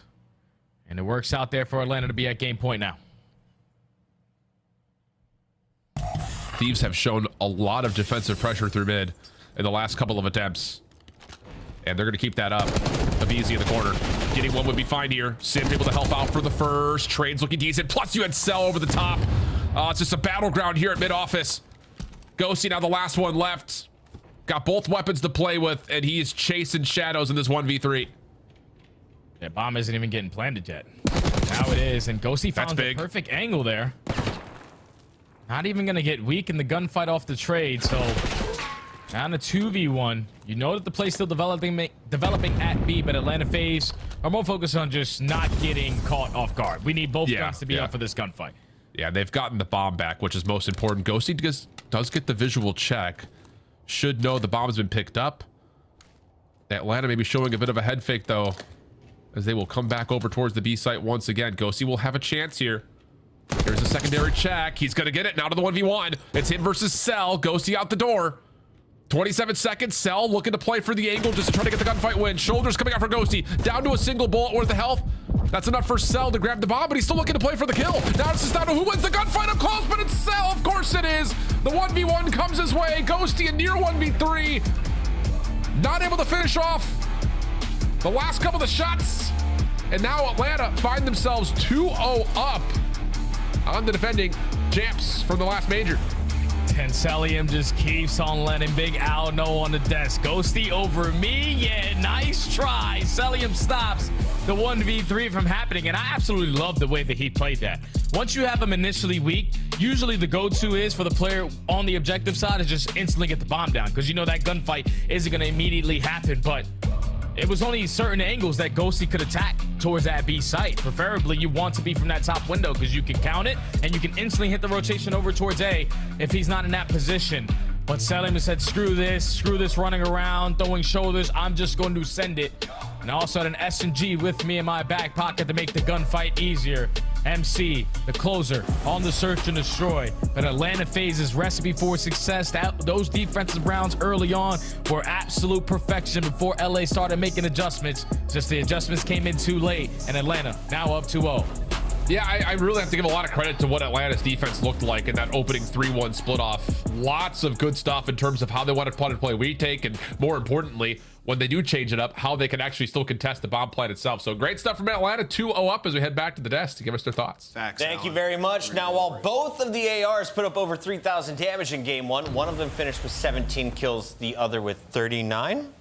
So what we saw? 39 and 17, yeah. 39 and 17. So you said Dan Ghosty over Celium, and then Celium just won the 1v1 against Dan Ghosty to win game two. Allie, we're at the halfway part of the show. Do you want to switch your answer? No, you guys know me. I'm a 10 toes down. But when you go to this map number 2, I just simply love the adjustments Atlanta FaZe have made on this map in general. They're 1 and 2 on dealership S&D coming into this, and they kind of learned to play the map more aggressive, take more space, and then working on the retakes, completely giving up the A bomb site and saving their tax. I mean, nobody but Atlanta FaZe, I think we could see pull that off. So big ups to Atlanta FaZe for adding dealership to their map pool. And it was 4-1 for Atlanta to open things up, but LA did claw back later in this game. Yeah. What happened on dealership? Yeah, I mean, it could be kind of a blind counter map.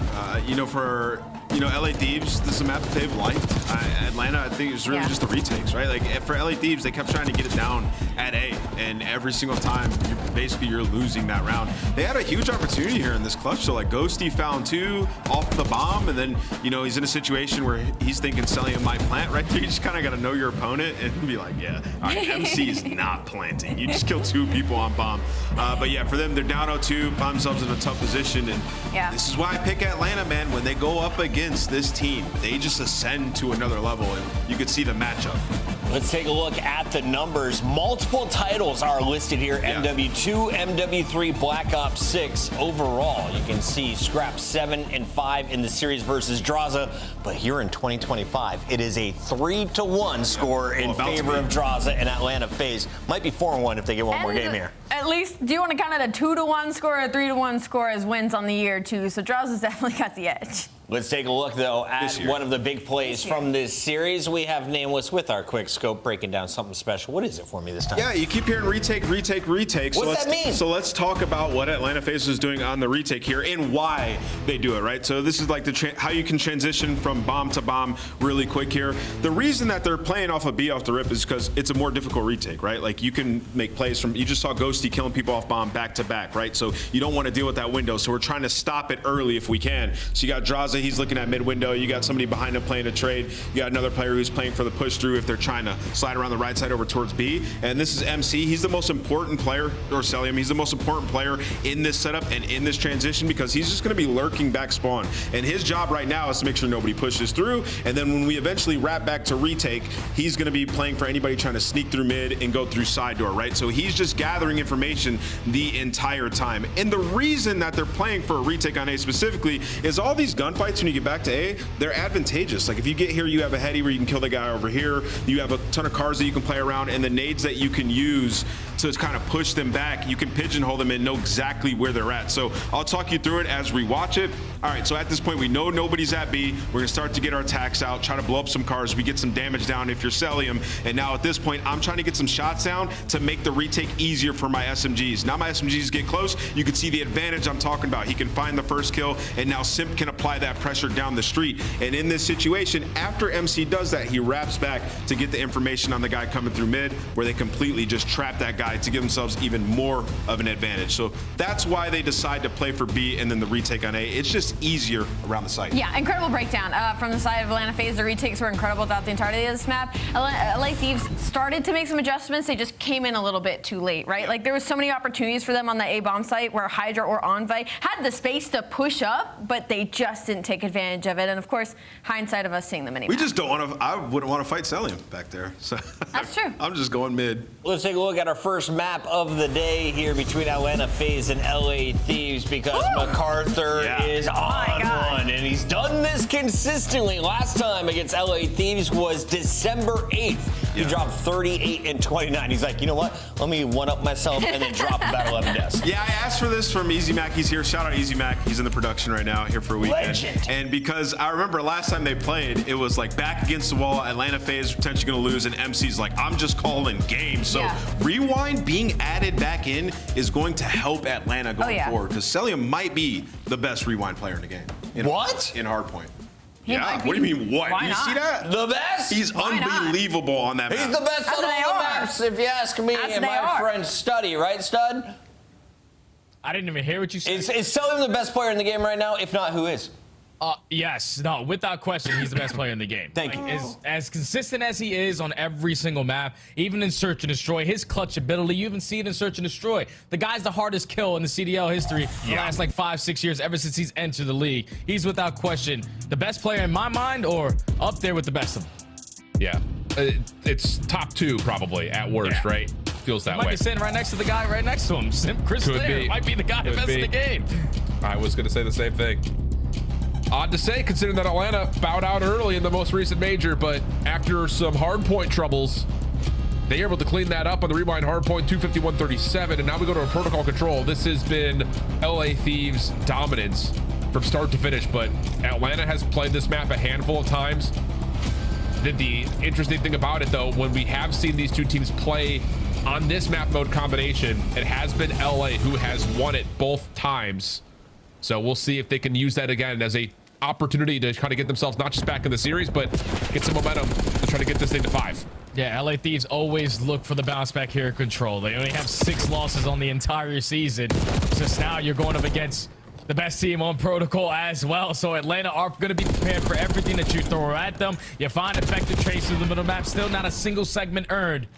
You're just wasting your time just working out of your spawn. Yeah, just the ARs again, showing up in the kill feed for Atlanta when it matters most. Envoy able to at least isolate onto 1. Information to Simp is going to be there, but wow, Simp gets 2 before dropping. That is just another moment where you look at him and say, that's just a difference maker. Draws it from the opposite windows, able to find another kill, and that's enough for Atlanta to keep the spawn pressure on. Yeah, they have players in their spawn. Now it's Hydra trying to make up for those numbers by roaming in behind enemy lines. Finds one and is able to get out of dodge. The movement, there's no way in hell you're able to keep track of that.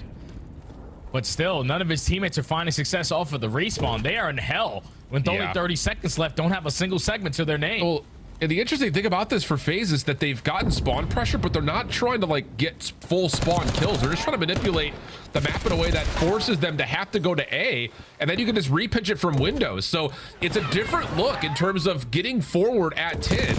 And now that they've got the left side of the map, the bottom side of the map kind of taken over, now you just funnel everything over to Draw's direction over at B.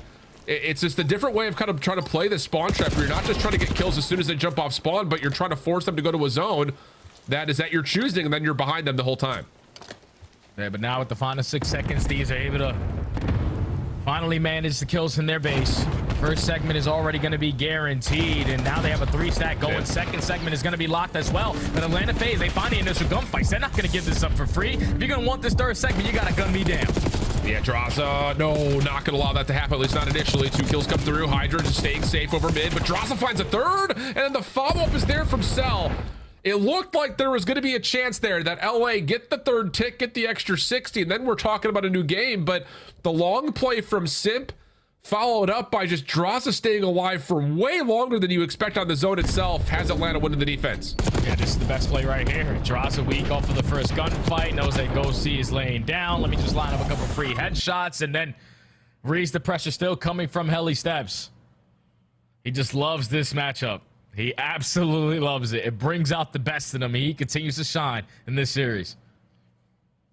I just love the way that Atlanta plays that quasi spawn trap. It's not even a full trap. It's just manipulating where exactly they want Thieves to go. And then we got your windows. Let's see what we get here on Atlanta's offense. Opening 1v1. Draza v Scrap works out. Plus a follow-up onto Hydra. Doors open over onto B. Envoy up top on mid ledge is able to at least find one trade, but this first tick is gone. Yeah, they already have a double stack going. You're just looking to make up for 2 segments here if you are Atlanta. To at least meet the criteria of what Thieves threw at you in round number 1, but Thieves with the perfect response, have all of them map control, find every single kill, and now Atlanta got to take their time off of the respawn. BZ gets 2, Draza onto the A point. Hydra by himself, only gets the first. And Ghosty not able to mantle on top of mid guns. That should be the first tick now at A gone. Scrap, a 1-8 start. Not having a good time in this head-to-head. Draza smokes him with an SMG. Oh boy. You think that starts to play with his mind just a little bit. Envoy trying to get something done. Catches the first, has the stun onto another, but progress still being made as a BZ on 3 in a row. Gets the trade, and that may be the extra 60 seconds as no one can touch. Yeah, it's already tallied. And Atlanta now have a 2-life lead and a lot of mid-map control to go with it. Now it's just about syncing up a couple kills together. Hydra finds the opening over towards P one side. Envoy on the other side finds a second. So gotta take your time if you're selling him. Just try to find a kill through top trips, but he gets flanked, gets taken care of. Ooh, BZ gets that next one. Real chance for him to cause some problems for LA in their spawn. But trades come out and Atlanta can still get out of their own spawn cleanly. Just comes down to trying to break down this middle of the map before they approach on towards B. And you see Celium trying to get some high ground control. First 2 kills are there. Now you've got an opportunity to start to flood. You know that anyone who's still defending is either back tower or over towards field. You know that one's in our spawn. We just got to locate where Scrap has went. And Scrap, with a slow start to this game, finds a massive double to alleviate the pressure at the B point. Now you can set up your SMGs to find a couple freebies. Envoy tucked in the corner. Give me kill number 2 on 3 in a row with a 15-9 start. Yeah, he's beaming, but 11 HP. He's instantly going to get traded, but you're up by 4 lives. Yeah, you're up by 4 lives. That's the biggest part for sure. Scrap does get eliminated. Hydra Ghosty doing the work on the previously captured A zone. Route starting to develop here, though, for Atlanta through field, but Envoy's there to meet it. And Ghosty will just make sure no one else makes their way over towards these top windows. Should be a defensive round win here for LA, but it comes at the cost of 4 ticks of progress. So 2 ticks to the edge of Atlanta through our first 2 offenses. And try to end out this round with a couple players potentially ending on streaks. You have Ghosty on 4 in a row. But BZ and Selim, they find 3. So they're still working on this second segment. We saw a 1v5. What about a 1v7? Oh, no chance. Not gonna. But if he gets that second tick, that could have been critical, but not the case. So it will still be the 2 ticks to the advantage of Atlanta, but for LA, you're still at least alive. That's the biggest part about it. especially considering that, you know, you had some legs on you that last bit of your first attack where you almost got the full 60, and that could have opened up the round completely. So you're not feeling too far down and out if you're LA, I think. Yeah, absolutely not. You were able to secure the defense, obviously tie the game up at 1, but you got 2 segments to make up for. You're the best control team in the game. You came out slow in round number 1, but you best believe that the adjustments are going to come on in. And someone needs to get Scrap a water bottle, because I'm pretty sure he took a sip of absolute air there.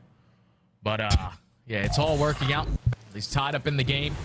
5-12 start from the young man, and he had a massive double kill to potentially start build up some momentum here, because you need to be able to slay on protocol.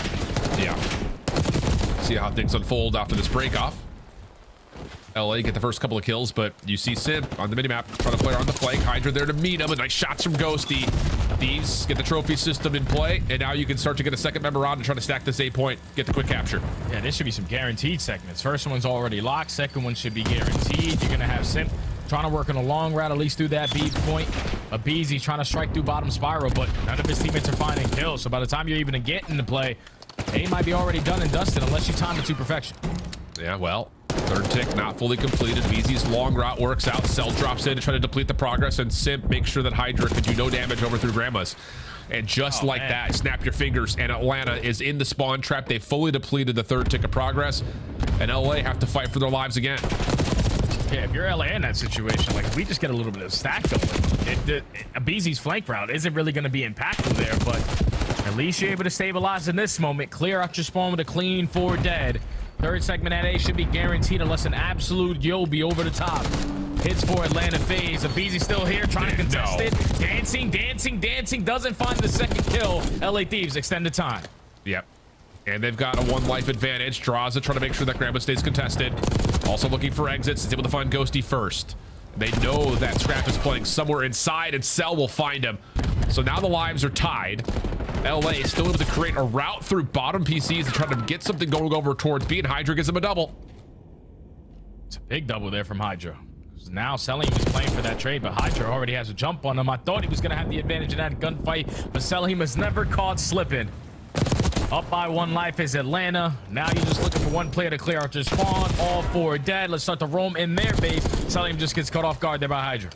Yeah. Draws a couple of shots, but backs away. Knows that he needs to try to keep this part of the map locked down. And as he backs up, he finds Hydra out the window. Stun over towards Ghosty's direction. Ooh, Draws not going to be able to lock down the final shots needed, but still, the spawn pressure is immense. And it's just where they draw this line of scrimmage makes it so difficult for Thieves, because it's just, again, funneling everyone to one direction or the other. Either you go to Draza on a heady, or you go to the other 3 that are waiting for you over towards field side as Abeezy takes down a handful. Draza following up, finds himself on 4 in a row, and there may be a couple of exits here for LA, but they're down to 4 lives. Yeah, no more respawns. You make your way out at least somewhat towards the speed point, but here comes Draza on the bench. I was thinking he was going to try to take that player from behind, but just wants to take care of business while he can. 20 seconds to go. 10v2. You at least gain 3 segments here if you are the Thieves, but Hydra last man standing. He is going to fall, and Atlanta again on the defensive side. All right, but to dominate that mid-map, the AR's finding kills, the SMG's finding their Tommies through the spawn. They're up 2-1, and now you're only down by 1 second. Yep. That's the biggest news here, especially with how convincing this defense has been. All you really need are the 2 ticks of progress to assert some advantage and possibly 3-0 LA. On the other front, though, we have seen LA's defense look solid. Just comes down to a couple of stray ticks that got captured early, honestly. That is the difference maker between these 2 at the moment. And it's crazy to say, like, Thieves potentially are going to go down in 3. I don't think that that's happened many times this season. No. But just looking at, I think Toronto Ultra are the only team to do it in Major 2 tournament.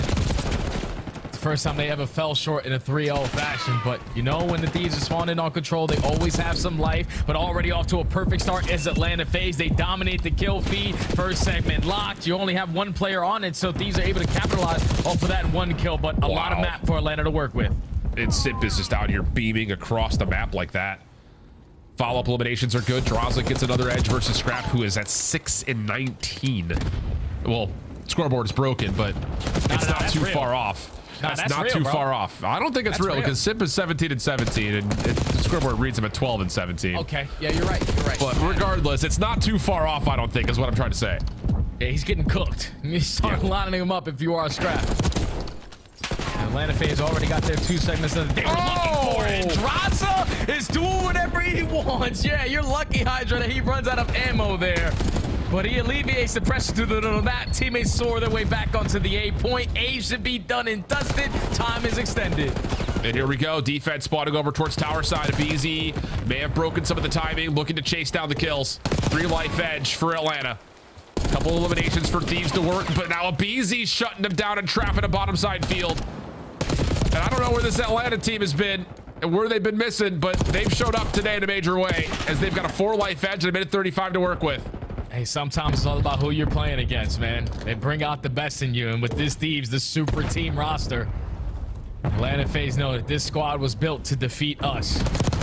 We are still the God Squad, up by 2 lives. Envoy on the pitch, though, effective, able to find a double. Now Selim needs to try to make up some ground for it. He's always taking his time from top trips, but Envoy, can he have another massive moment off the respawn?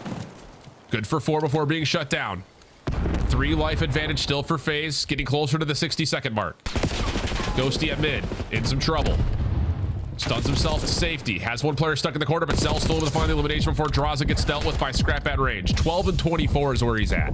So double nag for Scrap. You don't see that all that often. And now we got a 10v5. The TDM can still be played out as the clock gets paused with the pressure on to beat. And Scrap's not into play. Scrap now has to develop something on this pinch. Is able to at least find 1, but you don't really have lives to play with. Thankfully, he's able to find a double. The teammates now swarm their way on in. Thankfully, and also Sip finds 1, so no more respawns for LA. Yeah, Sip's still alive for a moment there, actually. 5v3. 44 seconds on the clock. Atlanta will get all 4 members spawned up, and then they're just going to work this together.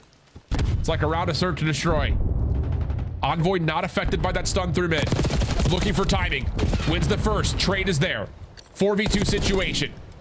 Ghosty at mid has to value his life. You do not want to get team worked out from this position. Shots from Cell are decent, but Ghosty keeps his life. Time's starting to tick now as well. Keep that in mind. 20 seconds to play. Yeah.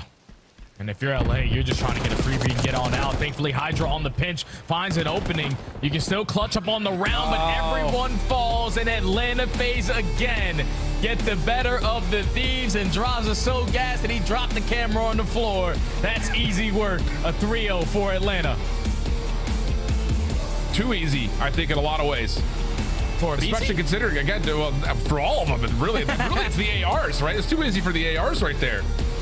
I mean, I don't know if we have the ability. I'm sure EasyMac is probably going to scramble as I say this out loud, but like, I'd be curious just to see what the overall KDs are between the AR lines, because it never really felt like Scrap and Ghosty were really giving them a workout. It just felt Atlanta was so comfortable because Draza and Cell were just winning every single opening gunfight, and the SMGs get to run through that.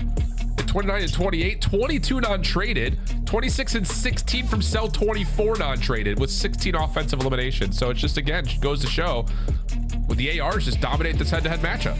Yeah, that was a difference in this series for sure. The opening rewind, you're winning every single rotation if you're Atlanta FaZe, and that's only going to set up your ARs to have the preferred gunfights. LA Thieves trying to climb an uphill battle, but just not doing the fundamental parts correctly. But the S&D was back and forth. Adjustments come in too late, but then the square up on the protocol control. Who was going to be the better team at this map? Because this is Atlanta's favorite control map. The same thing is for LAT. And last time it's been all of LAT dominating this map, but Atlanta just know in this matchup specifically, we are just way better than y'all. Y'all built to beat us, but y'all ain't there yet. It's a game of mismatches at times. That's what this season has really started to build up towards. So it's been a long time since we've seen these two teams square up. I imagine it will not be the last time, but you never know. They've avoided each other so long. Maybe there's still an opportunity for them in the future. Back to the desk wrap today. You know, sometimes I get sad that a match ends this early, and then I remember they pay us the same. Congratulations to Atlanta FaZe. They get it done with the 3-0. Save the game 5, maybe a game 7 for LAN, because this was a blowout, Allie. I don't think think either of you saw us coming. And you did, though. You called FaZe at the start of the day. Did you see a 3-0 in the cards? Maybe not a 3-0. Yeah, but I will say, if FaZe is just so comfortable in this matchup, and like you can just tell like they're playing with some authority. You know, in their last match, obviously the search looking so good. Then we come into this one, and it's the rewind map number 1. MC just dropping a bomb on them, setting the tone. And you know, in the data leading up to it, it's like, okay, the Tiny Terrorists have dominated this matchup, especially in the S&Ds. Well, today it was all about the AR duo, Allie. Like Celium and Draza. 1-9 for Scrap to open things up. Shut them down. They shut down the AR duo on the Thieves. Shut them down bad. I'm still going back to that round where Draza goes to retake A, and he literally gets every single kill in the kill feed. He didn't even have to have any assistance from the side of his teammates. This is Atlanta FaZe that we're hoping to see, right? Their bait and switches throughout the entirety of this specific map were just unreal. The tapping of a couple of damage here and there, letting the teammates clean up the kills. Their comms might sound hectic, but when you look at the minimap, they were all on the same page. Now, if you look at the big picture, this is Atlanta FaZe now taking back the #1 spot on the regular season leaderboard. They are tied in CDL points with LA Thieves, but now 4-1. They are definitely ahead in the head-to-head showdown. And I have to think, anytime these two show up on LAN, the only way LA Thieves is winning the tournament is if they don't run into FaZe. I was looking at the numbers. They need help from teams like Vancouver to catch FaZe early. No, 100%, Chris, right? And it just aids to like this era of Call of Duty tournaments being a little bit easier to win because you don't play as many matches. And when you talk about, you know, Atlanta FaZe, they dropped out early, and Thieves are sitting there like, okay, if we just don't mess up, this is our tournament. It does feel like it's those two teams playing for the championships at this point. It's going to be a special battle when we get that winners final and we get the LA Thieves versus the Atlanta FaZe. Oh my God. Ooh, it could be coming. We might have to wait for champs, or we'll see it in DreamHack. Either way, we got Celium to join us live right now to talk about the potential future. Cel, what is it about this showdown? We are looking at your numbers from December 8th. You dropped 38 kills in that first hardpoint. Tonight, you dropped 39 against LA Thieves 5 months later. What's going on, guy?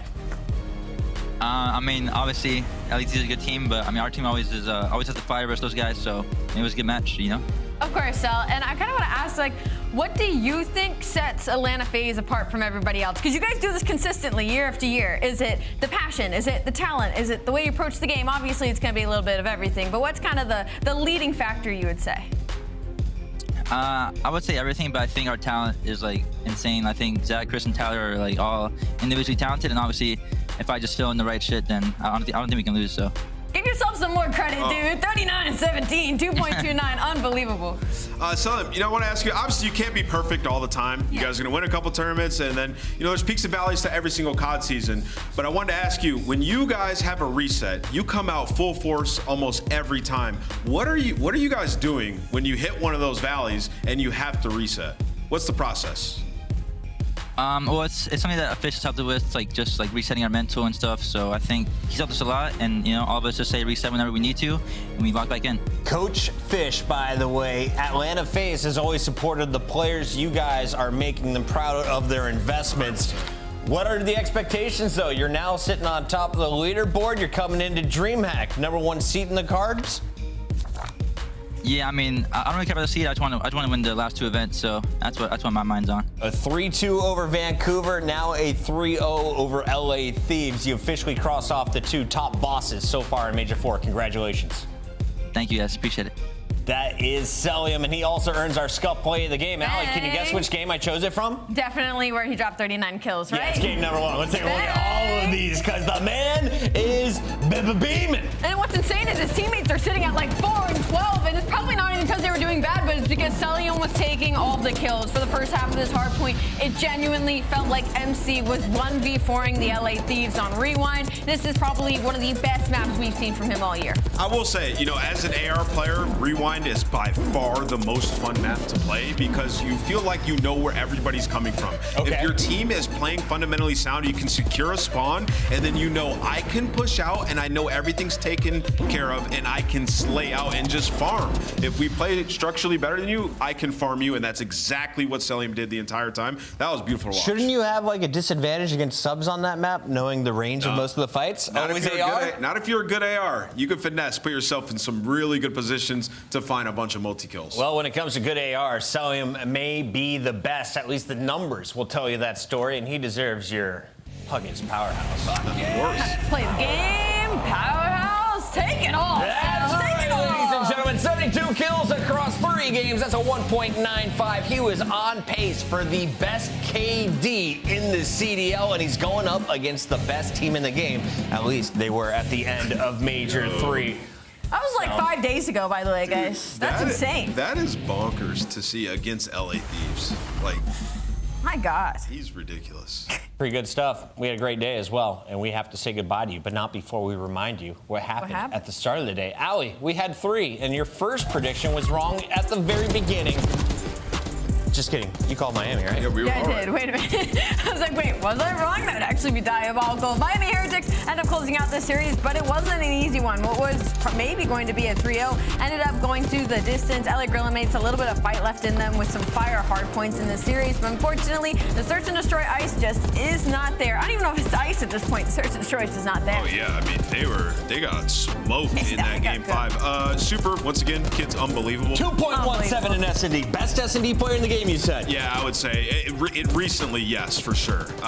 Super's been unbelievable. His situational awareness is completely top notch, and the system feels like it's built around him in that Search and Destroy, and they just play off each other so well. That's going to be their key. If they're going to keep making these runs, it's going to be through that. Cloud9 New York was desperate for some points today, chasing Optic, currently in the 9th seed. Did they get any today? No. Ultra denying it. You saw Insight, Kleenex shutting down the Search and Destroy. Some close respawns, including a Cloud9 winning game 1. Yeah, I mean, Cloud9's kind of in hell with their schedule anyway. This was not going to be an easy matchup for them. They played incredibly well, I think, especially in this map number 1, keeping pace. But Toronto Ultra, this is a team, again, contending for championships, looking to place over top 4 at the upcoming major DreamHack. So for Cloud9, this is kind of an expected result. Just needed to go up 2-0. I mean, you had good momentum after the map 1, and had some really good pushes early on as well. And the Hacienda Capsule was kind of giving you everything. He was taking a ton of space. So for them, like we talked about, Ali, like you can still respawn in a series, but the Search has to be their identity. And today, that just especially when you get your best map, right? 6-3 and Hacienda, you change half the team. I get it, but like Cap and Spart should have made your team better in that game mode. You are looking at Cloud9, kind of hoping for Optic to bomb out of DreamHack Dallas. They are needing a top 6, if not top 4 placement. The team needs points desperately. Toronto, though, all smiles after the 3-1 tonight. You have to give a shout out to Mr. Tobias. Kleenex has been laying down the law. You can see him at a 1.19, number 7 on that leaderboard. But Optic Texas, 4 players in the top 6. They were frying in their opening match back, Allie. Oh yeah, first in Vancouver Surge of all teams. But now it's can they keep the ball rolling? I can't wait to find out this upcoming weekend. That is a look at all of our players after 1 week of action. Where do we stand? Well, 3 teams sitting perfect at 2-0. We have Optic Texas, which is 1 match played at 10 points. And then you've got a whole bunch of teams on the right side that are a bit surprising. Vancouver an 0-2 start, LA Thieves an 0-2 start, and Boston holding an L after their opening matchup. Some of these teams on the bubble, that is not good. If you're in a loose bracket and you have to play either Vancouver or Thieves, that is hell. World's worst. After Hook's performance today, we have replaced his image for Attaches. He will be on site at DreamHack Dallas. Make sure you get your CDL tickets right now. DreamHack.com/Dallas/CDL. It is 3 weeks away, May 23rd to the 25th, and Beans will be eating barbecue with me. When do you see Beans in action? Well, he doesn't play until Sunday, May 11th, but everyone else gets kicked off on May 9th. I look at that Optic Texas Boston matchup as the match of the day. What else are we looking at over the weekend? I think Cloud9 versus Miami could get interesting. Maybe that bottom right. Saturday is kind of diabolical. I would say any Minnesota match at this point, though, is extremely important. Minnesota and Cloud9 are the teams that we're looking at. If Optic lose to Boston, then we're right back in the situation where the teams below them, Minnesota and C9, have an opportunity. It is insane. We have just 2 weeks left in this studio. Third week will be down in Dallas, a short break, and then off to champs. Thank you all for tuning in from the start of the show. We're going home early. Say hi to your parents. We'll catch you guys next Friday. May the force be with you. Grab a monster. Yes. Let's go.